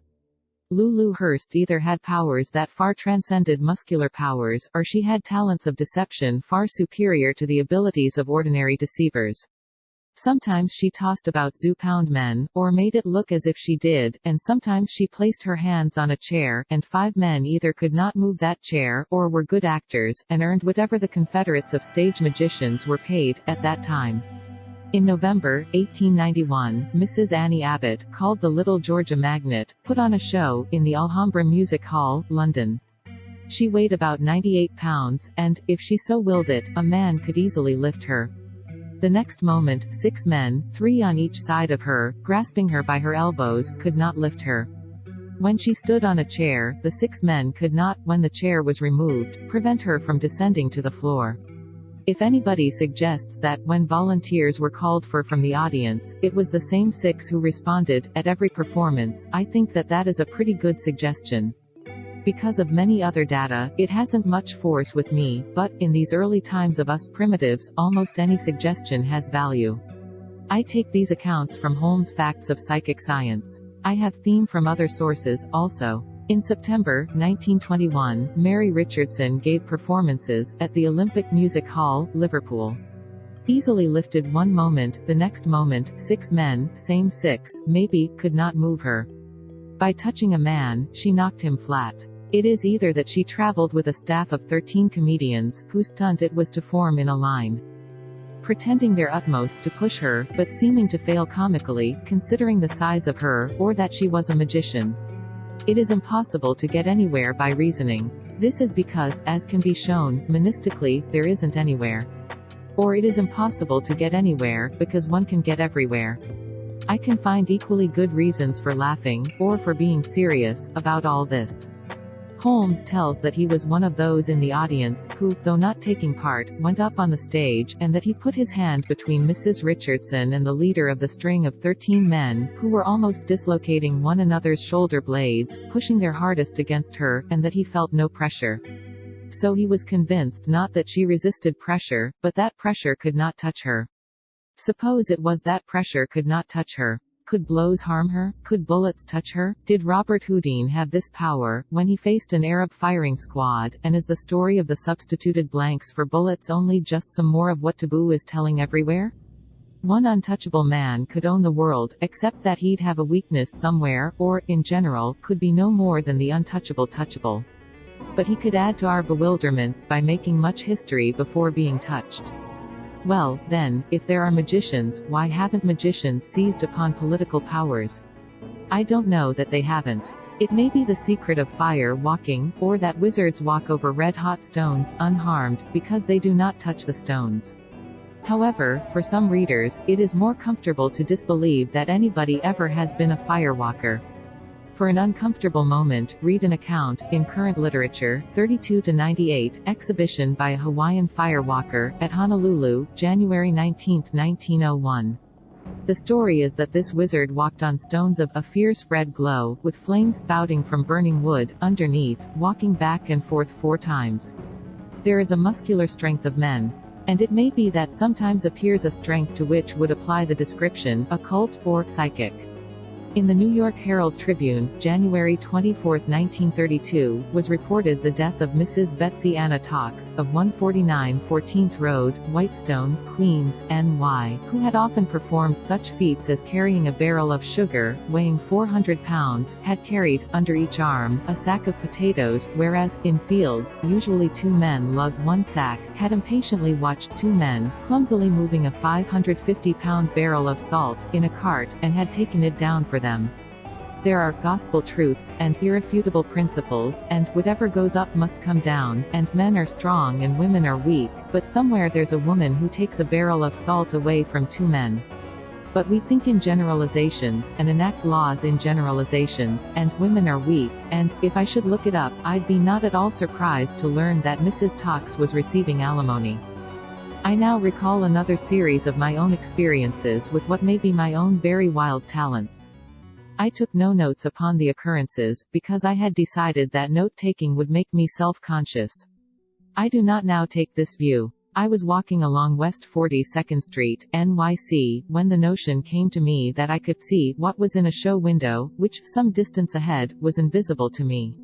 I said to myself, turkey tracks in red snow. It should be noted that red snow was one of the phenomena of my interests at this time. I came to the window, and saw track-like lines of black fountain pens, grouped in fours, one behind, and the three others trifurcating from it, on a background of pink cardboard. At last I was a wizard. Another time, picking out a distant window, invisible to me, or ocularly invisible to me, I said, ripple marks on a sandy beach. It was a show window. Several men were removing exhibits from it, and there was virtually nothing left except a yellow plush floor covering. Decoratively, this covering had been ruffled, or given a wavy appearance. Another time, Robinson Crusoe and Friday's footprints. When I came to the place, I saw that it was a cobbler's shop, and that, hanging in the window, was a string of shoe soles. I'm sorry, I should like to hear of somebody, who would manfully declare himself a wizard, and say, take it or leave it. I can't do this, because I too well remember other circumstances. Maybe it's my timidity, but I now save myself from the resentment, or the mean envy, of readers, who say, of a distant store window, popular novels, and its pumpkins.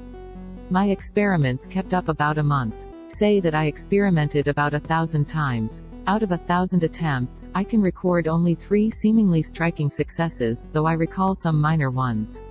Throughout this book, I have taken the stand that nobody can be always wrong. But it does seem to me that I approximated so highly that I am nothing short of a negative genius. Nevertheless, the first of these experiences impresses me. It came to me when, so far as I know, I was not thinking of anything of the kind, though subconsciously I was carrying much lore upon various psychic subjects. These things may be done, but everybody who is interested has noticed the triviality and the casualness of them. They, such as telepathic experiences, come and go, and then when one tries to develop an ability, the successes aren't enough to encourage anybody, except somebody who is determined to be encouraged. Well, then, if wild talents come and go, and can't be developed, or can't be depended upon, even people who are disposed to accept that they exist, can't see the good of them.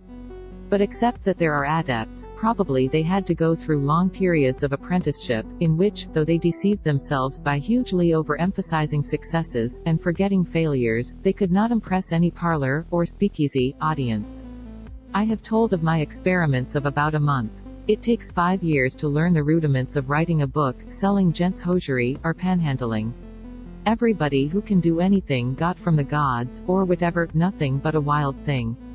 Read a book, or look at a picture. The composer has taken a wild talent that nobody else in the world believed in, a thing that came and went and flouted and deceived him, maybe starved him, almost ruined him, and has put that damn thing to work. Upon November 29, 1931, died a wild talent. It was wild of origin, but was of considerable development. See the New York Herald Tribune, November 30, 1931. John D. Reese had died in his home, in Youngstown, Ohio. Mr. Reese was a healer. He was not a divine healer. He means much to my expression that the religionists have been permitted to take unto themselves much that is not theirs exclusively.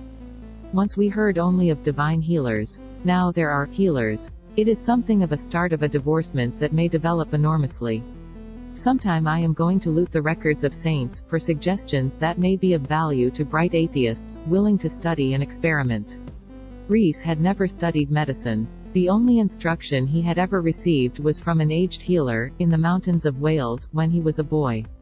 Physicians could not explain his art, and, after satisfying themselves that he was not a charlatan, would shrug, and say simply that he had divine power.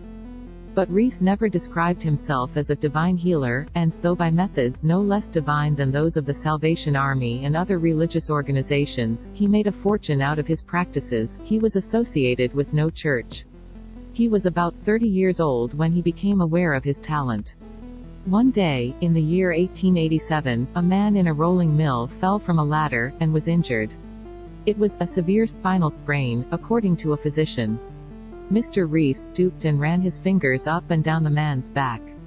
The man smiled, and while the physician and the mill hands gaped in wonder, he rose to his feet, and announced that he felt strong again, with not a trace of pain.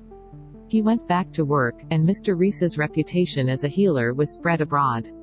Then there were thousands of cases of successful treatments. Hans Wagner, shortstop of the Pittsburgh Pirates, was carried from the baseball field. One day, something in his back had snapped, and it seemed that his career had ended. He was treated by Reese, and within a few days was back shortstopping. When Lloyd George visited the United States, after the war, he shook hands so many times that his hand was twisted out of shape. Winston Churchill, in a later visit, had what was said to be an automobile accident, and said that he was compelled to hold his arm in a sling. But Lloyd George was so cordially greeted that he was maimed. Doctors said that only months of rest and massage could restore the cramped muscles. Reese shook hands with the statesman, pressed gently, and then harder, disengaged their hands with a wrench, and Lloyd George's hand was strong again. One of the most important particulars in this story of a talent, or of witchcraft, that was put to work, is that probably it was a case of a magician who was taught. Reese, when a boy, received instructions in therapeutic magic, and then, in the stresses of making a living, forgot, so far as went the knowledge of his active consciousness. But it seems that subconsciously a development was going on, and suddenly, when the man was 32 years of age, manifested. My notion is that wild talents exist in the profusion of the weeds of the fields. Also my notion is that, were it not for the conventions of markets, many weeds could be developed into valuable, edible vegetables. The one great ambition of my life, for which I would abandon my typewriter at any time, well, not if I were joyously setting down some particularly nasty little swipe at priests or scientists, is to say to chairs and tables, fall in. Forward, march, and have them obey me. I have tried this, as I don't mind recording, because one can't be of an inquiring and experimental nature, and also be very sensible. But a more unmilitary lot of furniture than mine, nobody has, most likely, for these attempts, all be hounded by pacifists. I should very much like to be a wizard, and be of great negative benefit to my fellow beings, by doing nothing for anybody. And I have had many experiences that lead me to think that almost everybody else not only would like to be a wizard, but at times thinks he is one. I think that he is right. It is monism that if anybody's a wizard, everybody is, to some degree, a wizard. One time, spring of 1931, my landlord received some chicks from the country, and put them in an enclosure at the end of the yard. They grew, and later I thought it interesting, listening to the first, uncertain attempts of two of them to crow. It was as interesting as watching young, human males trying to take on grown-up ways. But then I thought of what was ahead, at 4 o'clock, or thereabouts, mornings. I'm a crank about sleeping, because at times I have put in much disagreeable time with insomnia. I worried about this, and I spoke about it. There was not another sound from the two little roosters. At last, months went by. Confirmation. I was a wizard. One day in October, the landlord's son-in-law said to me, "There hasn't been a sound from them since." I tried not to look self-conscious. Said he, "Last May, one day, I was looking at them, and I said, in my own mind, if we lose tenants on account of you, I'll wring your necks." They never crowed again. Again it's the principle of uncertainty, by which the path of a particle cannot be foretold, and by which there's no knowing who stopped the roosters. Well, we're both, or one of us is, very inferior in matters of magic, according to a story that is told of Madame Blavatsky.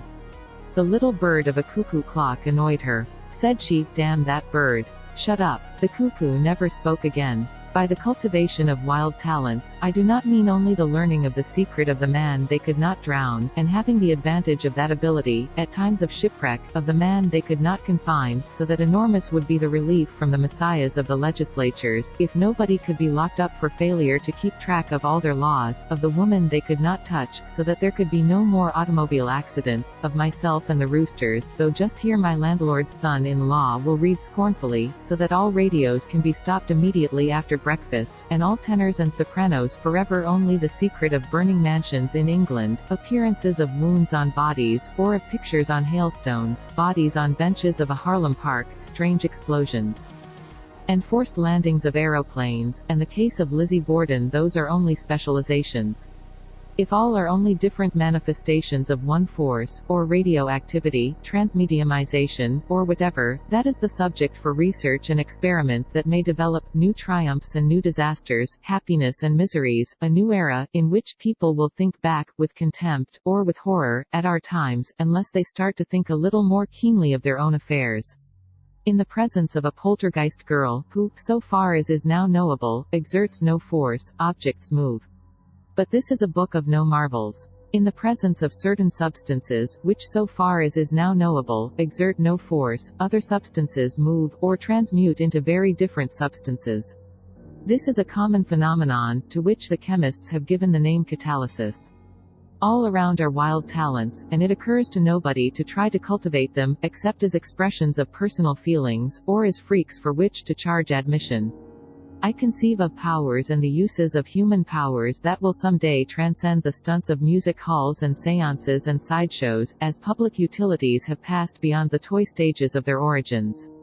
Sometimes I tend to thinking constructively, or batteries of witches teleported to Nicaragua, where speedily they cut a canal by dissolving trees and rocks, the tumults of floods, and then magic by which they cannot touch houses, cyclones that smash villages, and then cannot push feathers.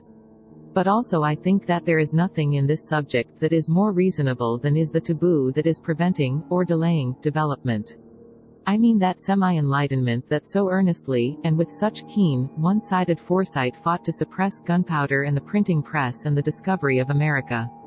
With the advantages of practical witchcraft would come criminal enormities. Of course they would be somewhat adapted to. But I'd not like to have it thought that I am only an altruist, or of the humble mental development of a utopian, who advocates something, as a blessing, without awareness of it as also a curse. Every folly, futility, and source of corruption of today, if a change from affairs primordial, was at one time preached as cure and salvation by some messiah or another. One reason why I never pray for anything is that I'm afraid I might get it.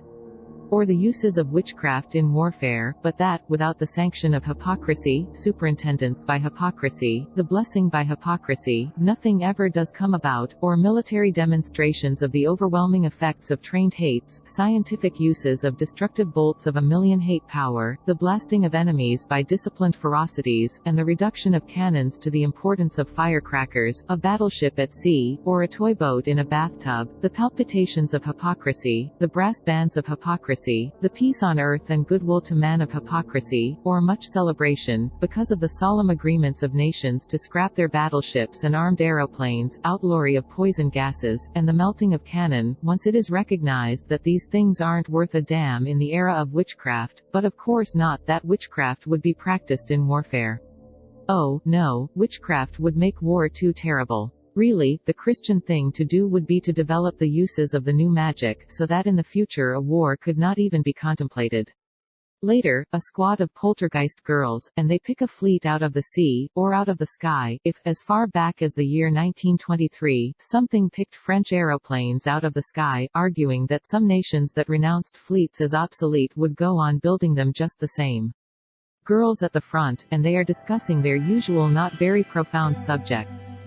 The alarm, the enemy is advancing. Command to the poltergeist girls to concentrate, and under their chairs they stick their wads of chewing gum. A regiment bursts into flames, and the soldiers are torches.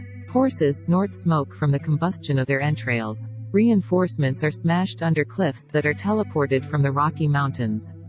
The snatch of Niagara Falls, it pours upon the battlefield. The little poltergeist girls reach for their wads of chewing gum. 28. That everything that is desirable is not worth having, that happiness and unhappiness are emotional rhythms that are so nearly independent of one's circumstances that good news or bad news only stimulate the amplitude of these waves, without affecting the ratio of ups to downs, or that one might as well try to make, in a pond, waves that are altitudes only as to try to be happy without suffering equal and corresponding unhappiness. But, so severely stated, this is mechanistic philosophy, and I am a mechanist. Sometimes something that is desirable is not only not worth having, having, but is a damn sight worse than that. Is life worth living, like everybody else? I have many times asked that question, usually deciding negatively, because I am most likely to ask myself whether life is worth living at times when I am convinced it isn't. One day, in one of my frequent, and probably incurable, scientific moments, it occurred to me to find out. For a month, at the end of each day, I set down a plus sign, or a minus sign, indicating that, in my opinion, life had, or had not, been worth living, that day. At the end of the month, I totaled up, and I can't say that I was altogether pleased to learn that the pluses had won the game. It is not dignified to be optimistic. I had no units by which to make my alleged determinations. Some of the plus days may have been only faintly positive, and, here and there, one of the minus days may have been so ferociously negative as to balance a dozen faintly positive days. Of course I did attempt gradations of notation, but they were only cutting pseudo-units into smaller pseudo-units. Also, out of a highly negative, or very distressing, experience, one may learn something that will mean a row of pluses in the future. Also, some pluses simply mean that one has misinterpreted events of a day, and is in for much minus, or that nothing, a joy or a sorrow, the planet Jupiter, or an electron, can be picked out of its environment, so as finally to be labeled either plus or minus, because as a finally identifiable thing it does not exist, or that such attempted isolations and determinations are only scientific. I have picked out witchcraft, as if there were witchcraft, as an identifiable thing, state, or activity. But, if by witchcraft, I mean phenomena as diverse as the mimicry of a leaf by a leaf insect, and illnesses in a house where Typhoid Mary was cooking, and the harmless impalement, on spears, of children, I mean, by witchcraft in general, nothing that can be picked out of one commonality of phenomena. All phenomena are rhythmic, somewhere between the metrical and the frenzied, with final extremes unreachable in an existence of the metrical unmetrical. The mechanical theory of existence is as narrowly lopsided as would be a theory that all things are good, large, or hot. It is Puritanism. It is the textbook science that tells of the clockwork revolutions of the planet Jupiter, and omits mention of Jupiter's little, vagabond moons, which would be fired from any job, in human affairs, because of their unpunctualities, and omits mention that there's a good deal the matter with the clockwork of most clocks. Mechanistic philosophy is a dream of a finality of exact responses to stimuli, and of absolute equivalences. Inasmuch as the advantages and disadvantages of anything can no more be picked out, isolated, identified, and quantitatively determined, than can the rise of a wave be clipped from its fall, it is only scientific dreamery to say what anything is equal and opposite to.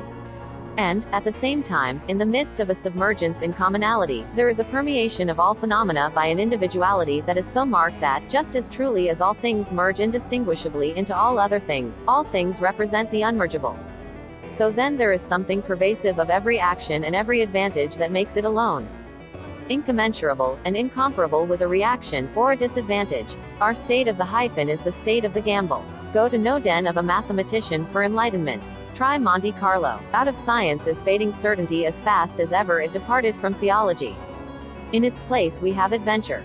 Accepting that there is witchcraft, in the sense in which we accept that there is electricity, magnetism, or life, the acceptance is that there is no absolute poise between advantages and disadvantages, or that practical witchcraft, or the development of wild talents, might be of such benefits as to draw in future records of human affairs the new dividing line of AW and BW, or might be a catastrophe that would drive all human life back into Indians, or Zulus, or things furrier, if by any chance the evils of witchcraft could compare with, or beat to an issue, the demoralizations of law, justice, business, sex, literature, education, pacifism, militarism, idealism, materialism, which at present, are incomprehensibly not yet equal and opposite to stabilizations that are saving us from, or are denying us, the jungles, or let all persons of foresight, if of sedentary habits, shift positions occasionally, so as not to suppress too much their vertebral stubs that their descendants may need as the bases of more graceful appendages.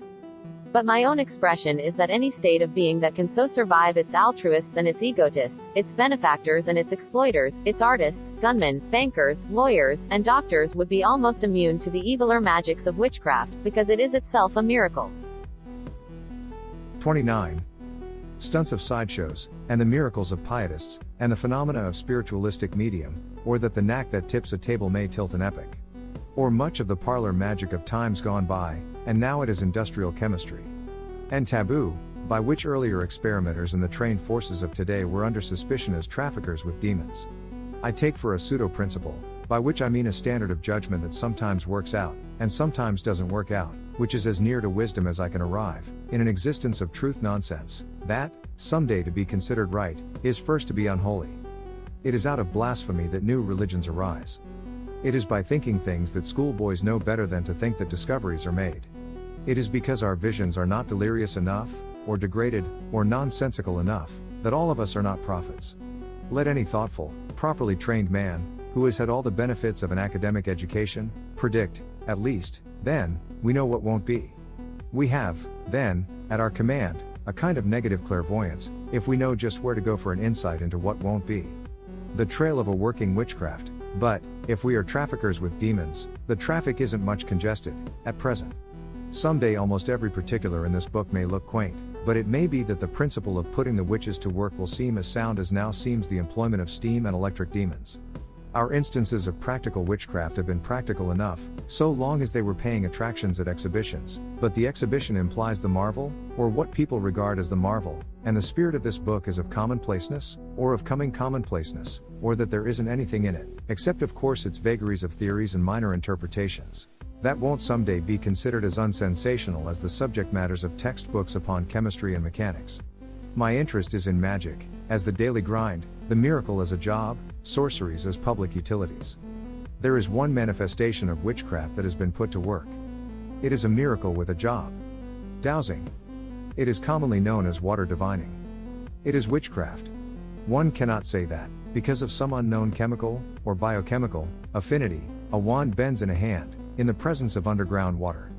The wand bends only in the hand of a magician. It is witchcraft. So, though there are scientists who are giving in to its existence, there are others, or hosts of others, who never will give in. Something about both kinds of scientists was published in Time, February 9, 1931.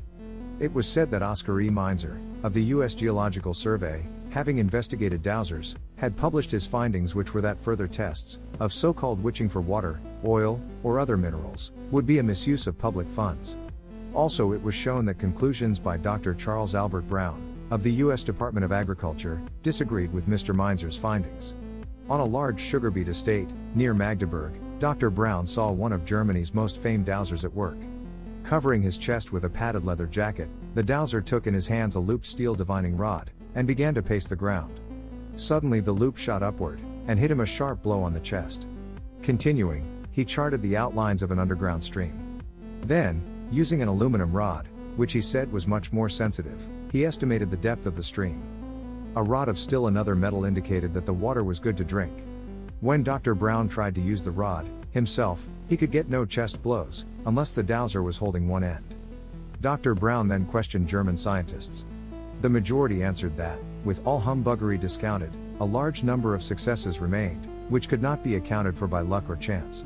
For queer places, or for places in which scientists of not so far back would have predicted that such yokelry as dowsing would never be admitted, see Science, January 23, 1931, or the Annual Report of the Smithsonian Institution, 1928, p. 325. Here full particulars of Dr. Brown's investigation are published.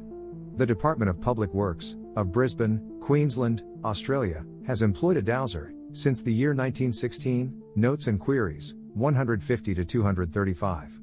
New York Times, July 26, 1931, 2 Australian states were employing dowsers. I don't know that I mean much by that. The freaks and faddists who get themselves employed by governments make me think that I am not very convincing here. But I have no record of a dowser with a political job before the year 1916, and, wherever I got all this respectfulness of mine for the job, it is the entrance of magic into the job that I am bent upon showing.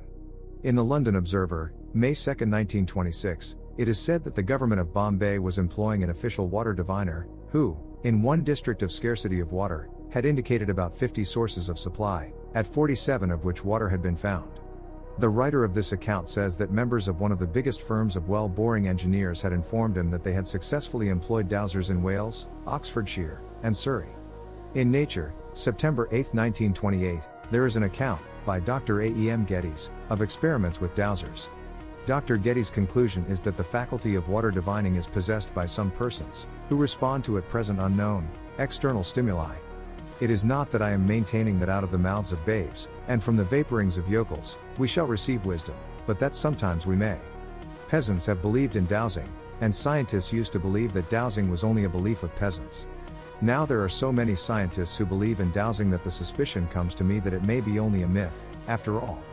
In the matter of dowsing, the opposition that Mr. Meinzer represents is as understandable as is the opposition that once was waged by priestcraft against the system that he now represents.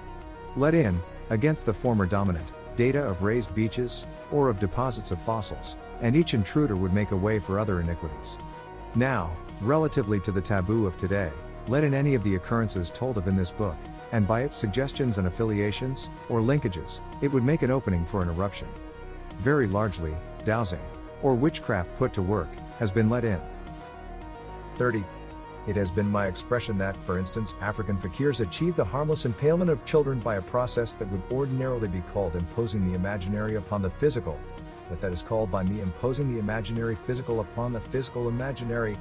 I think that this is the conscious power and method of adepts, but I think that in the great majority of our stories, effects have been wrought unconsciously so far as when active awareness by witches and wizards. I am impressed more with an experience of my own than with any record of other doings. I looked or stared at a picture on a wall. Somewhere in my mind were many impressions of falling pictures, but I was not actively thinking of falling pictures. The picture fell from the wall. See back to the Blackman case of the 4 judges who died suddenly. It was Blackman who called attention to these deaths. Vanity of the magician. I think that more likely these victims were removed by a wizardry of Blackman's of which he was unconscious. I think that if a man so earnestly objected to paying alimony that, instead, he went to jail 4 times, he'd overlook his judges and take a shorter cut, on behalf of his income, if he consciously reasoned about it. It would seem that visualizations have had nothing to do with many occurrences told of in this book. Still, by a wild talent I mean something that comes and goes, and is under no control, but that may be caught and trained. Also, there are cases that look very much like controlled uses of visualizations upon physical affairs. In this view, I have noted an aspect of doings that is a support for our expression upon transmediumization. The real, as it is called, or the objective, the external, the material, cannot be absolutely set apart from the subjective, or the imaginary, but there are quasi-attributes of the imaginary. There have been occurrences that I think were transmediumizations, because I think that they were marked by indications of having carried over, from an imaginative origin, into physical being, or into what is called real life. The quasi-attributes of their origin. A peculiarity of fires that are called, or that used to be called, spontaneous combustions of human bodies, is that the fires do not communicate to surrounding objects and fabrics, or that they extend only to a small degree around. There are stories of other such fires, which cannot be real fires, as compared with fires called real. In the St. Louis Globe-Democrat, October 2nd, or about October 2nd, 1889, there is a story of restricted fires, said to have occurred in the home of Samuel Miller, on a farm, 6 miles west of Findlay, Ohio. A bed had burst into flames, burning down to a heap of ashes, but setting nothing else afire, not even scorching the floor underneath. The next day, about the same time in the afternoon, a chest of clothes flamed, and was consumed, without setting anything else afire. The third day, at the same time, another bed, and nothing but the bed burned. See back to the fires in the house in Bladenboro, N.C., February, 1932. A long account of these fires, from a San Diego, California newspaper, was sent to me by Margaret M. Page, of San Diego. In it, one of the phenomena considered most remarkable was that fires broke out close to inflammable materials that were unaffected by the flames. Names of several witnesses: Mayor J. A. Bridger, of Bladenboro, J. B. Edwards, a Wilmington health officer, and Dr. S. S. Hutchinson, of Bladenboro. It is as if somebody had vengefully imagined fires, and in special places had localized fires, according to his visualizations. Such localizing or focusing, omitting surroundings, is a quasi-attribute of all visualizations. One vividly visualizes a face, and a body is ignored by the imagination. Let somebody visualize a bed afire, and exhaust his imaginative powers in this specialization. I conceive of the bed burning, as imagined, and nothing else burning, because nothing else was included in the mental picture that transmediumized, it having been taken for granted, by the visualizer, that, like a fire of physical origin, this fire would extend. It seems to me to be only ordinarily impossible to understand the burning of a woman on an unscorched bed as the realization of an imagined scene in which the burning body was pictured, with neglect of anything else consuming. See back to unsatisfactory attempts to attribute punctures of window panes and automobile shields to a missile-less weapon. The invisible bullets stop short after penetrating glass. If we can think of an intent, more mischievous than malicious, that was only upon shooting through glass, and that gave no consideration to subsequent courses of bullets. We can think of occurrences that took place, as visualized, and as restricted by visualizations. Doings in closed rooms, but my monism, by which I accept that all psychical magic links somewhere with more or less commonplace physical magic. New York Times, June 18, 1880, Rochester, N.Y. A woman dead in her bed, and the bedpost hacked as if with a hatchet. It was known that nobody had entered this room. But something had killed this woman, leaving no sign of either entrance or exit. It was during a thunderstorm, and the woman had been killed by lightning. The man of one of our stories, J. Temple Thurston, alone in his room, and that a pictorial representation of his death by fire was enacting in a distant mind, and that into the phase of existence that is called real stole the imaginary, scorching his body, but not his clothes, because so was pictured the burning of him, and that, hours later, there came into the mind of the sorcerer a fear that this imposition of what is called the imaginary upon what is called the physical bore quasi-attributes of its origin, or was not realistic, or would be, in physical terms, unaccountable, and would attract attention, and that the fire in the house was visualized, and was realized, but by a visualization that in turn left some particulars unaccounted for. Lavinia Farrar was a woman of independent means. Hosts of men and women have been shot, or stabbed, or poisoned, because of their independent means. But that Mrs. Farrar was thought to death, or that upon her, too, out of the imaginary world in somebody's mind, stole a story, that it made of her, too, so fictional a being that of her death there is no explanation in ordinary, realistic terms, that here, too, there was an afterthought or an afterpicturation, which, by way of attempted explanation, realized a knife and blood on the floor, but overlooked other details that made this occurrence inexplicable in terms of ordinary murders, or that this woman had been stabbed in the heart, through unpunctured clothes, because it was, with the neglect of everything else, the wound in the heart that had been visualized.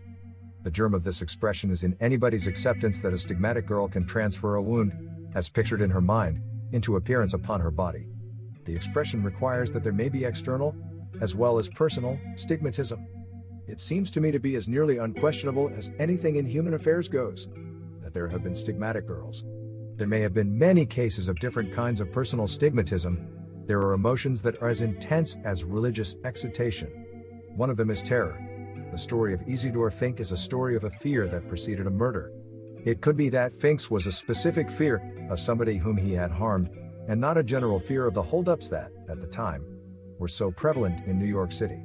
According to Police Commissioner Mulrooney, it was impossible, in terms of ordinary human experience, to explain this closed-room murder or Isidore Fink, at work in his laundry, and his mind upon somebody whom he had injured, and that his fears of revenge were picturing an assassination of which he was the victim, that his physical body was seized upon by his own picturization of himself, as shot by an enemy.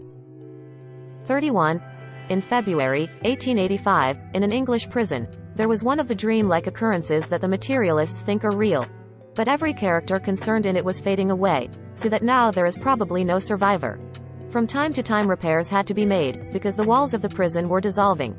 By way of rusts, the iron bars were disappearing. Upon February 23, 1885, as we say, in terms of our fanciful demarcations, just as if a 23rd of February, which is only relative to rhythms of sunshine, could be a real day, just as if one could say really where a January stops and a February begins, just as if one could really pick a period out of time, and say that there ever was really a year 1885, early in what is called a morning of what is so arbitrarily and fancifully called the 23rd of February, 1885, John Lee, in his cell, in the penitentiary, at Exeter, England, was waiting to be hanged. In the yard of a prison of stone, with bars of iron, John Lee was led past a group of hard and motionless witnesses, to the scaffold. There were newspaper men present. Though they probably considered it professional to look as expressionless as stones, or bars of iron, there was nothing in Lee's case to be sentimental about. His crime had been commonplace and sordid. He was a laborer, who had lived with an old woman, who had a little property, and, hoping to get that, he had killed her. John Lee was led past a group, almost of minerals. It was a scene of the mechanism and solidity of legal procedure, as nearly real as mechanism and solidity can be. Noose on his neck, and up on the scaffold they stood him on a trap door. The door was held in position by a bolt. When this bolt was drawn, the door fell. John Lee, who hadn't a friend, and hadn't a dollar. The sheriff of Exeter, behind whom was Great Britain. The sheriff waved his hand. It represented justice and Great Britain. The bolt was drawn. But the trap door did not fall. John Lee stood with the noose around his neck. It was embarrassing. He should be strangling. There is something of an etiquette in all things, and this was indecorum. They tinkered with the bolt. There was no difficulty whatsoever with the bolt. But when it was drawn, with John Lee standing on the trap door, the door would not fall. Something unreasonable was happening. Just what is the procedure, in the case of somebody who is standing erect, when he should be dangling? The sheriff ordered John Lee back to his cell. The people in this prison yard were not so stolid. They fluttered, and groups of them were talking it over. But there was no talk that could do John Lee any good. This was what is called stern reality. The sheriff did not flutter. I have a note upon him. 20 years later, he was in trouble with a religious sect of which he was a member, because he ordered his beer by the barrel. He was as solid as beer and beef and the British government. The warders looked into the matter thoroughly, except that there wasn't anything to look into. Every time they drew back the bolt, with John Lee out of the way, the door fell, as it should fall. One of the warders stood in Lee's place, where, instead of placing the noose around his neck, he clung to the rope. The bolt was drawn, the door fell, as it should fall, and down dropped the warder, as he should drop. There was a woman they could not push. A man they could not crucify. The man they could not drown. There was the man they could not imprison. The dog they could not lose. John Lee was led back to the scaffold. The witnesses did not know whether to be awed or not. But, after all, it was just one of those things that nobody could explain, but that could not happen again, or that to a college professor it could not, to anybody educated in the first principles of mechanics and physics it could not, that, to anybody, not an untutored laboring man, that committed to unquestioning belief in everything that a professor of physics would say in maintaining that the trapdoor would have to fall. The bolt was drawn. The trapdoor would not fall. John Lee stood unhangable. That when, the first time, John Lee was led past these newspaper men, and town officials, and others who had been invited to the ceremony, any one of them could have overstepped any line that all were told to toe would have been little short of inconceivable. But a doctor, whose professional appearance was much faded, interceded. Others were shaky. The sheriff said that John Lee had been sentenced to be hanged, and that John Lee would be hanged. They had done everything thinkable. Any suggestions? Somebody suggested that Rains might have swollen the wooden door, causing friction. There had been, in all tests, no friction, but, by way of taking every possible precaution, a warder planed the edges of the door. They experimented, and, every time, the door fell, as it should fall. They stood him on the scaffold again. The door would not fall. This scene of an attempted execution dissolved, like a dream picture. The newspaper men faded away, or burst away. The newspaper men ran out into the streets of Exeter. In the streets, they ran, shouting the news of the man who could not be hanged. The sheriff, who had tried hard to be a real sheriff, went to pieces. He'd do this about it, and then he'd do that about it, and then, take him away. He communicated with the Home Secretary. There was something about all this that so shook the Home Secretary that he authorized a delay. The matter was debated in the House of Commons, where some of the members denounced a proposed defeat of justice by superstition. Nevertheless, the execution was not attempted again. Lee's sentence was commuted to life imprisonment, but he was released in December 1907. His story was retold in the newspapers of that time. I take from Lloyd's Weekly News, London, January 5, 1908. I have tried to think of a conventional explanation, in the case of John Lee. All attempts fail. He hadn't a dollar. There may be some commonplace explanation that I have not thought of, but my notion is that the explanation that I have thought of will someday be considered as commonplace as are now regarded the impenetrable mysteries of electricity and radioactivity. 32. It's the old controversy, the action of mind upon matter. But, in the philosophy of the hyphen, an uncrossable gap is disposed of, and the problem is rendered into thinkable terms, by asking whether mind-matter can act upon matter-mind. I am beginning to see whence all my specialization, not much short of hypnotization, upon magic, as the job. Just why am I so bent upon cooping people into multicellular formations, and setting batteries of disciplined sorcerers at work, bewitching into useful revolutions all the motors of the world? As to the job, and anything that is supposed to be not a job, there is only the state of job recreation, or recreation job. I have cut out of my own affairs very much of so-called recreation, simply because I feel that I cannot give to so-called enjoyments the labors that they exact. I'd often like to be happy, but I don't want to go through the equivalence of digging a ditch, or of breaking stones, to enjoy myself.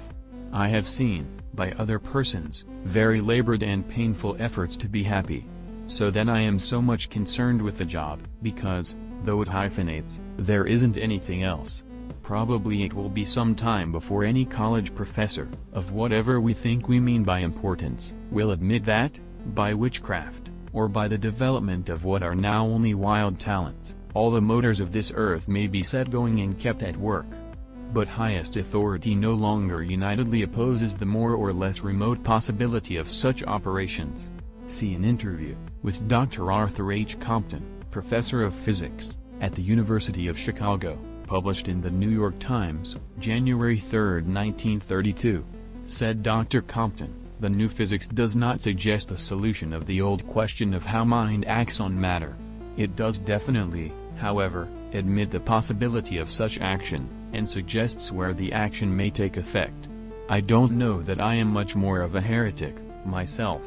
In my stories, I have admitted possibilities, and I have made suggestions. But the difference is that the professors will not be concrete, and I give instances." Dr. Compton's views are ripe with the interpretation that transportation systems, and the lighting of cities, and the operation of factories may someday be the outcome of what he calls the action of mind on matter, or what I'd call mechanical witchcraft. But toyers with abstractions falter, the moment one says, for instance, the fuel-less motor, which is by most persons considered a dream, or a swindle, associates most with the name of John Worrell Keely, though there have been other experimenters, or impostors, or magicians.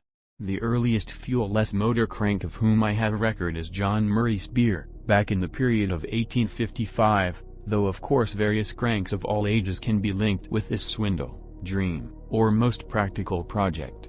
The latest, at this writing, is a young man, Lester J. Hendershot, of Pittsburgh, Pennsylvania. I take data from the New York Herald Tribune, February 27 to March 10, 1928. It was Henderson's statement that he had invented a motor that operated by deriving force from this Earth's magnetic field. Nobody knows what that means. But Hendershot was backed by Major Thomas Lanphier, U.S. Army, Commandant of Selfridge Field, Detroit. It was said that at tests of Selfridge Field, a model of the miracle motor had invisibly generated power enough to light two 110-volt lamps, and that another had run a small sewing machine. Major Lanphier stated that he had helped to make one of these models, which were of simple construction, and that he was sure that there was nothing fraudulent about it. This espousal by Major Lanphier Ray, considering that to orthodox scientists it was the equivalence of belief in miracles, seem extraordinary. But it seems to me that the attacks that were made upon Hendershot were more extraordinary, or significant.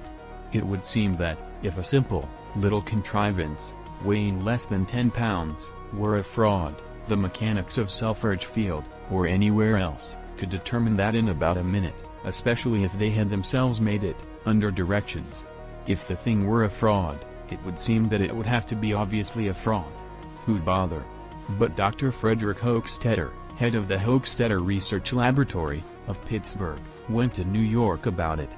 He hired a lecture room, or a salon, of a New York hotel, telling reporters that he had come to expose a fraud, which would be capable of destroying faith in science for 1,000 years. If so, even to me this would not be desirable. I should like to see faith in science destroyed for 20 years, and then be restored for a while, and then be knocked flat again, and then revive, and so on, and a healthy alternation. Dr. Hochstetter exhibited models of the motor. They couldn't generate the light of a 1-volt firefly. They couldn't stitch a fairy's breeches. Dr. Hochstetter lectured upon what he called a fraud. But the motive for all this? Dr. Hochstetter explained that his only motive was that pure science might shine forth untarnished. It was traveling far, and going to trouble and expense to maintain the shine of a purity, the polish of which was threatened by no more than a youngster, of whom most of the world had never heard before. What I pick up is that there must have been an alarm that was no ordinary alarm, somewhere. I pick up that at tests, in Detroit, in Hendershot's presence, his motors worked, that, in New York, not in his presence, his motors did not work.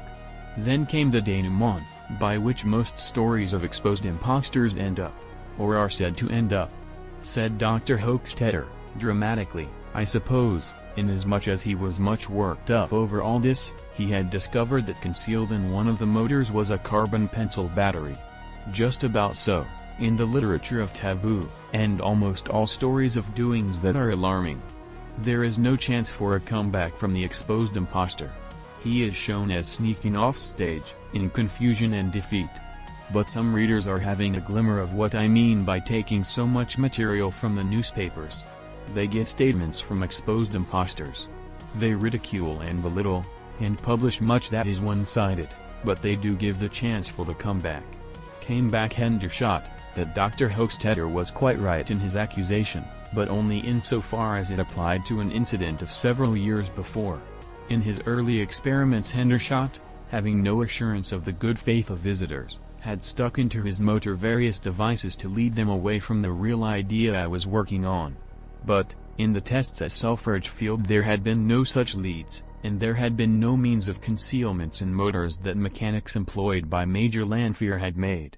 2 weeks later, Hendershot dropped out of the newspapers. Perhaps a manufacturer of ordinary motors bought him off. But he dropped out by way of a strange story. It is strange to me, because I recall the small claims that were made for the motor: alleged power not sufficient to harm anybody, only enough to run a sewing machine, or to light lamps with 220 volts. New York Herald Tribune, March 10, 1928, that Lester J. Hendershot, the Pittsburgh inventor of the miracle motor, was a patient in the Emergency Hospital Washington, D.C. It is said that, in the office of a patent attorney, he was demonstrating his fuel-less motor, when a bolt estimated at 2,000 volts shot from it, and temporarily paralyzed him. It was Hendershot's statement that his motor derived force from this Earth's magnetic field. It is probable that, if the motor was driven by his own magic, he would, even if he knew this, attribute it to something else. It is likely that spiritualistic mediums, or a few of them, have occult powers of their own, but they attribute them to spirits. Probably some stage magicians have occult powers, but, in a traditional fear of persecutions of witchcraft, they feel that it is safer to say that the hand is quicker than the eye. Divine healers and founders of religions have been careful to explain that their talents were not their own. In November 1874, John Worrell Keely exhibited, to a dozen well-known Philadelphians, his motor. They were hard-headed businessmen, as far as hardheads go, which isn't very far, but they were not dupes and gulls of the most plastic degree. They saw, or thought they saw, this motor operate, though connected in no way with any conventionally recognized source of power. Some of these witnesses considered the motor worth backing. Keely, too, explained that something outside himself was the moving force, but nobody has ever been able to explain his explanations. Unlike Hendershot's simple contrivance, Keely's motor was a large and complicated structure. The name of it was formidable. When spoken of familiarly, it was a vibratory generator, but the full name of the monster was the Hydro-Pneumatic Pulsating Vacuum Engine. A company was organized, and, after that, everything was very unsatisfactory, except to Keely. There was something human about this engine, just as any monist, of course, thinks there is to everything, such as rats and trees and people. It was like so many promising young men, who arrive at middle age, still promising, and go to their graves, having, just before dying, promised something or another. It can't be said that the engine worked. The human-like thing had talents, and was capable of sensational stunts, but it couldn't earn $1. That is, at an honest day's toil, it could not, but with its promises it brought tens of thousands of dollars to Keely. It is said that, though he lived well, he spent much of this money in experiments. Here, too, just what I suspect, though don't have it that I think I'm the only one who has had this idea, was just what was not asserted. That his motor moved responsively to a wizardry of his own, was just what Keely never said. It could be that it was a motivation of his own, but that he did not know it. Mesmer, in his earlier phases, believed that he wrought cures with magnets, and he elaborated very terminological theories, in terms of magnets, until he either conceived, or admitted, that his effects were wrought by his own magic. I should like to have an opinion upon fuel-less engines, from an official of General Motors, to compare with what the doctors of Vienna and Paris thought of Mesmer. For 8 years there was faith, but then, December 1882, there was a meeting of disappointed stockholders of the Keele Motor Company. In the midst of protests and accusations, Keele announced that, though he would not publicly divulge the secret of his motor, he would tell everything to any representative of the dissatisfied ones. A stockholder named Buchel was agreed upon. Buchel's report was that it would be improper to describe the principle of the mechanism, but that Mr. Keele had discovered all that he had claimed. There is no way of inquiring into how Mr. Buchel was convinced. Considering the billions of human beings who have been convinced by bombardments of words and phrases beyond their comprehension, I think that Mr. Buchel was reduced to a state of mental helplessness by flows of a hydropneumatic pulsating vacuum terminology, and that faithfully he kept his promise not to explain, because he had not more than the slightest comprehension of what it was that had convinced him.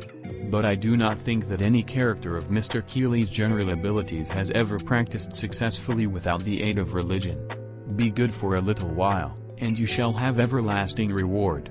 Keele was religious in preaching his doctrine of goodness, benefits to mankind, releases from enslavement, spare time for the cultivation of the best that is in everybody, promised by his motor, and in 6 months the stock will be quoted at several times its present value.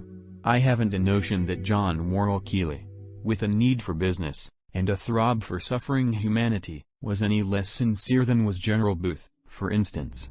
In November 1898, Keele died. Clarence B. Moore, son of his patron, Mrs. Bloomfield Moore, short tens of thousands of dollars in his inheritance, because of Keele and his promises, rented Keele's house, and investigated. According to his findings, Keele was an unadulterated rascal. This is too definite to suit my notions of us phenomena. The unadulterated, whether of food we eat, or the air we breathe, or of idealism, or of villainy, is unfindable. Even adultery is adulterated. There are qualms and other mixtures. Moore said that he had found the evidences of rascality.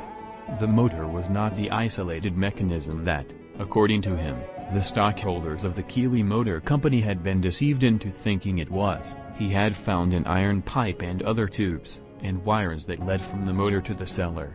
Here was a large, spherical, metallic object. There were ashes.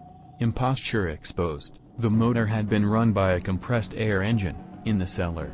Anybody who has ever tried to keep a secret 24 hours, will marvel at this story of an impostor who, against all the forces of revelation, such as gas men, and coal men, and other persons who get into cellars, against inquisitive neighbors, and, if possible, even more inquisitive newspaper men, against disappointed stockholders and outraged conventionalists, kept secret, for 24 years, his engine in the cellar.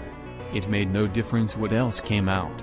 Taboo had, or pretended it had, something to base on. Almost all people of all eras are hypnotics. Their beliefs are induced beliefs. The proper authorities saw to it that the proper belief should be induced, and people believed properly. Stockholders said that they knew of the spherical object, or the alleged compressed air engine in the cellar, because Keele had made no secret of it. Nobody demonstrated that by means of this object, the motor could be run. But beliefs can be run. So meaningless, in any sense of organization, were the wires and tubes, that I think of Hendershot's statement that he had complicated his motor with leads, as he called them. Stones that have fallen in houses where people were dying, the rambles of a pan of soft soap, chairs that have moved about in the presence of poltergeist girls, but, in the presence of John Worrell Keele, there were disciplined motions of a motor. For 24 years there were demonstrations, and though there was much of a stir-up of accusations, never was Keele caught helping out a little. There was no red light, nor semi-darkness. The motor stood in no cabinet. Keele's stockholders were of a superior intelligence, as stockholders go, inasmuch as many of them investigated, somewhat, before speculating. They saw this solemn, big contrivance go around and around. Sometimes they saw sensational stunts. The thing tore thick ropes apart, broke iron bars, and shot bullets through a 12-inch plank. I conceived that the motivation of this thing was a wild talent, an uncultivated, rude, and unreliable power, such as is all genius in its infancy, that Kekke operated his motor by a development of mere willing, or visualizing, whether consciously, or not knowing how he got his effects, succeeding spasmodically sometimes, failing often, according to the experience of all pioneers, impostor and messiah justifying himself, in the midst of promises that came to nothing, because he could say to himself something that Galileo should have said, but did not say. Nevertheless it does move.